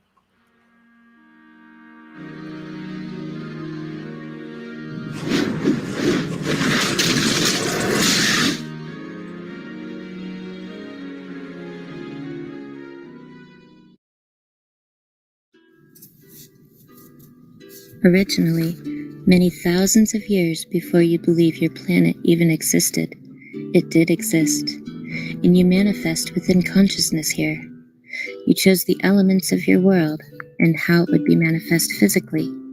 You chose to manifest all of your creatures, all of your plant life, your rocks, your sand, your water, your atmosphere. You experimented with these elements also. You moved through consciousness, non-physically, not manifest. You are within continuous interaction with nature, as you have created it. As you moved through your time element, which you also created, you created different expressions within this physical world. You created what you view to be a universe around you.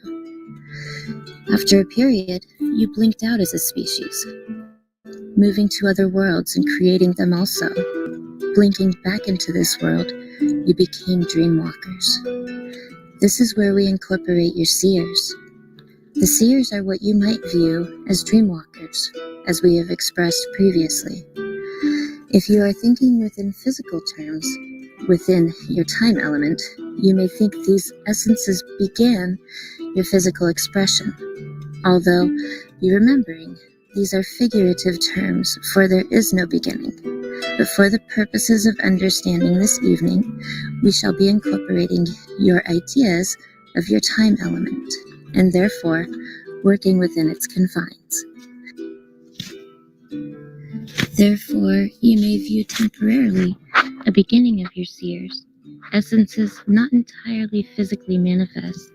These essences within this particular family of Sumafi were directing experiments within consciousness to be physically manifesting, as were all other families within their respective equivalents to the seers. In this, you may visualize to yourselves these essences within a state of blinking in and out, as you do, but knowing of their blinking in and out, therefore not directing their attention so singularly and so selectively. In this, their awareness is very wide within their partial physical focus. If you were imagining these seers physically, you may imagine them to yourselves to be physically formed translucent.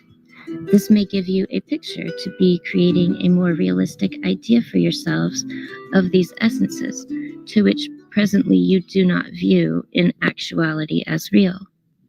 In viewing these essences, these translucent beings, their objective, we shall not use the term purpose, within their intent of physical manifestation, was to experiment with efficiency of physical manifestation. Therefore, your scientists presently may view what they think is of as evolution, for they may discover remnants of experimental focuses which were not continued. Having no explanation for these remnants, or what they view to be remnants, they develop theories of progression, evolution.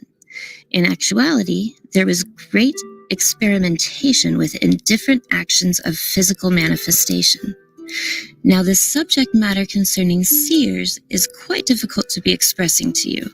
This is not because your language does not incorporate enough words to accommodate the ideas, but within your selectivity of thinking presently, the concepts concerning the seers will appear to you as fantasy. These are difficult concepts to be accepting as reality. I express to you, they are reality. Within the expressions of experimentation of the seers, as children experiment with different games, also the seers, within a playful attitude, experimented with different expressions of physical focus, at times incorporating creations that you presently would view to be mergence between animals and human form. These experimentations were not efficient, therefore they were not continued. Some experimentations were continued for relatively extensive periods of your time element, for the reason of experience.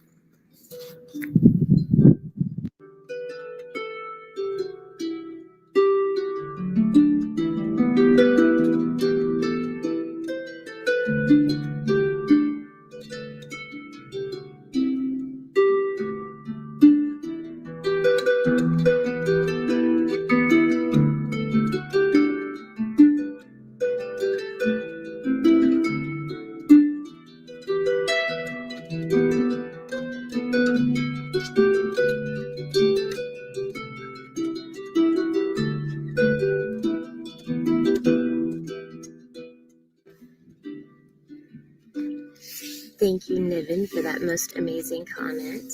I will.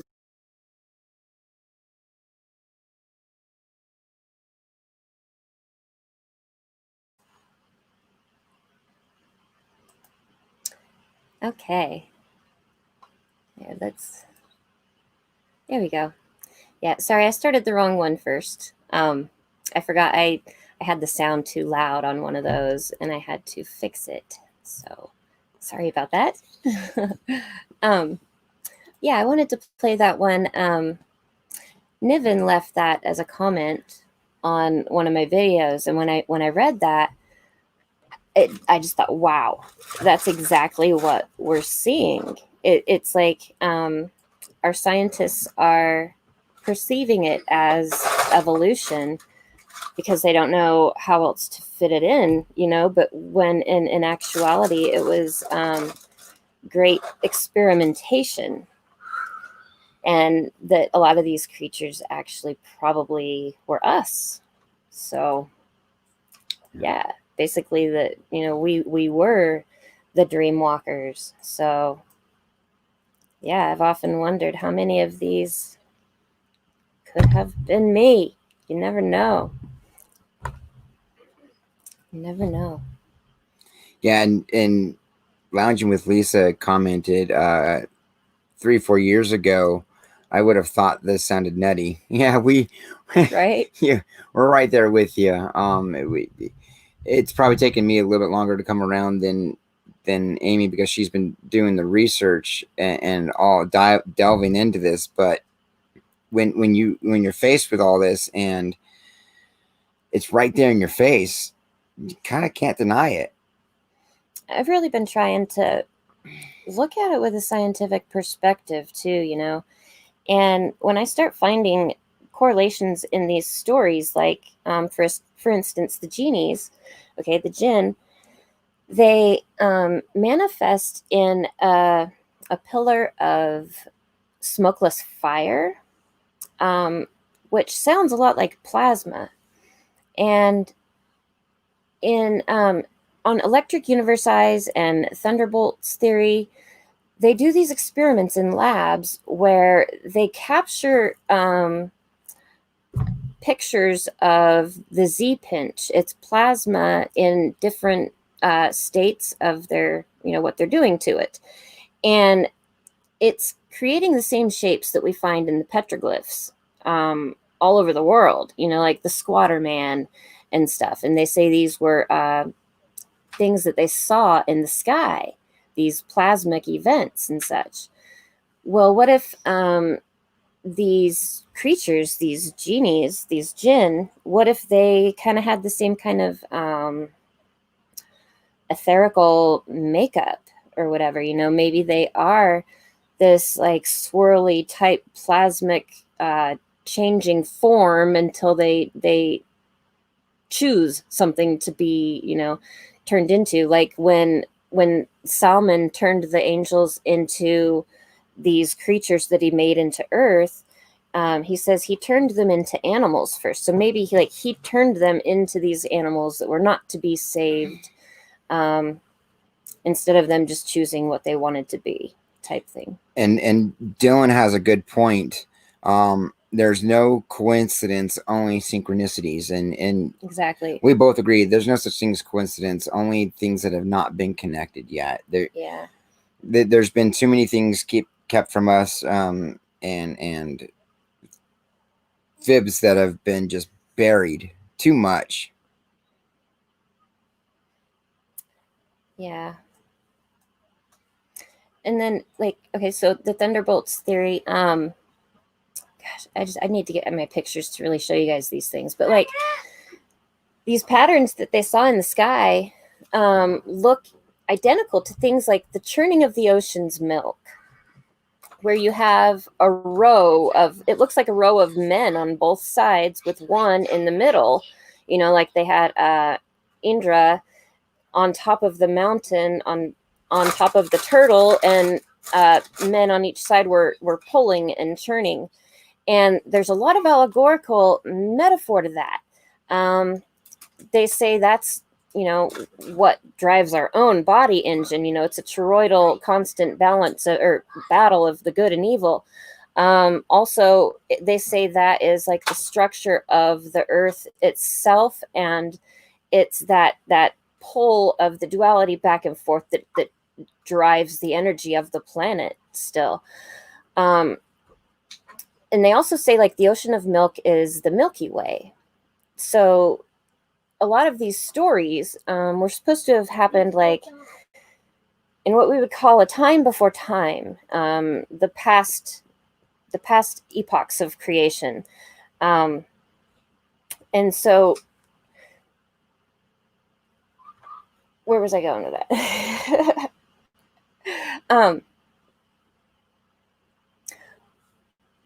What if in one of these early epochs, the first peoples that were here at such an early enough stage of this earth still being created that they saw these plasmic forms, these magical beings, entities in the skies like they did. I mean, they even have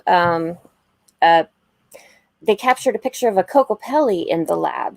You know, they've got the churning of the ocean's milk. They've got so many of these symbols that they saw and that they recorded on these petroglyphs that they, you know, and for them to create these same kind of pictures in a lab, you know, you can see it really makes sense that, yeah, they would have seen these, but now I'm trying to figure out how do these relate to these shapes that we're seeing in the earth now? And so that's what made me wonder, like with the Kerma thing, with the turtle, how the turtle shell is a certain schematic frequency. Well, what if during these magical times of creation, one of these epochs, you know, they actually saw these figures in plasmic form before they are actually densified into what they are? And to there's a go to your comments. Lisa put a really good one up there, right there. Yeah. Yeah, earlier in the video and just recently, she came across the story of the Jacob Owati. Of a turtle story as well. And we had a picture of a turtle up earlier that I was kind of joking around about, and I wish we had that picture up still, but I can go to my video though, and yeah, I can just show you the pictures. So this is one of Mudfossil Gaia's newest videos on his information that he's putting out. And yeah, check this out. I mean, so yeah, I think this globe, it's a picture taken in a classroom. So they're teaching this to these kids at the time, which I think is incredible. I love that. But you can see that Greenland on here is the head, and this correlates to Jacob Owati's research. He shows you like the eyes on each side and everything. So yeah, I think this one has to do with his research. And it goes into not only with the turtle, but how the tail is attached to the head of an elephant, which he's showing later on in the video here. And then he shows how the elephant's head is attached to the turtle, but then the body is over here. And it's just, yeah. There's the full picture. Yeah, there's a full representation. So this is South America, the head of the elephant. And they say that the native people cut the head off their god, and they were supposed to bring it back to the body, I guess. And so they tied the head to the tail of the turtle, which is North America, and it's supposed to be bringing it back, and that's why we see these land masses. He shows you how they're moving. And how the waters are flowing because of the land masses, which then made me think about, as we discussed earlier in the video, of the waterways in our area and how do they flow within a rhythm of the vessels of a body. Do they go in one direction and the other, like our hearts pump? And can we see that? Can we show that? Like, that's what he's explaining here. These red lines are the blood, the arteries still pumping, draining out of the body. And that's what pushes the water, which creates a torrent in the air. And we get hurricanes from this disturbance in the ocean from the arteries of the creature. Yeah, I mean, so the turtle, yes. I mean, and this is something that is being worked on currently, mostly because she's been able to get in contact and is trying to work with, unfortunately, he's passed away, the gentleman in the video. Oh, there's that turtle picture. Yeah. And I mean, can I see the toy? Again, if we're living on this, and here's what we're living on, and all of this is just generations and years and decades and millions and billions of years, and then we're up here in all of this, and to us, these are trees. These are probably redwood trees to us, right? And you put little city buildings in here. You got the Grand Canyon. You've got the mountains. You've got all of it right here in the world trees. Right. And I mean, we could literally be living on this and not realize it, which... Well, they already tell us through science that they don't know what's down there. After so many miles, they can't penetrate, so they don't know. Dylan's loving it. He's giving you all kinds of applause. Thank you. Thanks, Dylan. Is there any questions of anything that you guys want to point out that you want to say? Please comment.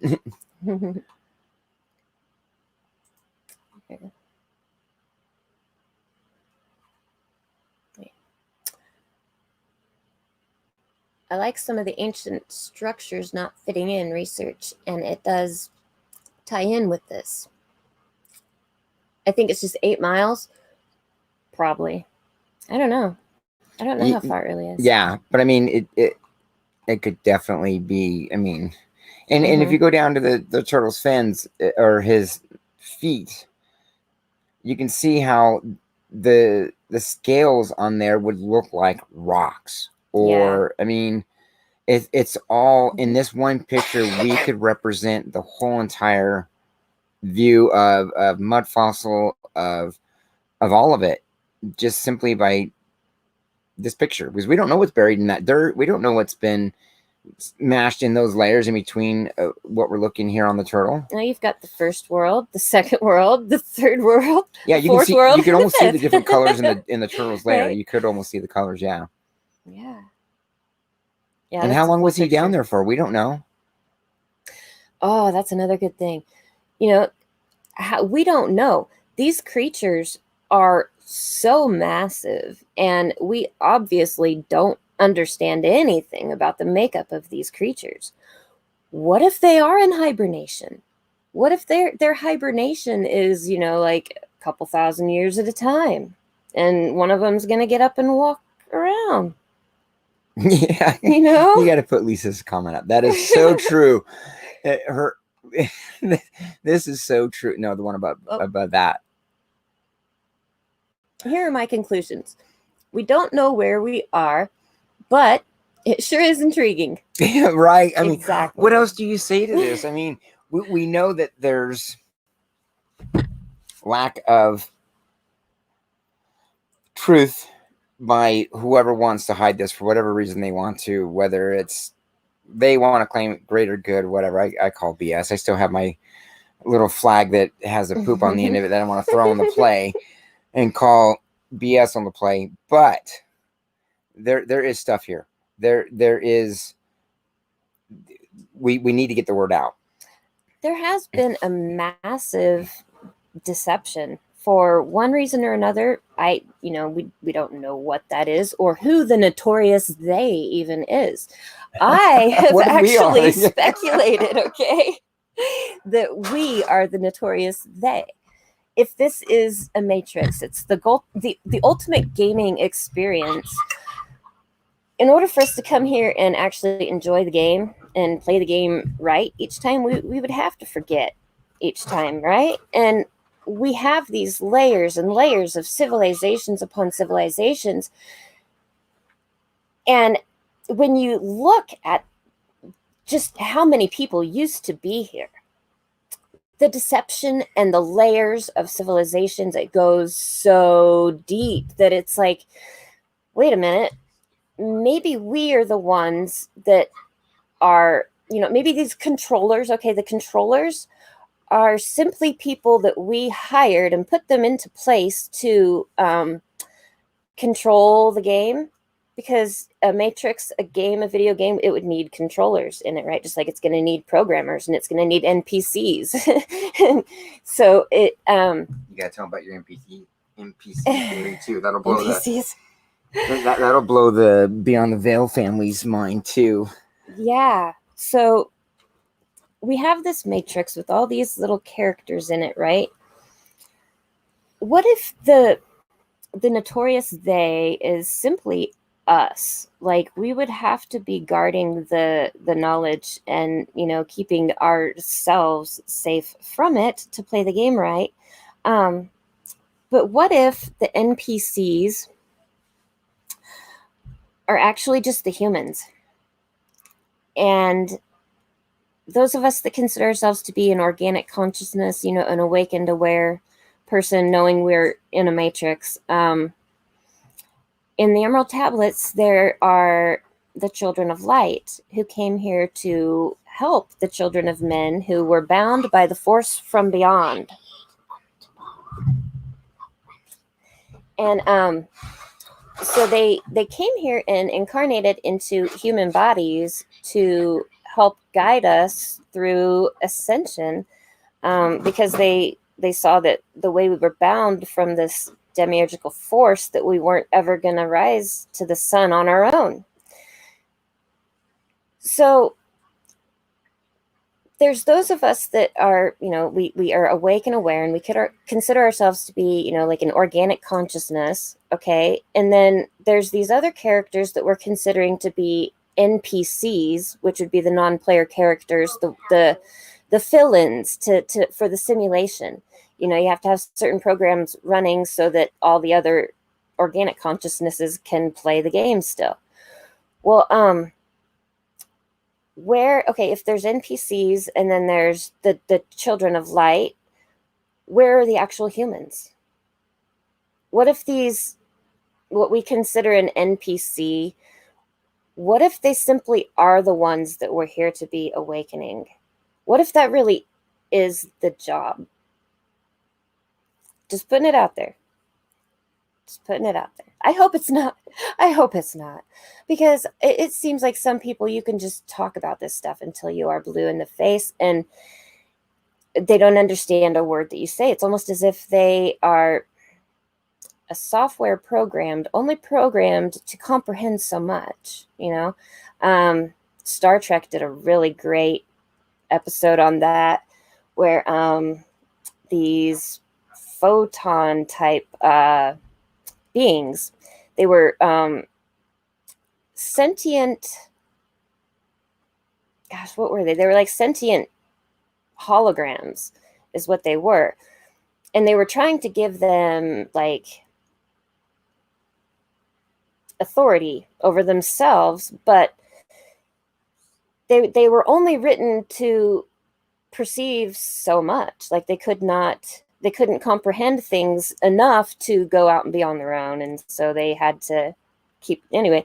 But so some people, it seems like they're only programmed to a certain capacity to comprehend so much. But what if really those are the ones that we are supposed to be awakening, getting them to open their eyes to these kinds of possibilities? I don't know. I hope it's not the job, because my gosh, there's still a lot of sleeping people.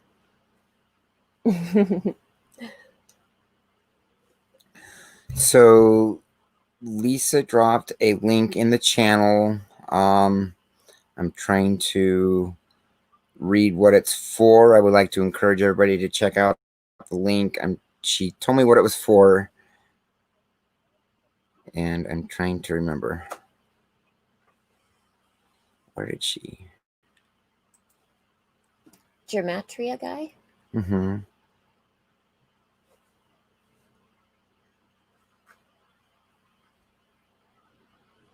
Oh, she asked if she could drop it. Of course. Yeah, I told her, of course. But if she's recommending it, I know she wouldn't recommend it unless she had a good reason for it. Right. So please check out that link that she put in the description, folks. Gematria. The ETs. Okay. But yeah, I mean, some people you can't get through to them. It's like they just aren't programmed to comprehend. And we are programmed. I mean, yeah, ever since, we were little. Stay tuned for your nightly programming, right? I mean, from the time we started going to school, we were programmed. But yeah. I do see a lot more people waking up to these realities, though. It's these kinds of things here, like looking at the planet and seeing that these magical creatures were once real, really puts a whole new perspective on life as it is. This kind of reality changes people's worlds, literally. And that's what I'm hoping. I'm hoping for this next generation of children to grow up with this, what used to be common knowledge again. Yeah. And like Lisa's saying in her last comment here, I used to be one of them too. Yeah, just like you, we both were. And a lot of why we're doing this now, like hopefully a lot of other parents are that we've had reach out to us asking to do classes on this. They want their kids, like we want our kids, to grow up knowing this, not that it's myth or anything else like that. This is information that we found. That's why we want to go on the road. That's why we want to do the boots on the ground, so we can study this and share this, not with just ourselves and our kids, but with everybody that wants to know this, to learn about this. Yes. I've seen elephant going from India to Saudi region. Okay. Oh, I know. Yeah. I've looked at that too. Niven did a video on that one too. It's like there's a series of elephants over here. Yeah, right here it's like the ear kind of, and the snout comes down here. It looks like he's got wings. It could be a flying elephant, or this could be another. This looks like another elephant too. I don't know. As long as it's not pigs flying, yeah, we're all good. Right? I don't know. And then they have pictures of India. On, like, they have maps of India where they actually made the head an elephant, and they put Buddha right in the eye of the elephant on the map. Yeah, it's kind of cool.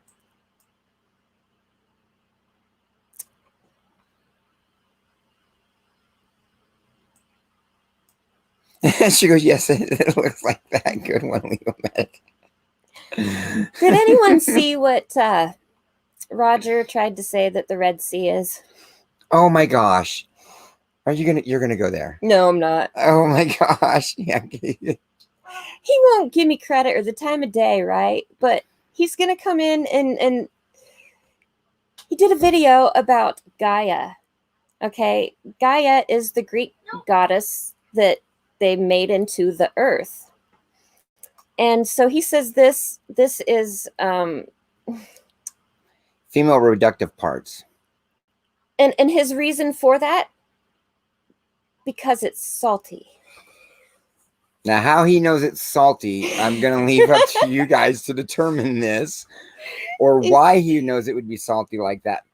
And yeah, we'll leave that pondering to you. It could be. Okay, but you can't take one part like that and say that that's specifically what it is, because okay, so let's take this from an anatomy point of view. Okay, for anybody that knows anything about body parts, show me where this could connect to any part of a creature's reproductive. I don't see legs. Right. I don't Where's the see, rest of it? and- Why is the vagina going to be laying there on the ground all by itself, guys? and I'm only asking this because seriously, if you want to claim that something is a part of the human anatomy, as a person that has studied anatomy, that has taken time to realize how these things connect and all that, I cannot go in there and say this could be a body part, because how there's nothing there that would indicate. It looks more like a creature. It's got eyes on both sides. It looks like a big slug or something one I mean, way. I see. And If you want to the do other. a pareidolia thing, yeah, you could do Right, the whole alligator down here, or snake or whatever. Okay, but to just I can't see that being. It has none of the shape. It has, and I could be wrong. I'm not saying I'm right, but from anatomy point of view, from studying the body, I don't see it. Okay, well, there's another one. He did a video on this one before too. The Holy Lands. Oh, really? Did he really? Yes, the Okay. Holy Lands. It's supposed to be the same thing. Okay. I love the guy, and I do try to give him credit for, but some of the things that he comes out and says kind of puts a bad rap on a lot of the other mud fossil community that's really trying to look at it in a serious way. Now, the Earth is Gaia. It is, okay? But that does not mean that this crack right there is that part of her. That I don't believe. What makes more sense to me would be if, like in the Sumerian creation, Babylonian epic,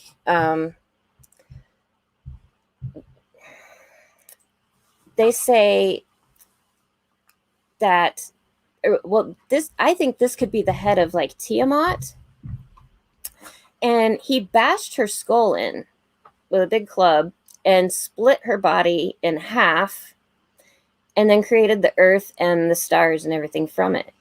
And that looks more like a big gaping wound from like a giant club smacking her in the head. Now, if you want to call that a wound, I can, as a person that's dealt with medical stuff, yes, I could see that being a wound. And it would, where near where your mouse is, that could be where it's bleeding out of, where it has. So the Red Sea, that makes sense. And that would more make sense to me on just a basic common, why is that called Red Sea? That could have been the fatal blow, Right. But again, this is just us talking. And, okay, but then the stories also, they say that the Tigris and Euphrates River actually flow from the other eye.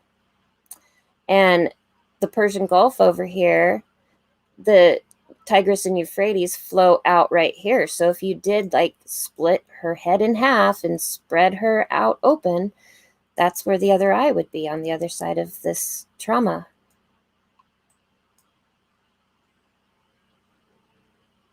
I don't know. What do you guys think? I mean, Rose is saying from a distance, it looks like someone looking in a handheld. Right. Or a caterpillar, right? I know. Okay. Yeah, exactly. Who was it? Ozzy UN. He did a video on it too. He said it looks like a pet being squeezed. Yeah. Good night, Lounging with Lisa. Thank you so much for joining us this evening. Yeah. And we look forward to having you on the show and chatting and enjoying conversation with you. Yes. Yeah, I want to have you and Smoking and G-Sharp both come on. That'd be really fun. Or we can all go on your guys' new channel or something. Yeah, we can all gather together and just do a big stream. Yes. And please, if anybody that hasn't already heard, please go in, check out Lisa, Lounging with Lisa, check out Smoking and G-Sharp. Check out the other link she shared with I don't how you Gemitra guy. Gemitra. Guy. There it is. Yeah, Geometroid Guy. Hopefully I'm saying that right. Check out these other YouTubers. And Beyond the Veil, if you're not a subscriber to them, please go over, check them out too. All these channels we're suggesting are people that are trying to connect the dots, that are trying to bring truth forward on their capacity. And we believe that our information connects with all of theirs. And we would like just to bring all the truth forward. Yes. Now that's partly why I started a YouTube channel, because, you know, all the channels I watch, I kept finding so many correlations to other people's work that just adds on to, you know, the bigger puzzle picture pieces. So yeah, it's all part of it. So it's getting kind of late. We're probably gonna, I know we're doing a live one and we're all getting kind of tired, and we got a little one getting tired, and we would love to keep this going all night and until we could raise all the funds that we need to for Nick. And that's really what we would want. But of course our bodies are limited like everybody else's physically.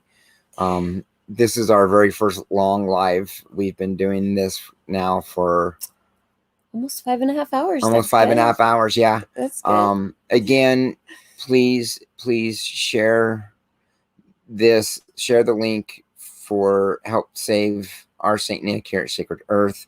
Yeah. That's our big reason for being here tonight. And trying to give him hope and restore what he lost in a devastating fire yesterday for him and his family.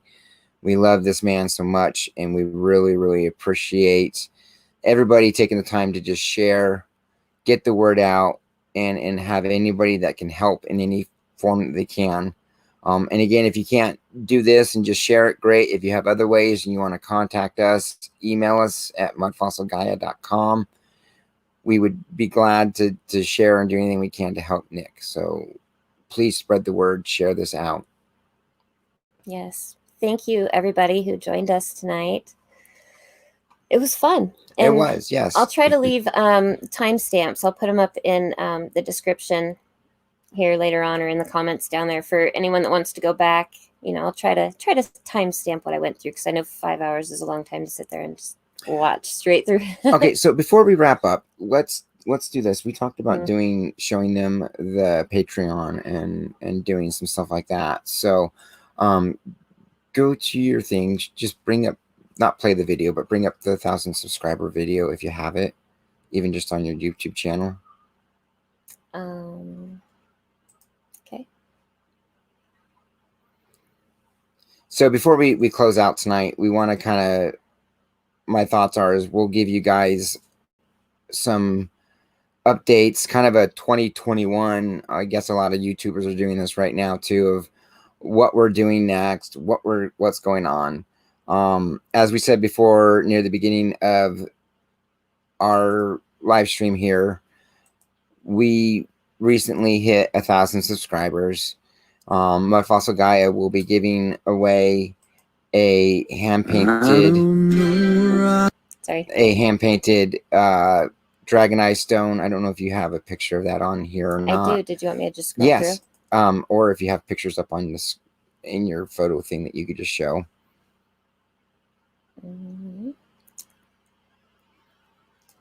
And this unfortunately doesn't give the dragon eye stone justice. From what she hand painted these. We collected these out at where we believe to be Lake Roosevelt, by the Superstition Mountains. No, we know what the rocks are. All the rocks were alive, right? And so yeah, they're round river rocks, and I painted dragon eyes on them, and then they're signed on the back, Mudfossil Gaia, and they glow in the dark, and there's all different colors of them. And I'm gonna have them up online to purchase for like custom merchandise or whatever, because look at that face. There you go, honey. Could always laugh at yourself, right? And I wish she had other pictures. I really wish she had your other pictures up on here to show them, because these two pictures don't do them justice of what she's done. Like I said, she did these by hand. And we have other stuff that we're going to be doing. Another thing that we want to do is once we launch the Patreon, that should be coming up here really soon. We will be doing different tier levels and be doing special things for each one of those.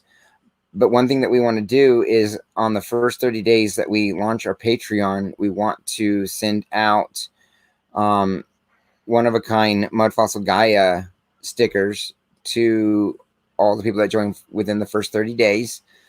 We would also like to start getting some merchandise out there on the Patreon. And I guess I can't find the part with the... You can't find it? Maybe let it play while we're talking and see if it plays through. It's probably near the end here. And we'll see if it find it. Now, one other thing on the contest, the 1,000 subscriber contest, you can go on, watch the video. It tells you the ways to enter.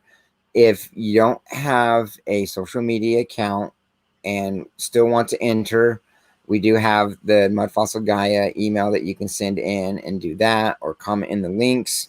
Yeah, I know if I comment back to one of your comments that it like usually sends you an email, and some people just do that, you know, so I can comment to you and contact you that way too. So, and the Patreon should be coming out. I'm trying to get her to release it. It should be out really soon. I'm hoping the next couple of days. Yeah. Hopefully in the next couple of weeks. So watch for that coming out. As she says in the video here, we're not going to be having anybody support to pay for the videos to come out. All the videos will come out. They won't be as any part of the paid subscription, nothing like that. The paid subscription tier things that we'll be doing will simply be just for the behind the scenes, little extras, things that will not always make it into the videos, maybe stuff that we're doing, where we're going next, things of that nature that are coming up and going on. We want to do more boots on the ground. And here is... It was in this one. Oh, okay. I was on the wrong video. So here is an idea of some of the tiers that you'll be able to do. The face again. Wow, you have a great way of just stopping on the right part of your face. Oh, I hope you're all getting a good giggle out of this like we are. I'll let you explain the brief explanation. Yeah. So I've created these different logos for the tiers, and I've based it sort of on the Witcher dragons. How he says that the green are the most common, the red ones are less rare, and the black ones are even more rare. And he didn't even think the gold ones existed. So the gold is the rarest. For now. Really cool. And there will be more to come with this stuff as the channel grows. So we really hope that everybody is liking what we're doing, will want to participate in this, will want to help us get out and do more boots on the ground, be at these locations. I'm hoping to be able to make it to where, you know, whichever tier you're on, you can order merchandise with that logo. You know, it gives you like the print eligibility or whatever. And so like if you're a golden member, then you can print any of the colors, you know. So collect them all, right? But no, I'm trying to make it to where it's just fun extra things that I'm doing. I would never want anyone to have to pay for the information itself. But you know, just like any other YouTuber, I do put a lot of work into it, and so it's an easy way and a fun way for you guys to just help support me and what I do. That's all. Yeah, and it will essentially what we're asking is if you decide to help, it goes towards us ensuring that we can get her connected, keep her connected, ensuring she's got the equipment to do this. We were blessed recently where I was able to upgrade her on some stuff with the passing of a family member and stuff like that. We kind of had a really blessed Christmas this year. Yeah. So we're able to upgrade her on some of the stuff. And we're happy that we're able to do that. But we know that as this grows, the information goes out there and we're able to start connecting with these other channels and sharing stuff. We're going to need to be able to do more. And we would like for you guys to join us on that. That's what we're asking, is that you join us on this journey and become a part of it, become a part of the boots on the ground, and do all this fun stuff. I need boot recruits. And that's going to be a new thing too. Boot recruits. Some people have been asking if we're considering, or if she's been considering doing something for kids. I was suggesting to her that maybe there could be a explorer's boots on the ground for the youth that could go out and from ages, you know, as young as 5 all the way up, even younger maybe, that they just go out and we could create little fun things for them to do. I'm sure that with your guys' help and with your guys' support, we can make all this come true and have all this happen, so that way the information can get out there to where it needs to be. The picture you're seeing here on the screen, I believe, is the sticker she's talking about that she can. Yeah, this so for the first 30 days, once I launch the Patreon, all tiers will get this exclusive Mudfossil Gaia sticker. And then a few of the tiers, you get a sticker after the 3 months. And then for the Golden Dragon, there's a coffee mug that comes with it. So, yeah. So watch for that to drop. It'll be coming on. We'll probably have her do a video on it. We'll also do the Instagram, the Twitter, and Facebook, and all that. So please watch for all that. Yeah. And merchandise too, coming real soon. So we're working on it. It's getting there. It is. And again, we thank you guys. We appreciate you guys. Please, again, share this. And thanks for the support. We love you guys. Yeah. Thank you, everybody that showed up. And I guess till next time. Yeah, and we want to just say thanks to the ones that are in the chat, just that stayed with us, like Lounging with Lisa, Dylan, Angel Tartar Rose, Logan, who was here earlier. We also had, who else was in here with us? We had quite a few. We did. We had some really good conversations with a lot of people, and we're glad that you guys did. That's why we wanted to do the live, was to chat with everybody and have fun and hear your points of view as well. I guess most of those I can't go back up. Aussie Tiger Rock was in the house with us. Nick and Nick's son was in the house with us. Erwell Pete was with us. And Angel Crow, and of course our close friend Crow was with us, and we appreciate all of you that supported us tonight in the future. And thank you. Just please continue to share it out. It'll be up for a while, and we'll continue to give you guys updates on how it's going. So watch for everything to drop, and remember, please like, share, subscribe, and pass the message on. It's important. Please share. Thank you.